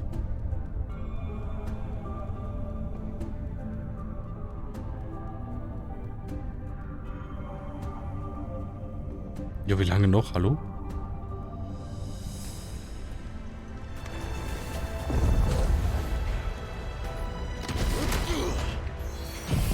So ein Missklick.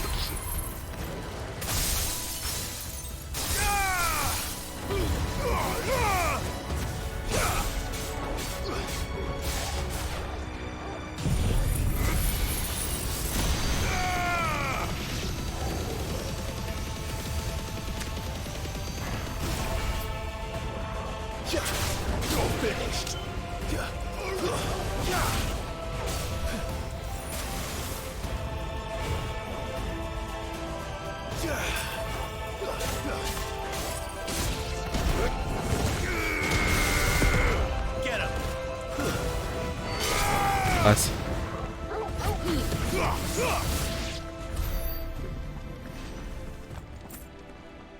Oh, okay. Die Mobs hier geben richtig gut XP. What the fuck?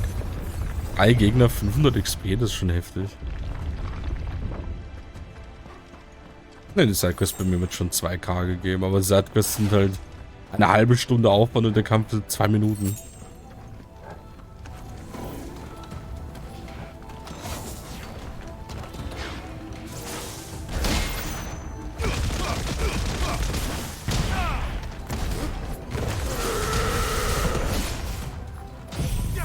So, dann machen wir diesen hier. Putz. Putz. Runter mit dir.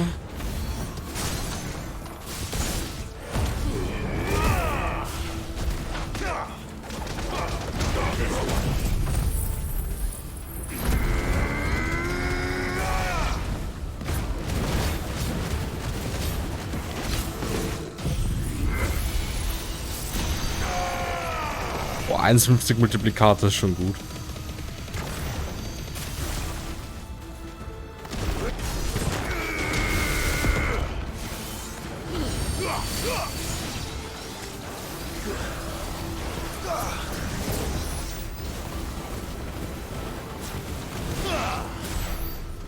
Nice.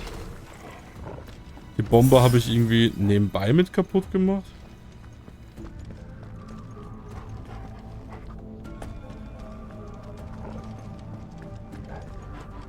Ja, aber wie sind eigentlich... Also wenn die Leute hier reingeflohen sind, wie konnten die diese Türen öffnen?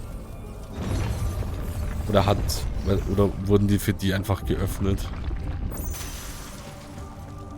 So, mehr Aufzug. Wieder rauf? Ja, natürlich.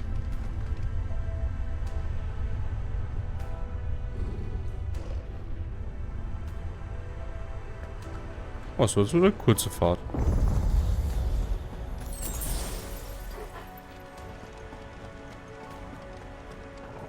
So, was haben wir hier? 3 Virit. Zum Glück habe ich die mitgenommen.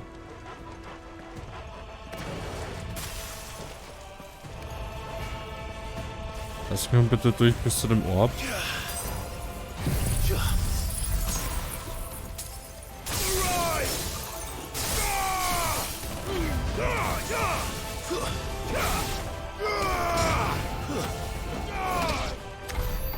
Okay. Das war ein ziemlich... Also da habe ich gerade ziemlich dominiert.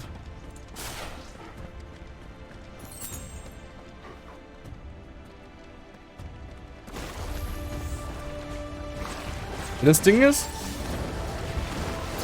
Oh Gott, holy fuck. So 4 Stunden um den Dreh schaffen wir eigentlich meistens. Ganz selten, dass wir weniger machen als 4. Au.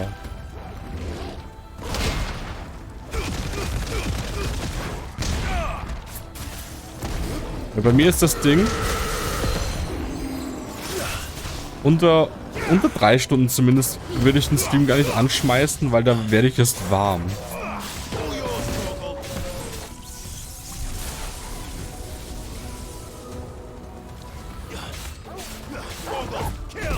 Nice.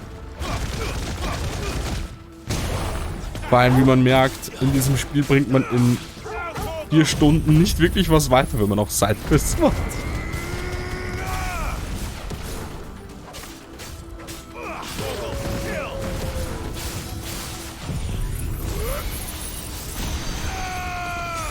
Na, 1,40 Multiplikator ist auch okay.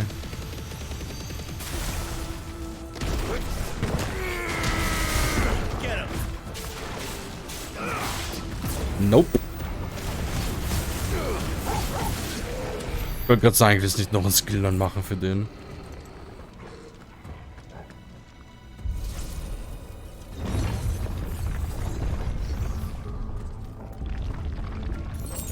Also ja, ich sag mal in der Regel, also es gibt eigentlich keinen Typ hier und eigentlich keinen Kartenstream, der wirklich in dem Sinne kurz ist. Also ich glaube, unsere kürzesten Streams sind wirklich so 3 Stunden. Vielleicht gab es mal einen mit 2 Stunden, weil ich dann abbrechen musste, weil es mir irgendwie scheiße ging oder so. Das könnte ich mir vorstellen, aber das ist halt...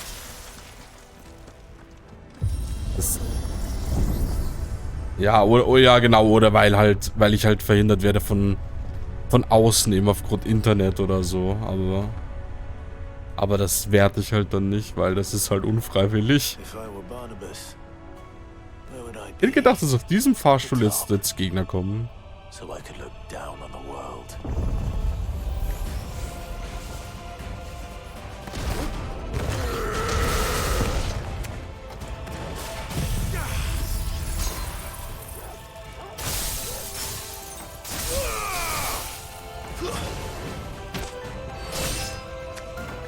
Vor allem, ich habe halt einfach... An sich haben wir nur so spät gestartet, weil das war halt auch meine Schuld. Also es war halt nur meine Schuld. Weil... Ich hatte eben diese Vorbereitungen gemacht für das Pixel Remaster Final Fantasy Gedöns. Wisst ihr Bescheid? Und ich habe halt komplett die Zeit vergessen. Oh, jetzt kommt die schon mit dem Fahrstuhl runter. Du hast das vergessen. Ich habe nicht vergessen, aber ich war so vertieft. Ich war so in diesem Workflow drin und dachte mir so, okay, das mache ich jetzt noch fertig. Und dann war ich so, okay, jetzt mache ich mal das auch noch fertig.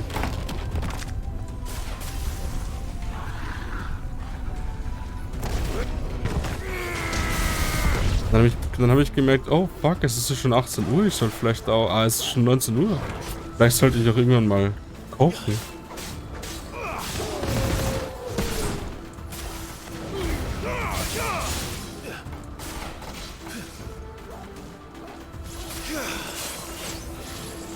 Nice, perfekt. Ein gutes Positioning. Ja, das ist so eine andere Sache. Hätte die Katze nicht gepennt, hätte ich bestimmt das mit der Zeit auch nicht vergessen. Weil dann wäre mir die Katze mich im Ohr gehangen mit... Wann Brabos? Also es war so... Ich war im Workflow und Katze hat gepennt. Und das hatte dann eben die Wirkung, dass ich einfach nichts in meiner Umgebung hatte, was mich daran erinnert, dass ich was anderes auch noch zu tun habe. Und dann wollte ich kochen und dann habe ich auch noch gesehen, eben, dass du schon geschrieben hast, ja, dann auch noch warten auf Stream Waiting Room und das Gedöns da und, oh. Ja, aber ich hab's dann trotzdem noch gelesen. Ja, ich hab's dann trotzdem gelesen.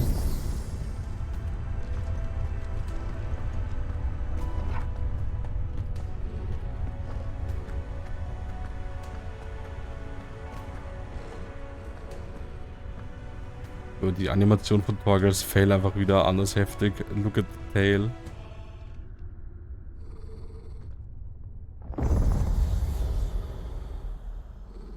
Holy fuck. Du siehst aus, als ist straight aus Pandemonium. Was?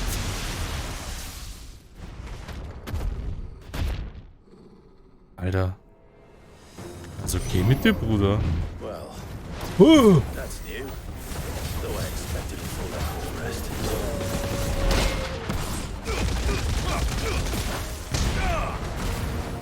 This one.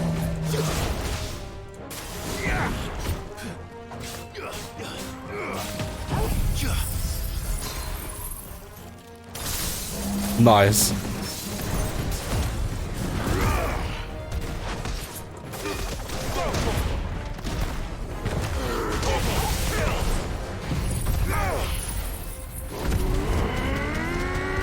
Ich muss danach jetzt gleich den Gigaflare machen. Wir haben den jetzt in einem gebrochenen Ding. Jo, Alter. Jo, wir haben richtig reingeschallert. What the fuck? Oh, Shockwave, okay.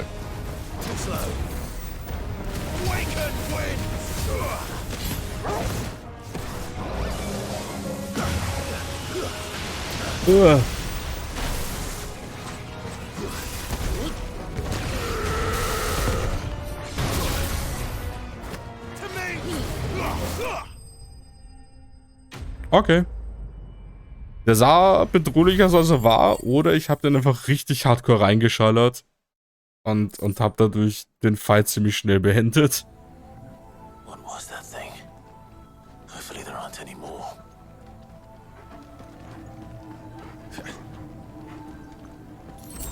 Nix aus beidem? Okay.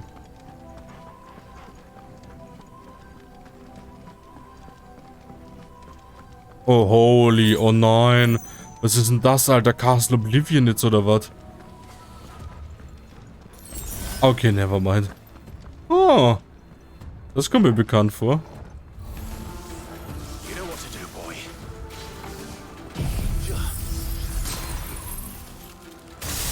My sanctuary.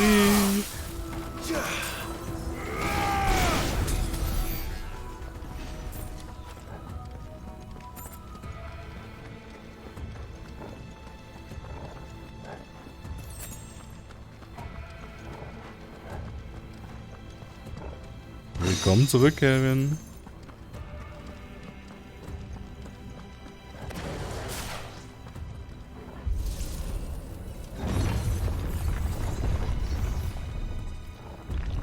Ey, wegen diesem Turm werde ich jetzt maßlos überziehen, I guess.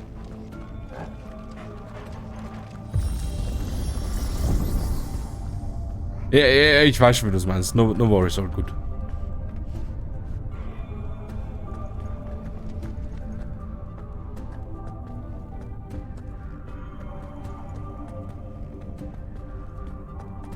Ich hätte gedacht, ich muss links und rechts, oder fahre ich dann später wieder runter? Oh, Cutscene. Ich habe gedacht, ich muss mal links und rechts jetzt irgendwas aktivieren. Und dann kann ich in der Mitte weitergehen oder so.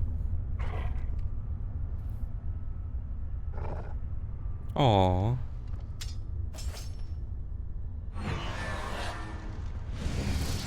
Ich weiß nicht, ob jetzt schon Barnabas-Fight kommt, I don't know. Also auch mit so einem Typsilon-Meme. Porgal ist on screen. Typsi, oh. Bitte was? Alter, warum hat Creative Business Unit Fliegen wie so ein Fetisch dafür, dass man gegen Kugeln kämpfen muss?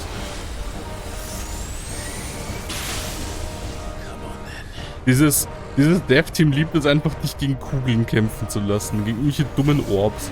Holy fuck, das ist ein richtiges Beyblade. Er geht sich weg. Ja.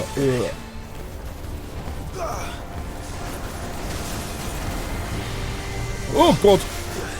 Sag mir doch, dass du drehen kannst. Ey, nicht jetzt wegdashen.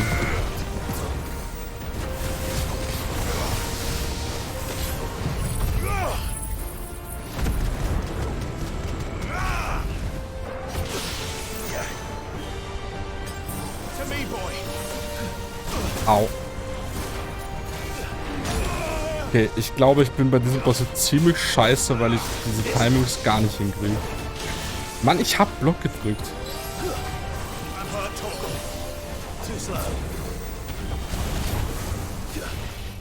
Kurzschluss? Oh Gott! Alter, das haben die Yosora.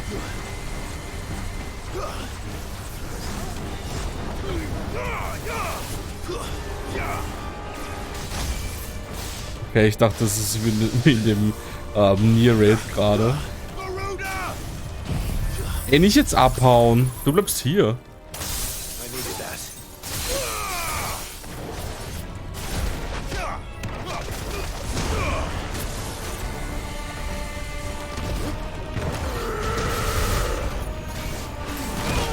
Holy fuck.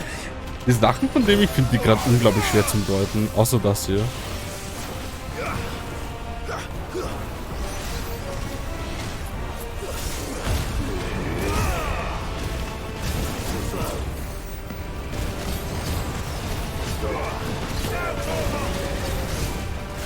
Nice.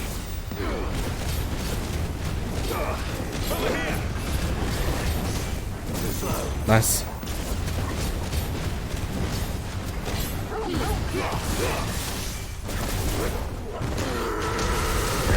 Oh, perfekt.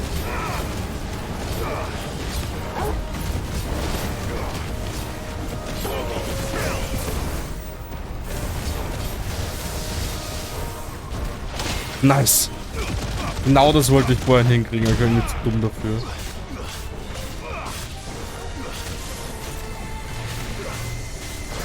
Nice. Langsam habe ich die Timestop raus. Eigentlich hätte ich jetzt wieder gehittet werden müssen mit irgendwas, das wäre typisch gewesen. Machen wir jetzt erst so. Dann die Fist. Dann die andere Fist. Ein Torgal beißen und Gigaflare. Nice.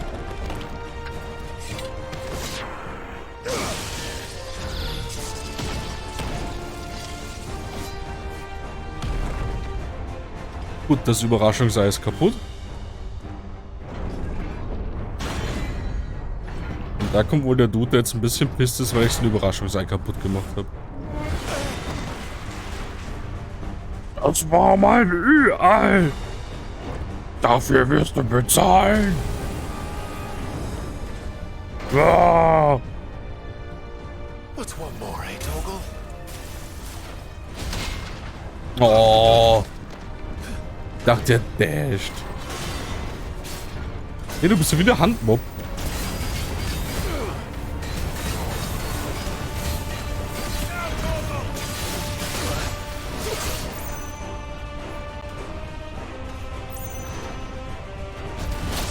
Oh, was, als ob man Fisten zu früh war. Der Shiva-Schrei war gerade lustig. Shiva!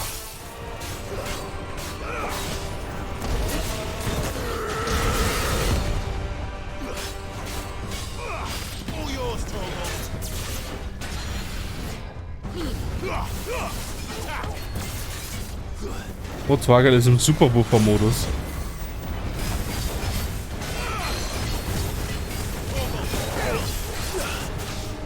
Runter mit dir.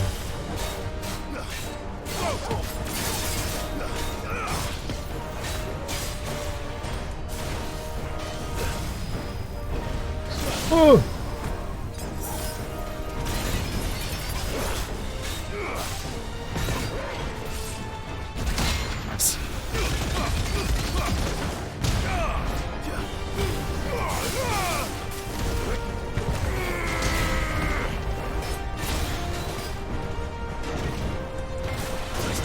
Nice. Nice. Und nice.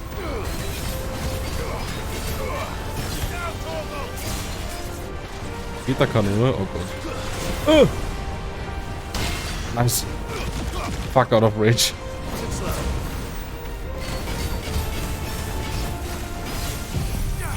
Du bleibst hier.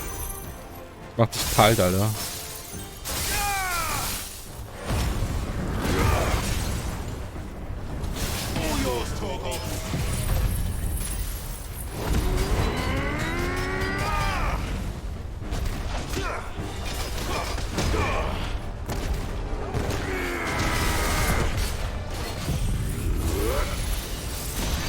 Also diese Kombi ist halt Damage-weiß einfach. Ich weiß nicht, ich sehe in meinen Skills noch keinen Weg, wie ich mehr Damage machen könnte als so.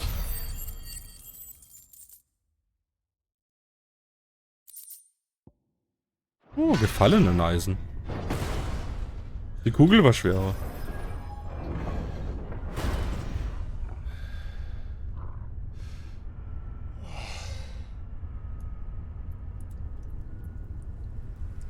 Regnet es?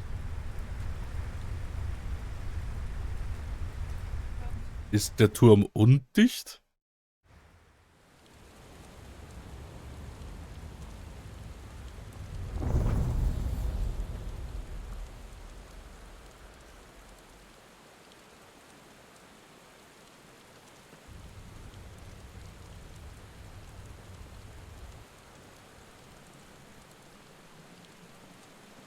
Oh shit, wir sind oben.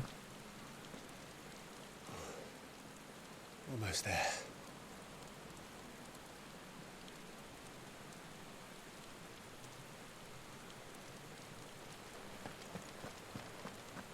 Keine Musik, das ist immer sass.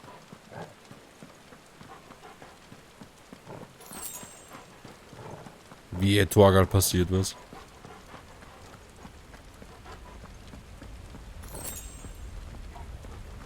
He's here. I can feel him. I've got a feeling. Woohoo.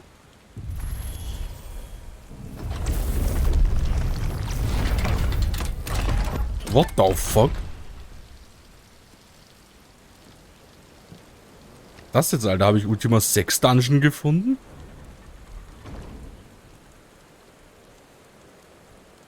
Der T-Post, das macht mir Angst. He's asserting dominance. Dabei bin ich der Dominant.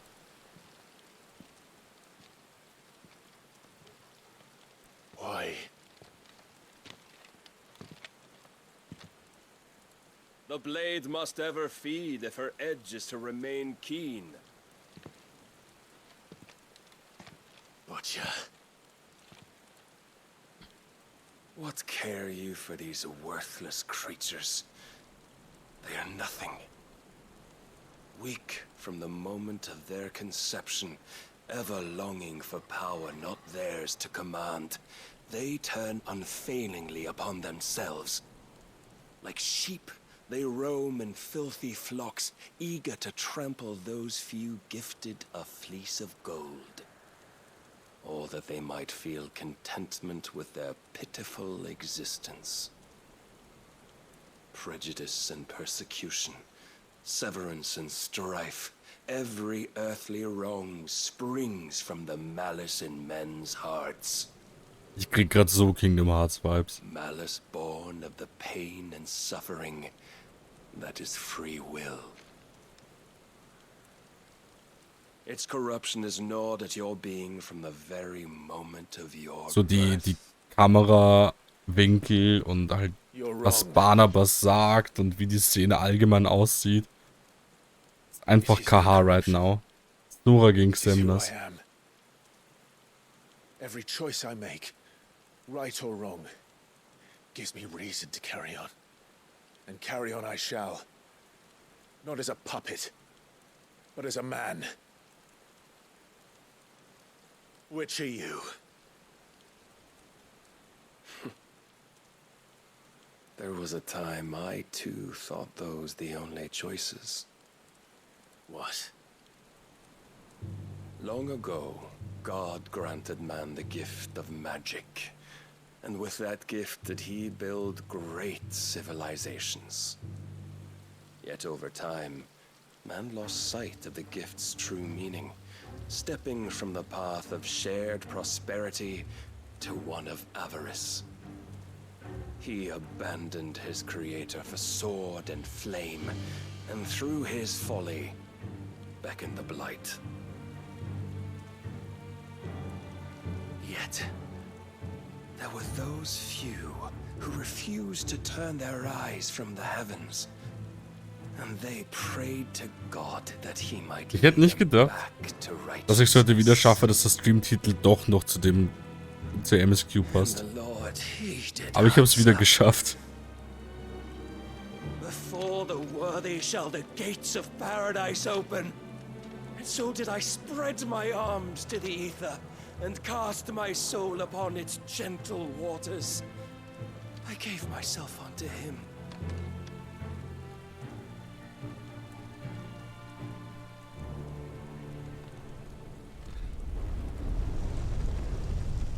Barnabas ist einfach Rico aus KH1.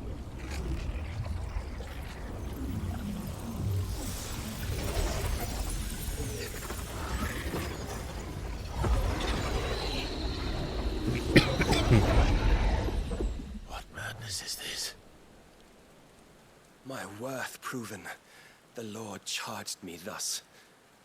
If your kind are to find salvation, they must be made to serve. You see, paradise lies but a single step away. Could we only take it? Could we only leave our transgressions behind? For none save the pure of heart and mind may set foot in the new world. I will save us. But it all begins and ends with you. You are the key, Mythos. And with this humble offering, shall I prove my faith once more. So you forsook your kingdom. You forsook yourself to serve. Tell me, how is that living?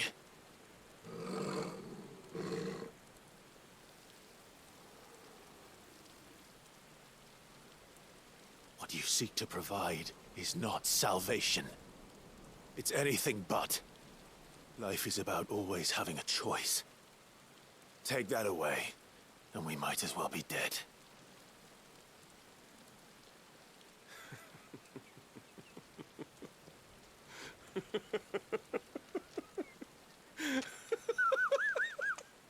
Jo, die Lache einfach.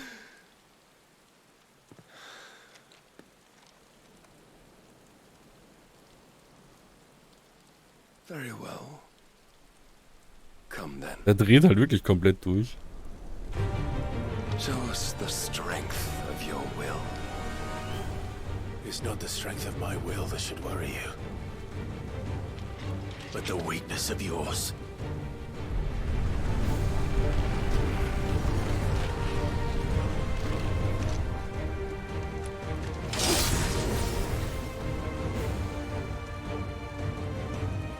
Ich hätte wirklich nicht gedacht, dass wir heute noch gegen Odin kämpfen.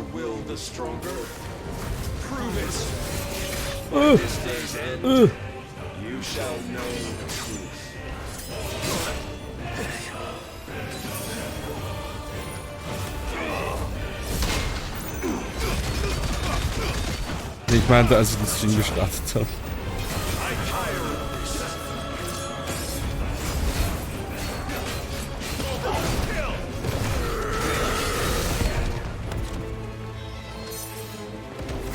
Nope. Ich mach dich kalt, Bruder. Ab in den Kühlschrank mit dir.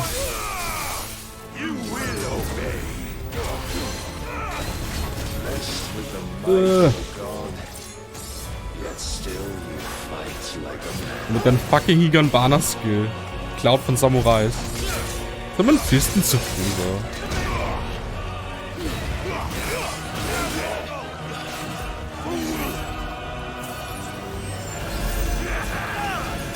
Au.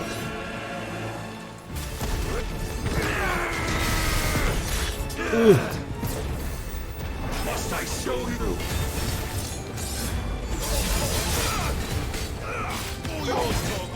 mein Tworgi-Worgi verletzt.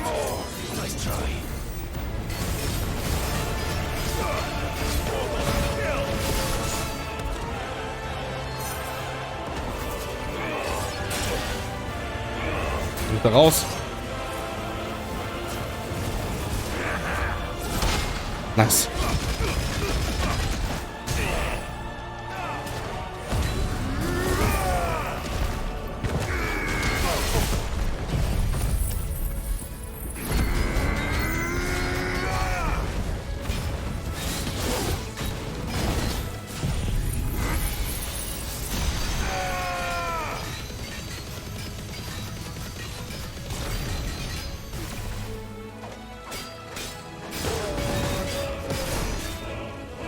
Okay.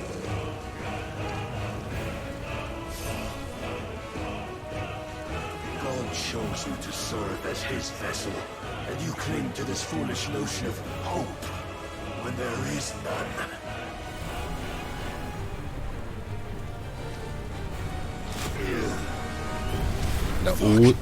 Odin war schon immer irgendwie badass, ja, immer wenn er vorkam in FF, aber das ist halt wieder so ein Next Level Shit.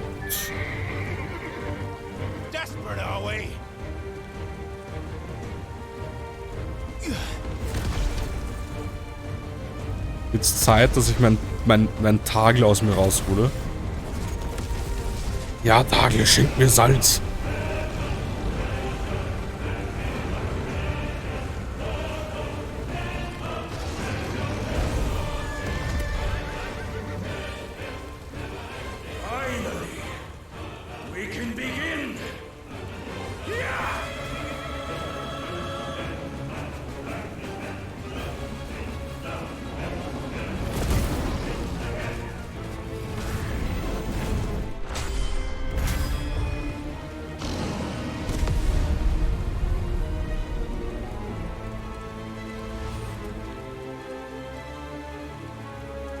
Als ob wir ihn so schnell von seinem Pferd runtergekickt haben.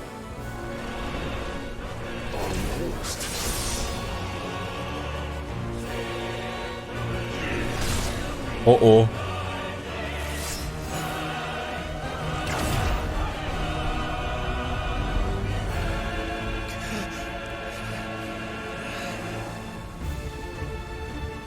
You have been shown the path. Now you must follow it. Oh, Torgal. Free yourself, Mythos. You will not defeat me otherwise. We'll see. Perhaps you still What? Holy shit. Oh! Okay, da will ich hingehen, Raffe.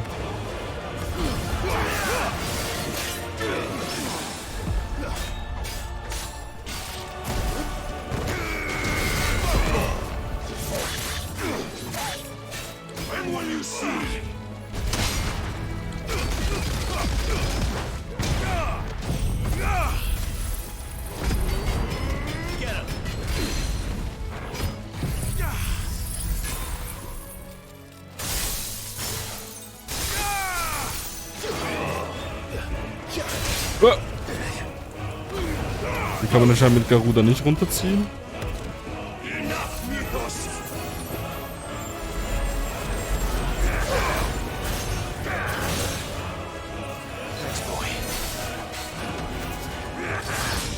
Nice, ich wollte schon sagen, ich bin da locker gedodged gerade.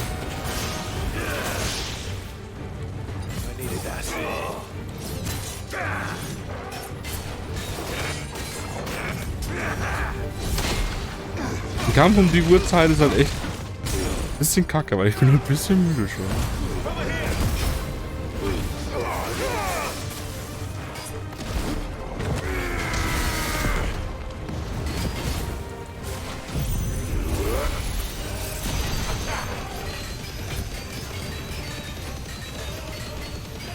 Ich hätte das schon irgendwie hinkriegen.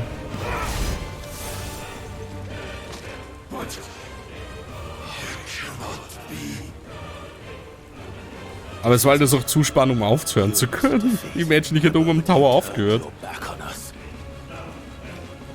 when you turned your back on the truth, Barnabas. We are not as weak as your God believes.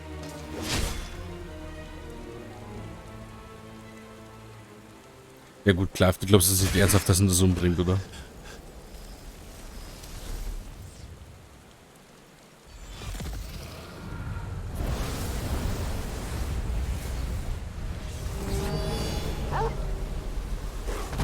Nani? Oh Gott sei Dank ist Torgal nichts passiert.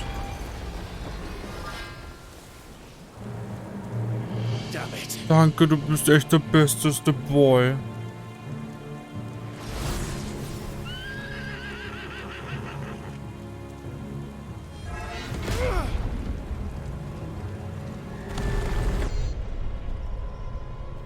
Holy fuck.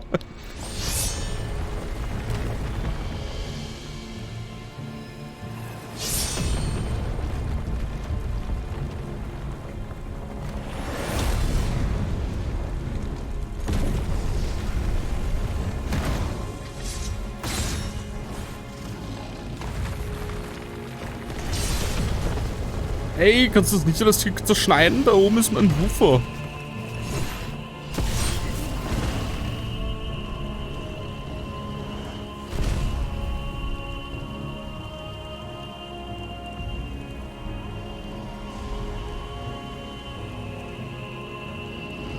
What are you waiting for? Men know nothing of strength. Ich habe das Gefühl, dass entweder opfert sich Joshua gleich für uns oder er rettet uns noch irgendwie oder halt irgendwie beides oder so. Hm.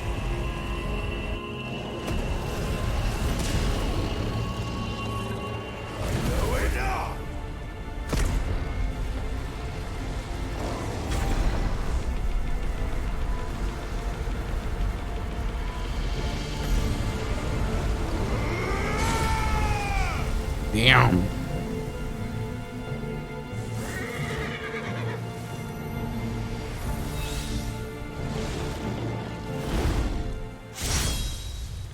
Yo, what the fuck? Haben wir als Ifrit jetzt ein Schwert?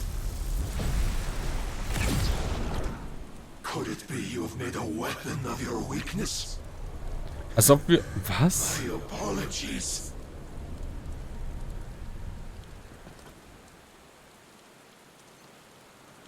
You are not the fool I took you for. And so it ends. No!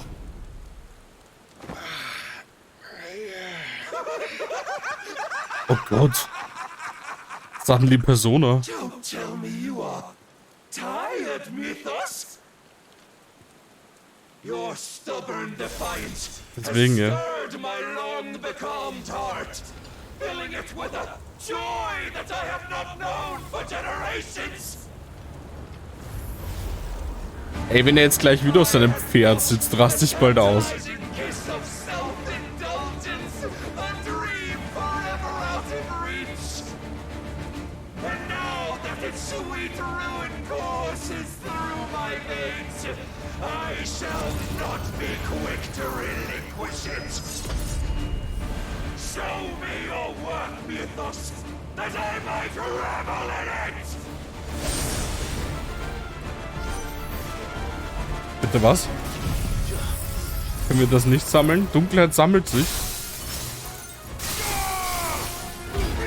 How about turn the light on?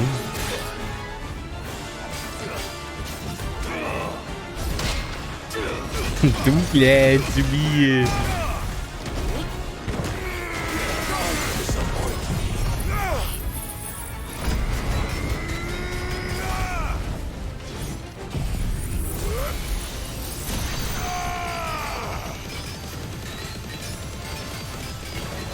Die Leiste krieg ich schon irgendwie leer.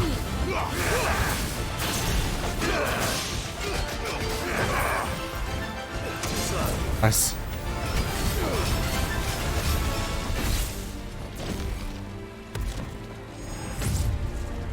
Nein, nein, nein, nein, nein. Oh.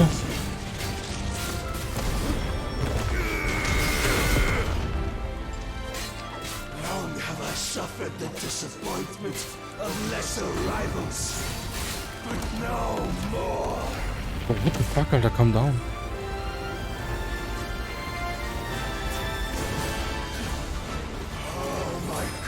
Große Club. Okay. Nein! Oh Gott! Das war so close.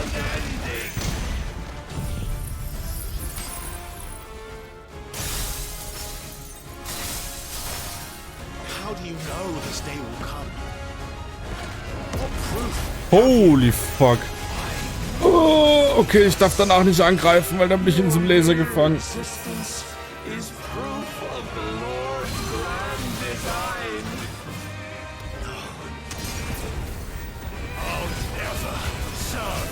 Ich wurde gerade für meinen perfekten Dodge vorhin bestraft. Das hat sich gerade nicht gut angefühlt.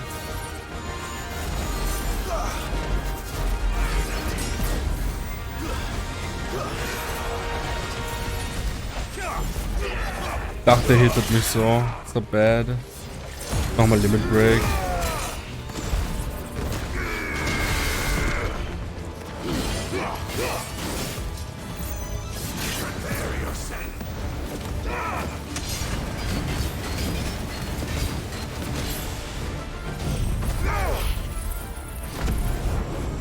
Ist er gerade genau wegteleportiert? Oh, come on.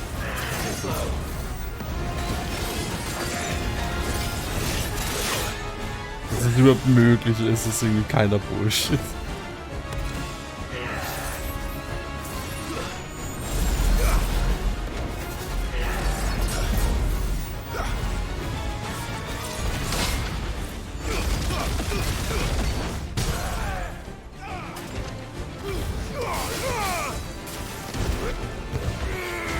Macht Shiva trotzdem, um den Counter hochzutreiben, weil ich habe keinen Phoenix gerade. Und so komme ich jetzt auf 1,3. Sogar 1,5 noch gekriegt. Und gut Limit Break wieder aufgefüllt.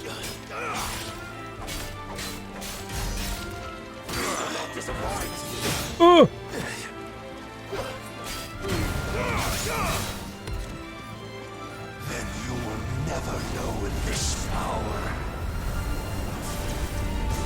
Bitte was? Wieso bist du auf einmal Susano?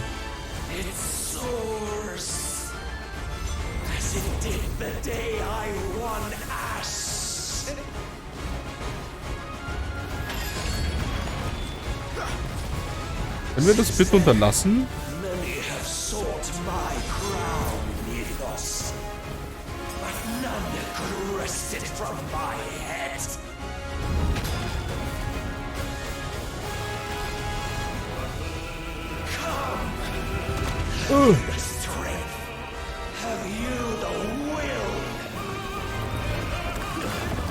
Die Musik einfach gerade wieder.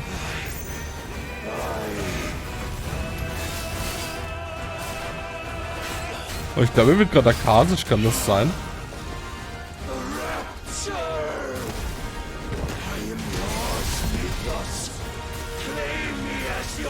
Wild.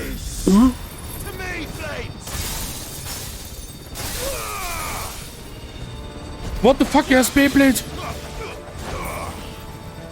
Ich hab grad, weil ich Torgal benutzen wollte, mich verdrückt. Alter, der rastet komplett aus. Er ist einfach ein Beyblade. Er ist ein Fidget Spinner.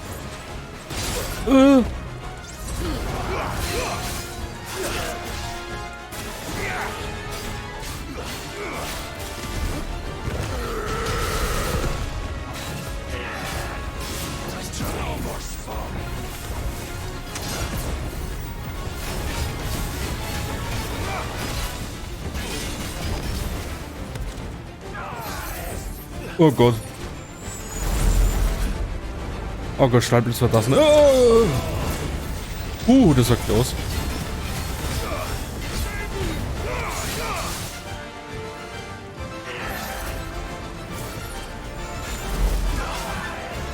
Nice. Bin dabei, den Mann kaputt zu machen, Tage.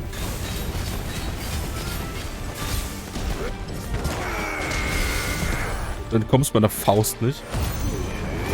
Let's go. Königs. Fever.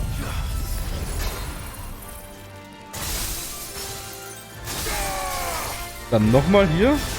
Und Gigaflair, let's go. Das ist dein Ende.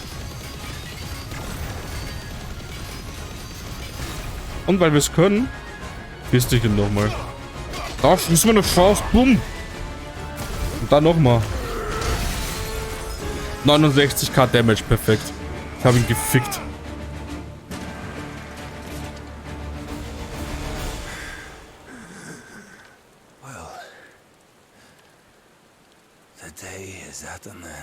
Das stimmt, ja. And we both know the truth. It is I who stand victorious. My will that prevailed. Your will? No. It was his. Das Clive fucking Simba einfach. Rossfield.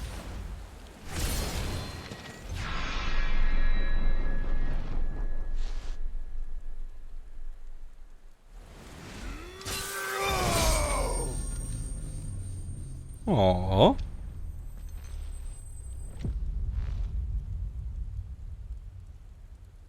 Ja, wenn der da jetzt runterfällt, wann absorbieren wir seine Kräfte? Und als ob wir Odin killen und ein einziges Mal Ifrit aktiv gespielt zu haben. Ich traue dem noch nicht ganz. Wir haben weder seine Esper uns einverleibt, noch hatten wir einen Kampf, wo ich aktiv Ifrit gespielt habe gegen ihn. Und das kann ich mir nicht vorstellen.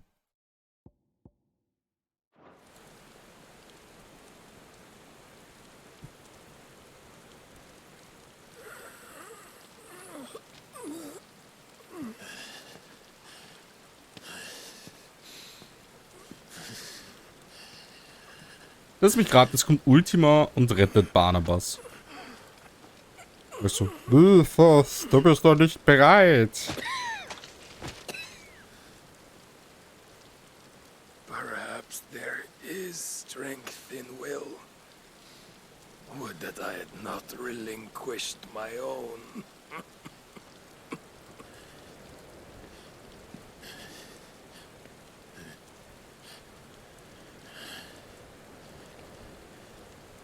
You relinquished nothing. What was it, if not will, that made you strive for a new world? Strive to win your master's approval?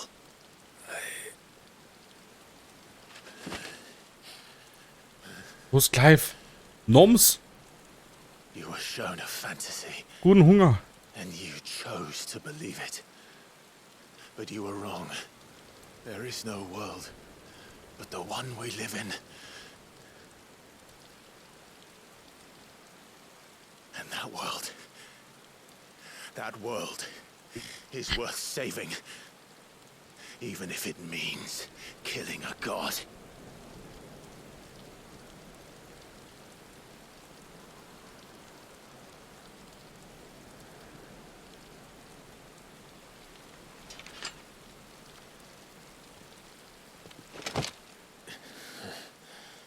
Bold words. From one who has served the Lord so well. Jetzt hat er ein bisschen Gollum-Vibes.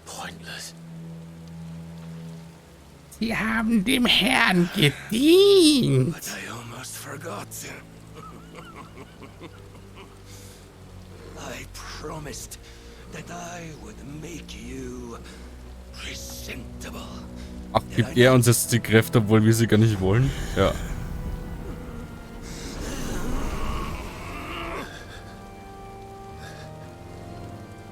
We shall fulfill our destinies. Just as the Lord's mother Klar, einfach so, Alter, geh weg mit deinem Scheiß. Come, Clive Rossfield. Take what is rightfully yours. Become one with God. No.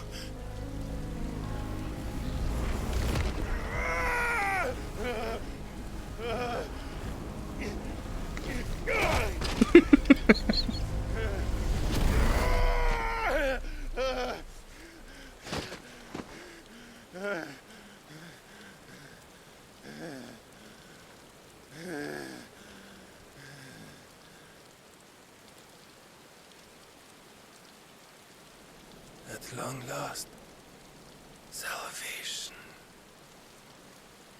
I'm coming home. Mother.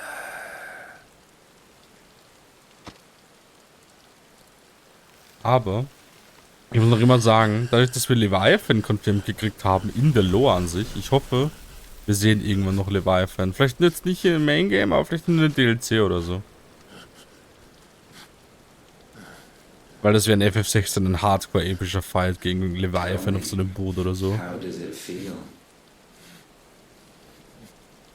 Oh, wer hätte damit gerechnet? Der Spielverderber ist da. How does it feel to consume your rival's strength, to gorge yourself on their being, to edge step by trembling step ever closer to the divine? With or without a will, you are still but a vessel, our vessel. Square Enix liebt ihre Vessel-Stories. How your body shudders in anticipation of its fate.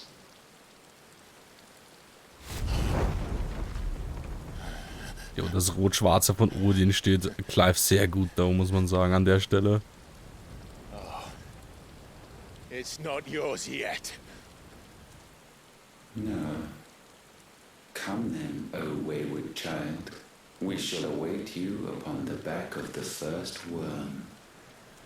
There all shall end and begin again.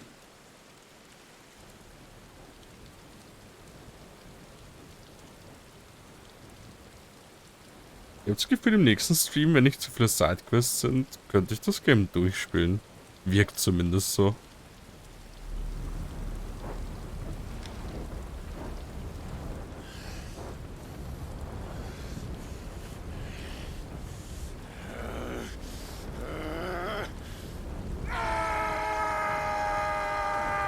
Und ich glaube, Clive ist gerade sehr salzig.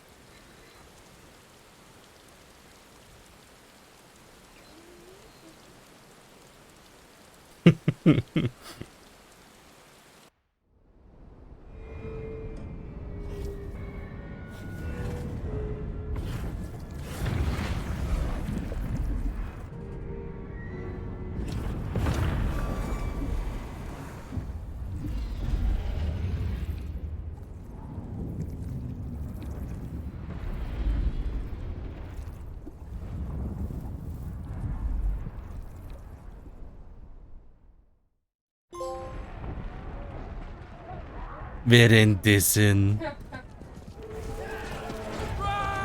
Randella. Oh nein.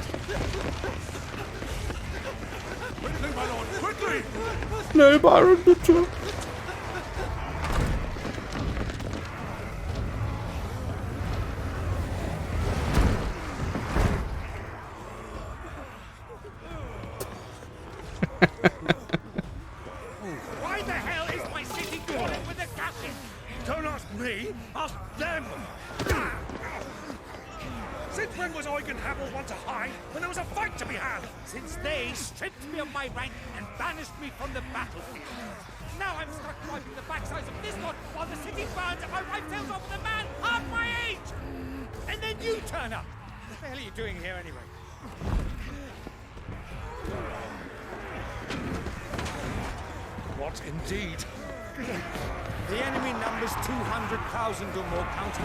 What the f...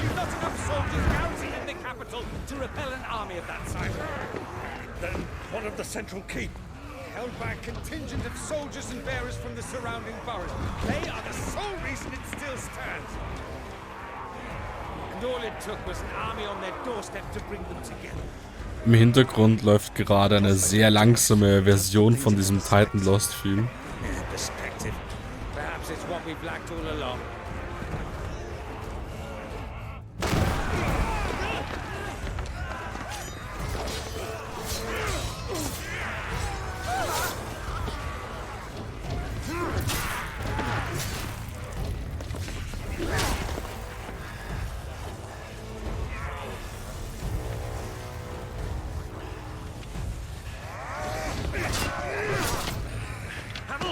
I need you to lend me some of your best men, preferably all of them.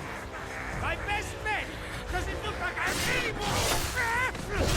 I admit this might not be the most convenient time, but my nephew's in trouble, and I may have already promised him your help. Your nephew, the outlaw? Never!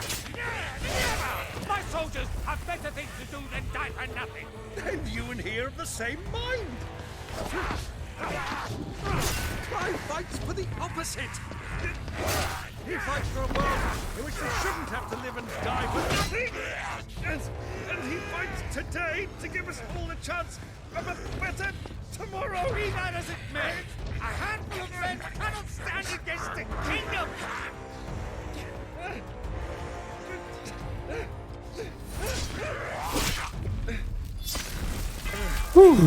Ich hatte gerade kurz Angst. Then mayhap they are the Oh, wrong Dion halt. Well, I'll be damned. Und wieder mal ist Dion halt cool. Es ist einfach der coolste Franzose auf diesem I shall Planeten. rally as many of my dragoons as I'm able. You, apprise the Lord Strategist of the state of the city's defenses. Yes, Your Radiance. And you would fight alongside us? I owe the Phoenix a debt.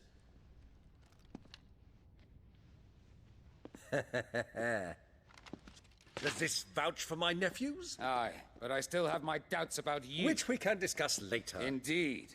You said you had men garrisoned in the keep. Captain, do you know how many yet remain? Allow me to confirm. Commander? Whatever their number, Randalar will be needing Gather the them bodies all. and build a pyre in the courtyard. Quickly. Terence. My lord.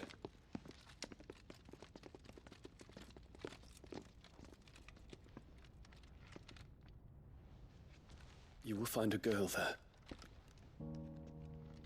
A girl? We are in the middle of a war. I owe her my life, and I always pay my debts.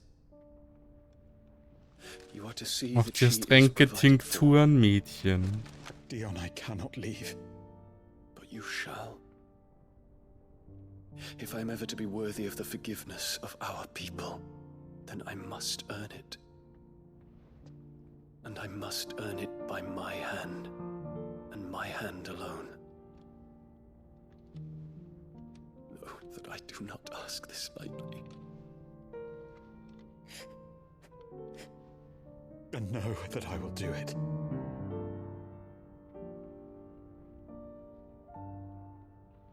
Farewell, Terence.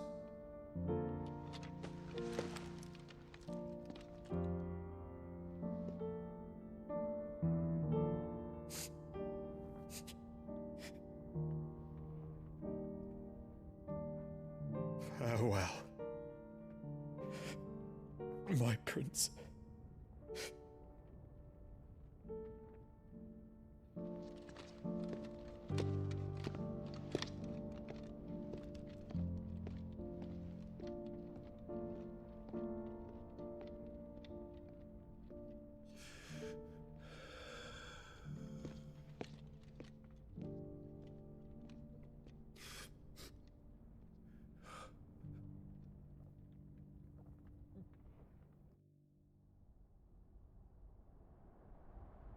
Einige Zeit später. Ist mal genug einige Zeiten später vergangen. Ach, Joshua ist wieder da.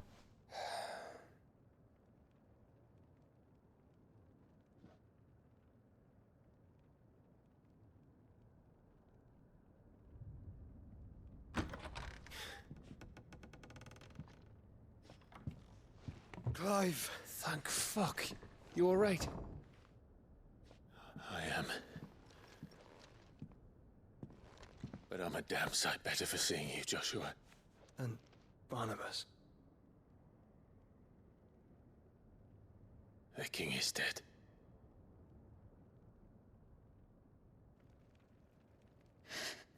Ich hätte mir nicht erwartet, dass Odin so stirbt. So they're all...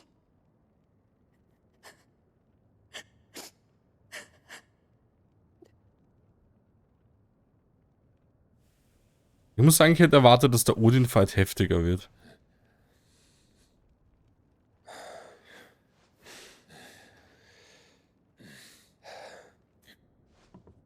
Man war nicht schlecht. Aber die anderen Aiken-Battles waren irgendwie krasser.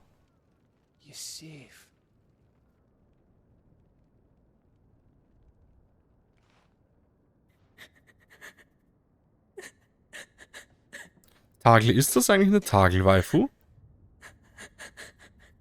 Ist halt blauäugig statt grünäugig, aber sonst?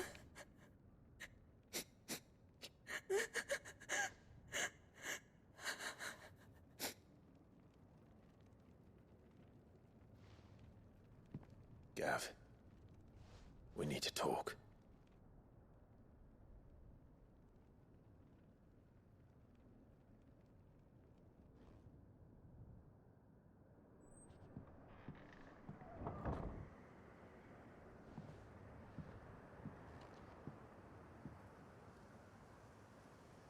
I'm sorry, Clive. You know I want nothing more than to go with you. I do. But I'm glad you're heading back to the Enterprise nonetheless. And not just for Edda's sake. Our people need to know what happened here. You can count on me. As can she, I hope. Thank you, Milord. Gav ist einfach automatisch dead geworden jetzt. Er hat einfach alles geskippt. Instant dead.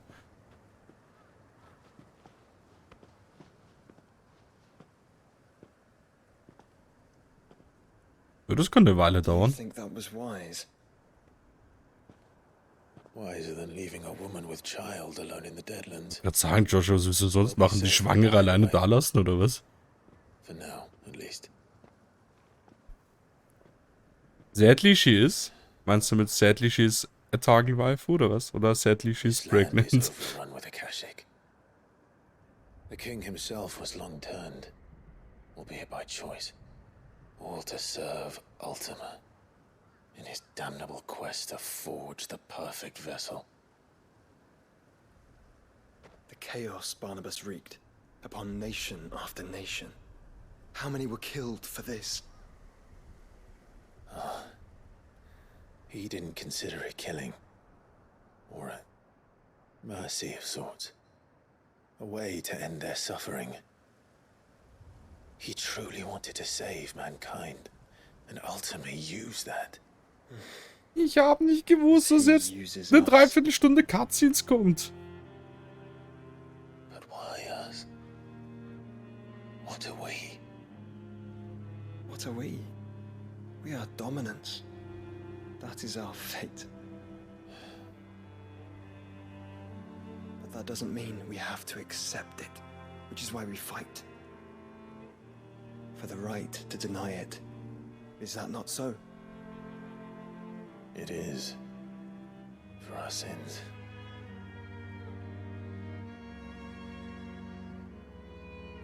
Barnabas said something else. That the Mother Crystals were Ultimas. Ultimas? Are you certain? We know that the Mother Crystals have been leading the land of Ether. And we also know that it's this which hastens the spread of the Blight. But what I cannot fathom is... Ja, das raffe ich auch noch nicht, was Ultima damit erreichen will.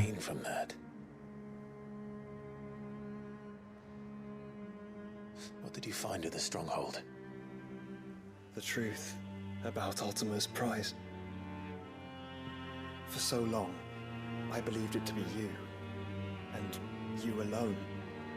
Yet, it is not merely a fruit that he desires, but Efreet and Phoenix both. That which we became in the skies over Twinside. Only when the twin flames are joined shall his vessel be complete. Quite why he needs a vessel. Aber warum sadly wegen der Waifu? Unless Doch cute. there is something he cannot achieve without one. Something his immaterial form precludes. Something requiring an unthinkable amount of ether and a body resilient enough to channel it.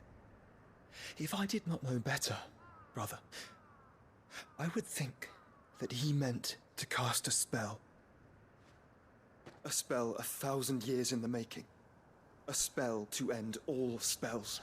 Ja, Alter, was will der casten? He cannot do it without us. Nor without the mother crystals. But if we destroy them all, we will stop not only the Blight, but Ultima as well. Der castet einfach Black Mage LB 800. We stick to the plan then. Only this time, we face him together.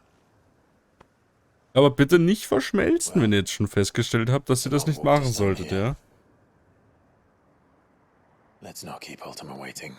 Also nicht die Fusionskarte ausspielen.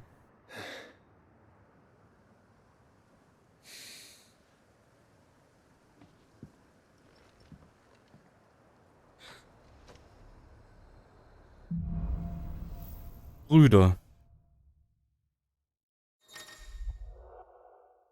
Ja, er macht Dunkelheit, das schaue ich mir jetzt gleich noch an. Oh hey, Sidequest.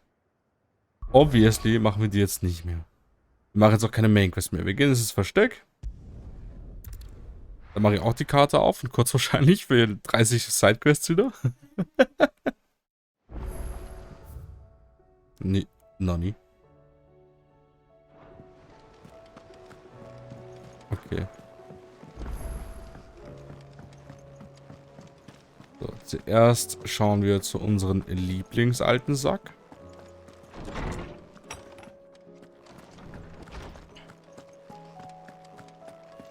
Ja, genau, dann schauen wir zum Schmied. Good morrow to you, my friend. I don't believe you've read this particular chapter before. Nice. Ich bin ein kundige Koryphäe. Barnabas Mama. You wish to study the tomes? Personen habe ich fast alle. Was? 2. Mir fehlen 2 Personen? Kann das sein? Vor allem da random mittendrin. The door to the shelves shall ever be open.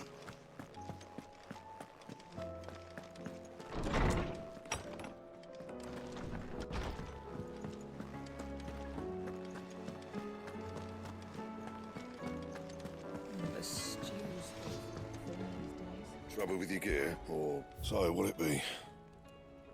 Das Schwert ist schlechter. No scratches, right?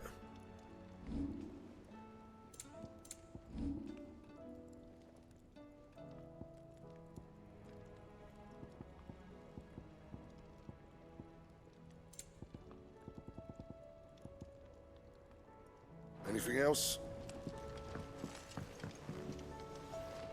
Oh, das sieht aber auch geil aus.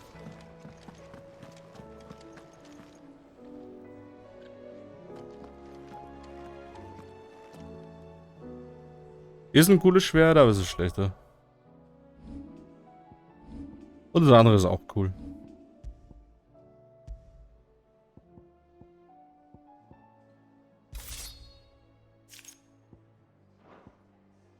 So. Was noch Neues?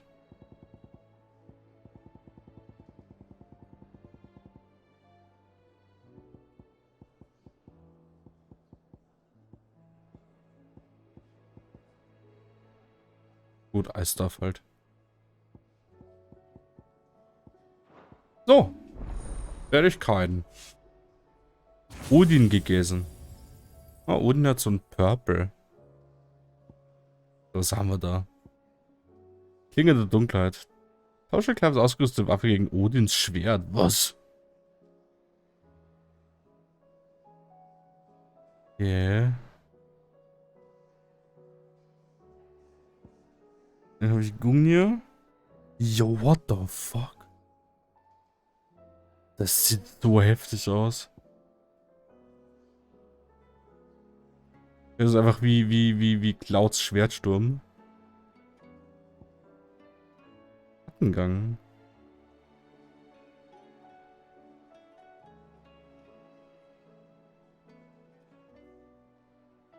Damit kann ich dann quasi so eine Art Endless-Kombos.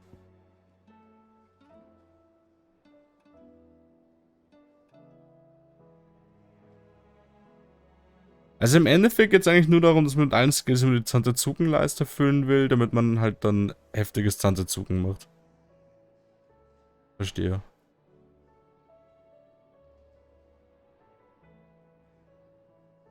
Okay, wenn ich das upgrade, kann ich das Zantezuken auf Stufe 5 bringen. Ich finde, Gungnir sieht geil aus. Wolkenschutz ist auch ganz cool, aber ich glaube, dann würde ich noch Eiserner Tanz nehmen.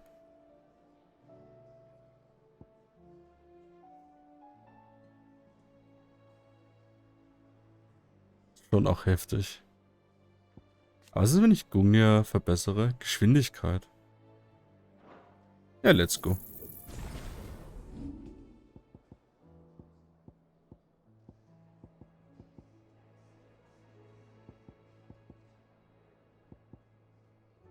Ja, ich weiß nicht, ich glaube, es ist Zeit, dass der Phönix geht.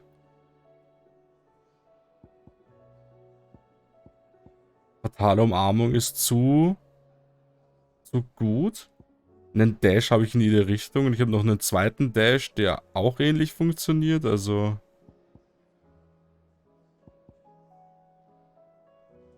Ich sehe keinen Grund, warum Phönix bleiben soll.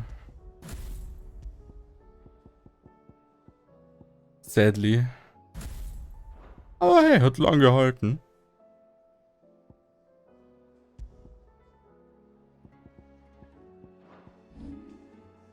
Ich glaube, ich scale Eiserner Tanz gleich mit.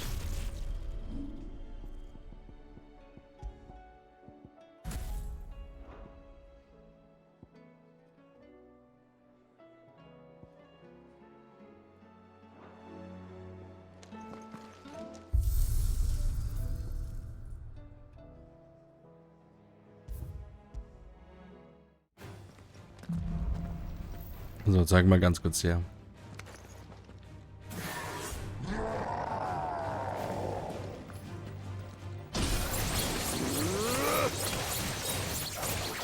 Oh, die Geräusche sind ja ultra satisfying.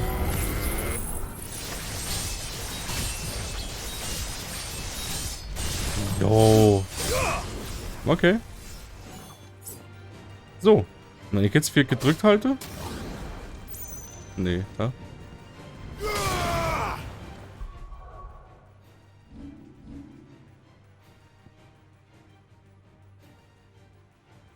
Ach so, ich muss erst wechseln. Ah ja.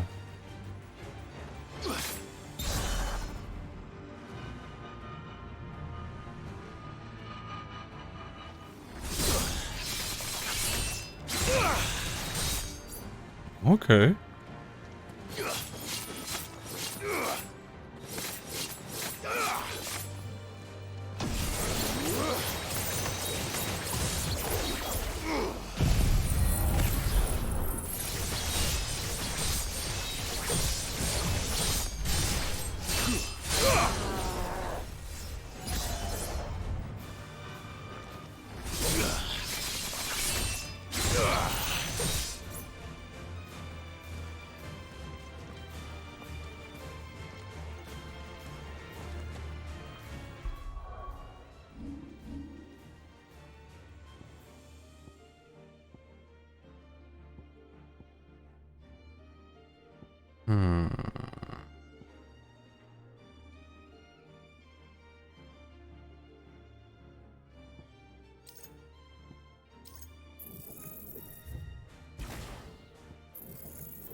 Den Gigaflare werde ich mitnehmen.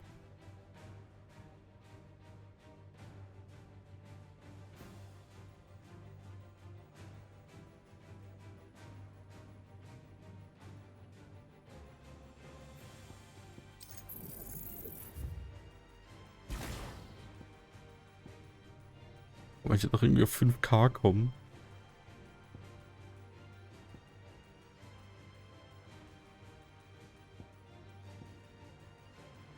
Im Endeffekt nutzt man Mega Flare nicht so oft, weil es viel zu lange dauert. Es gibt keine Gegner, bei denen sich das lohnt.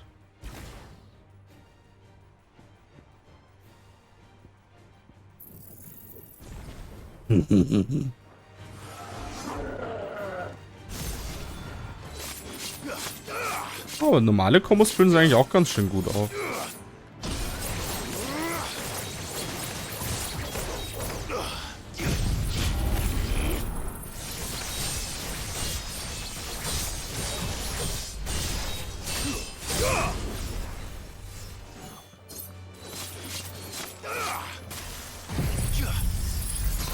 Bringt das was? Nee.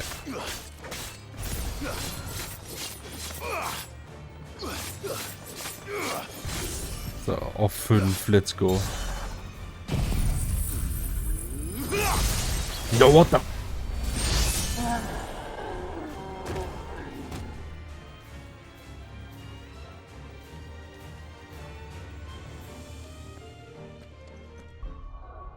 Okay.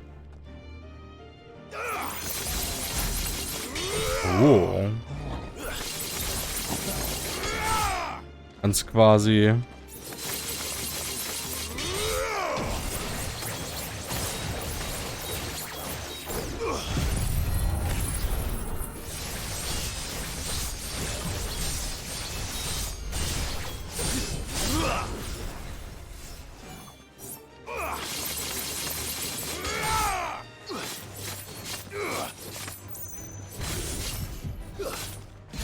So, einmal noch.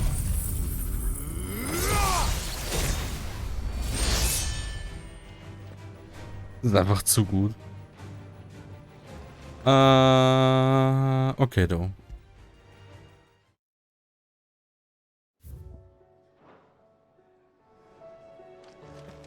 So, wir werden an dieser Stelle allerdings speichern. Es ist fucking spät. Es ist viel, viel später geworden als gedacht. Weil ich auf einmal mit 3000 Katzen überrumpelt worden bin. Allerdings muss man ja aufhören, wenn es am schönsten ist, ne? Nehme ich euch mit auf euren absoluten Lieblingsbildschirm, Szene, was auch immer. Mache nochmal einen Paranoiden. Save.